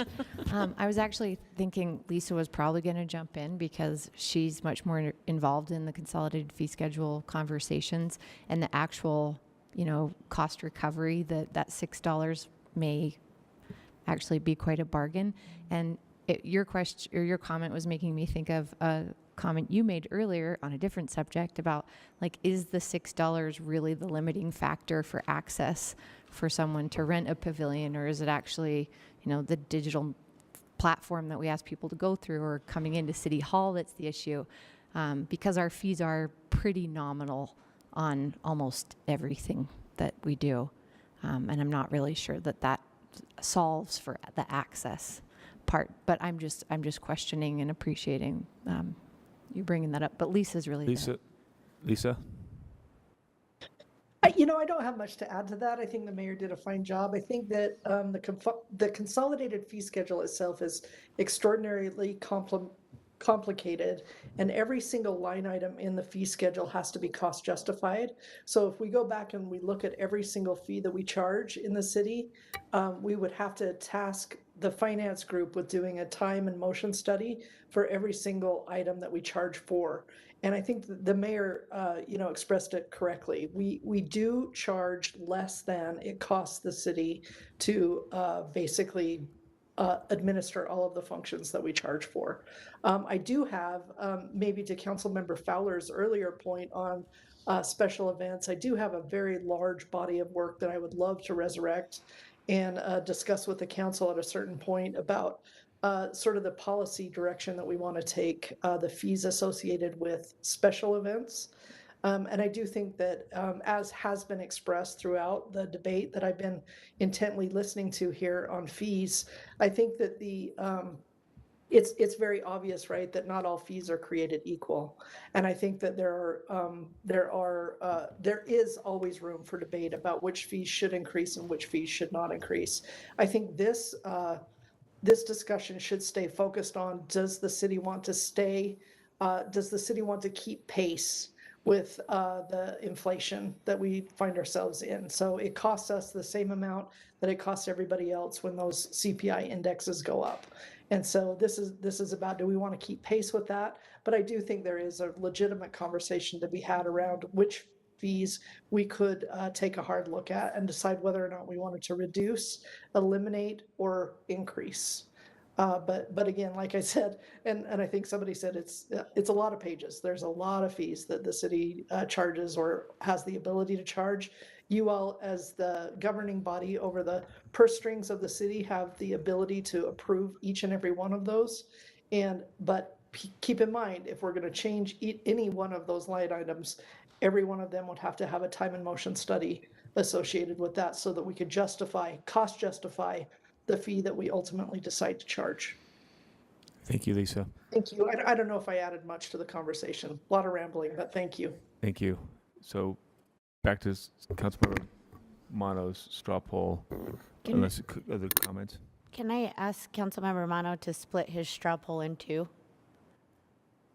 I have two different votes, and so if we can take your first part of it and then the legislative intent part of it. Oh, I get it. Sure. Yeah. Okay. So the first straw poll is to accept the suggestion that we raise it by the April CPI index number of 6.2. So that's straw poll. All in favor of Councilmember Mono's straw poll? Okay. I have 6-1. 6 in favor, Councilmember Fowler opposed. Okay, and the second straw poll is to come back at a later date, to add a legislative intent that we come back at a later date and review the CPI index and identify which ones need to be increased and which ones need to be reduced or removed. I think review the consolidated fee schedule. Did I say the wrong word? You said CPI index. That's not we something could review we that control. too, but we can't do anything about it. Thank you. The new straw poll of reviewing the consolidated fee schedule, legislative intent. We got 7. It looks like. Great. So we'll add that to the list of legislative intents. And at some point, we should probably discuss what that actually means, because obviously going through 40 pages and doing that study that Lisa just said is probably more than we need to do. Right. There's probably a faster way to do that project. I think the first step is having finance come back with the information, just the information about what does each fee bring in, and then to the extent you want to increase any of the fees, that's when it starts the conversation that Lisa was talking about cost justification. Because if you want to eliminate fees, then you don't need any of that conversation. So just really briefly, that puts you in a positive position of $400,000. There's options that you could do with that, which include reducing the amount from fund balance. You could put it to CIP. I'm hesitant to say that we should balance right to zero today, because we're going to get information from the state, hopefully tomorrow. Everyone, please cross your fingers, about new growth. And that will again change this list, this balancing list. And so that's why we'll have the conversation on Thursday to check in and share with you that new information and rebalance everything if we need to. Really briefly, because we're going to go to board appointments in 2 minutes, I will call your attention to the legislative intent section in the staff report, but don't spend much time reading it from this staff report. There's been a couple items that have been added just today. So we'll send out a new version either tonight or tomorrow morning, and it will be in your packets for Thursday's meeting, and we'll focus on it more formally at Thursday's meeting to make sure we got the language and intents correct. So can I quickly propose yet another legislative intent that just based on some of the discussion today? And I don't know if I could propose it now and then we could just put it in the staff report for a straw poll later so that we can get moving on the board appointments. Is that okay with everyone? Okay. I'm getting a yes from chairperson. It is to look at the, particularly, but I think this could be in any department, look at the grants and a new policy and or system for looking at grants and grant programming, because it's consistent that we hire people and or create programs that hire people on grants that then run out and fall to the general fund's responsibility. So I don't have the right language, but maybe we can finesse that and have a discussion about that on Thursday. Thank you. Thank you for that. So with that, we're going to move on to our board appointments. So we have item number 7, a board appointment, Racial Equity and Policing Commission, Licia Satini. Licia. Oh, Licia. I'm here. There she is.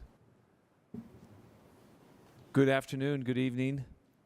Councilmember Dugan here, and you have 6 council members, and you have Councilmember Pui on the online also.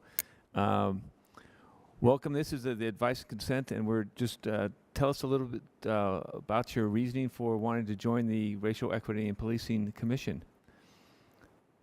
I think for me, because I'm already involved here in the community in the Salt Lake area, I resided in the Fair Park area for over 20 years.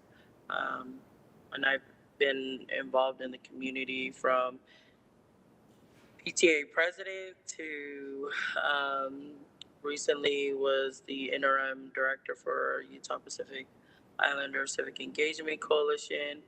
And I'm no longer, I am on the advisory end. I've done work with the community health work, where I oversee the community health work with the Utah Pacific Islander Health Coalition. Been involved with even my kids' school at East High School with the SCC, sitting on their board. So different types of work, and then just wanting to provide a perspective on just coming from communities of color, from the Pacific Islander and also a local West Side resident here in Fair Park. Thank you very much. Council, any questions? Councilmember Pizarro. I just want to say how heartily I endorse this. Sia is an amazing mother. She is carrying on the legacy work started by Margarita Satini, ensuring that Pacific Islanders have access to the civic process. She is a public health advocate and professional. I could not ask for someone better to represent District 1 and marginalized voices on this committee, and I'm so thrilled that you're stepping into this role, Sia. Thank you, Councilwoman Victoria. Appreciate it. Well, thank you for your time and energy, and thank you for your engagement with this commission. I mean, it's a vital commission, and we've seen a lot of good things come out of this commission, and we love working with it. So I appreciate you stepping up to the plate and getting involved with this commission. And your name will be on tonight's consent agenda. You're more than welcome to join us, but you need not be present. So thank you very much for your evening and or for your time, and have a good evening. Thank you for all your time. Thank you, Ms. Satini. Moving on to item 8, we're going to delay item 8, and we're going to move on to item number 9, board appointment of the Arts Council, Thomas Kissinger. Good evening, Thomas. Councilmember Dugan here. There's 6 council members here, and there's Councilmember Puig on the screen also. Thanks for joining us this evening, and tell us a little bit about your reasoning for wanting to be on the Arts Council. Well, good evening, everyone, and thank you very much for this opportunity to speak. I filed my application to sit on the Arts Council for a number of reasons. I'm a lifelong Utahn. I've been residing in Salt Lake City for approximately 15 years now. I am an ardent supporter of music and the recording arts. I operate a music publishing studio outside of my day job. And I was really looking for an opportunity to hopefully use a legal skill set outside of my day job in energy policy. I work for an organization called Utah Clean Energy, and I'm involved in a lot of different energy policy discussions there. And I just have admired the work that the Salt Lake City Arts Council has done over the years, and I wanted to just try to participate and become part of that public process. So thank you all for this opportunity. Thank you, Thomas. Council, any questions, comments for Thomas? You're free from there. No questions on our end. We're all excited for your engagement, and I look forward to the work on the Arts Council. You'll be on our. Thank you all very much. You'll be on our consent agenda for this evening's formal session. You're more than welcome to join the formal session tonight if you want to. But appreciate your energy and appreciate your engagement. Have a good evening. Thank you all so much. Thanks. Have a great evening. Moving on to item number 10, board appointment of the Sugar House Park Authority Board of Trustees. So Yavas Ghaffari.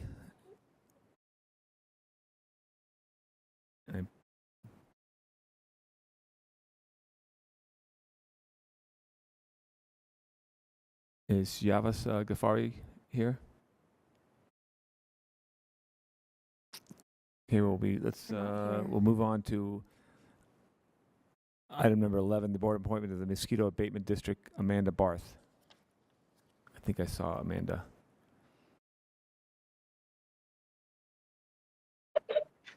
Hi, yes, I'm just still getting acquainted with WebEx as a platform. There you are, Amanda. Well, good evening. Good to see you again. And I think you may have just heard the other comments there. Tell us a little bit about your reasoning for wanting to join the Mosquito Abatement District Board. Yes, thank you very much. Well, I currently am the Rare Insect Conservation Program Leader for Utah. I'm a Utah State employee, and my program partners with the Division of Wildlife Resources based in Salt Lake City. My program is focused on rare insect distribution and listing prevention, especially for insects like the monarch butterfly. My current projects include developing a rare insect database and updates to the state rankings and community science project to maximize the limited dollars that I have in order to get as much data around the state for rare insect distribution as possible. I spent a lot of my energy collaborating with partners on habitat protection and restoration projects. And I am currently serving in roles that include the Japanese Beetle Eradication Advisory Committee with Utah's Department of Agriculture and Food. I am the chairperson for the Western Monarch and Native Pollinator Working Group, which is a multi-state regional group that partners with federal and nonprofit workers, partners as well.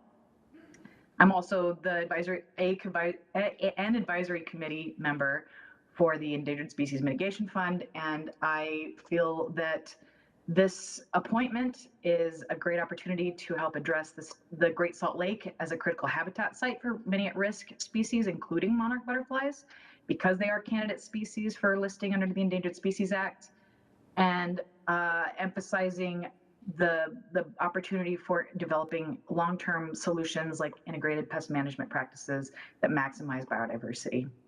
And also expanding on the existing endeavors that are being undertaken by the district. Thank you, Amanda. Any questions for Amanda? Councilmember Mono. I'll just say hello again, Amanda. It's been a pleasure to meet with you previously and review your resume, and I'm very excited for you to serve on this board. And I felt like you had a really good balance of understanding the mission of the Mosquito Abatement District and what they're already doing, but also advocating and being able to at least understand and communicate with other people in our community who might be concerned about some of the things that are some of the practices that have historically been done. And I feel like you're going to be the perfect person to help balance those two competing constituencies and make sure that the Mosquito Abatement District moves forward with the best policy direction. So thank you so much. Thank you very much. It's an honor to be appointed to this. And thank you, Amanda. You'll be on a future consent agenda, and I think we're just kind of ironing out the start dates. for the budget. So appreciate that very much, and I look forward to working with you on the Mosquito Abatement District Board. Thank you very much. Have a wonderful evening. You too now. Thank you. Moving on to item number 12, board appointment, the Mosquito Abatement District. Shireen Moores, Dr. Moores, good afternoon. And appreciate your time this evening. And just give us a little understanding of why you want to join the Mosquito Abatement District Board. Well, I think it would be a really interesting board to be on. I have a background in biology with a degree from Stanford and also a medical degree. And as a pediatrician, I've been in the community since 1980. And it just is, to me, going to be really interesting to see the needs of the community and also be able to evaluate research. I have a ability to understand research articles, implications on populations, and sort of a human interest in this. And I'm able to review things that would impact children, adults, the community in general. And just as a community member, it's really interesting to me.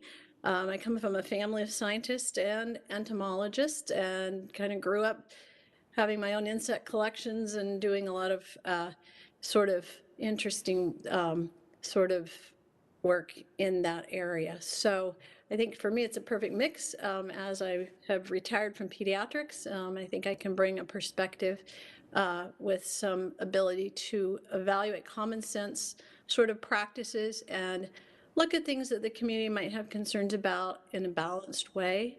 And I think that's going to be really important going forward. Thank you, Dr. Moores. Any questions or comments for Dr. Moores? I see none for you, Doctor. Appreciate the engagement. And I look forward to working with you on the Mosquito Abatement District Board. And you'll be on a future consent agenda. And we're just ironing out the dates on the board appointment. So thank you very much for your engagement, and look forward to working with you. Have a good evening. Thank you. We're going to just move back, council, back to the board appointment for Shiavas Ghaffari. And we're just seeing if she's online. Hi, it's you can call me Cip Ghaffari, and I am online. Oh, hey, there you are. Thank you for joining us this evening. Yeah. Thank you for the engagement. Thank you for volunteering to be on the Board of Trustees. So tell us a little bit for your reasoning for wanting to be on the Board of Trustees. First and foremost, community activity. I've been actually on the board for about a year now, and I was looking for volunteering activities, and this came up. I live 1 mile away from the Sugar House Park. I frequent Sugar House Park. My dog, my wife, and I all frequent the park. I drive by the park, I don't know, several times a day. And this was an opportunity for me to get involved. And I applied for the board. I went through the interview process, and I've been participating with the board for the past year. I lived in Salt Lake City for 20 plus years. I've resided in my house since 2007, which again is about 1 mile from the park. This is just my way to contribute back to the community. Well, thank you very much. Appreciate that. Any questions? You're in luck. There's no questions from any of the council members. It's a pretty easy council member, so appreciate the engagement, and I look forward to the work you do on the Board of Trustees. Your name will be on tonight's consent agenda, and you're always more than welcome to join our formal sessions, but you need not be present there. Thank you, Mr. Ghaffari, and have a great evening. Thank you. You too. Bye-bye. Council, I think, reports to the chair, vice chair. Council vice chair? No reports there? Reports to the announcement of the executive director? Nope. No tentative closed sessions. We're adjourned for the work session and dinner time and formal session at 7. Thank you.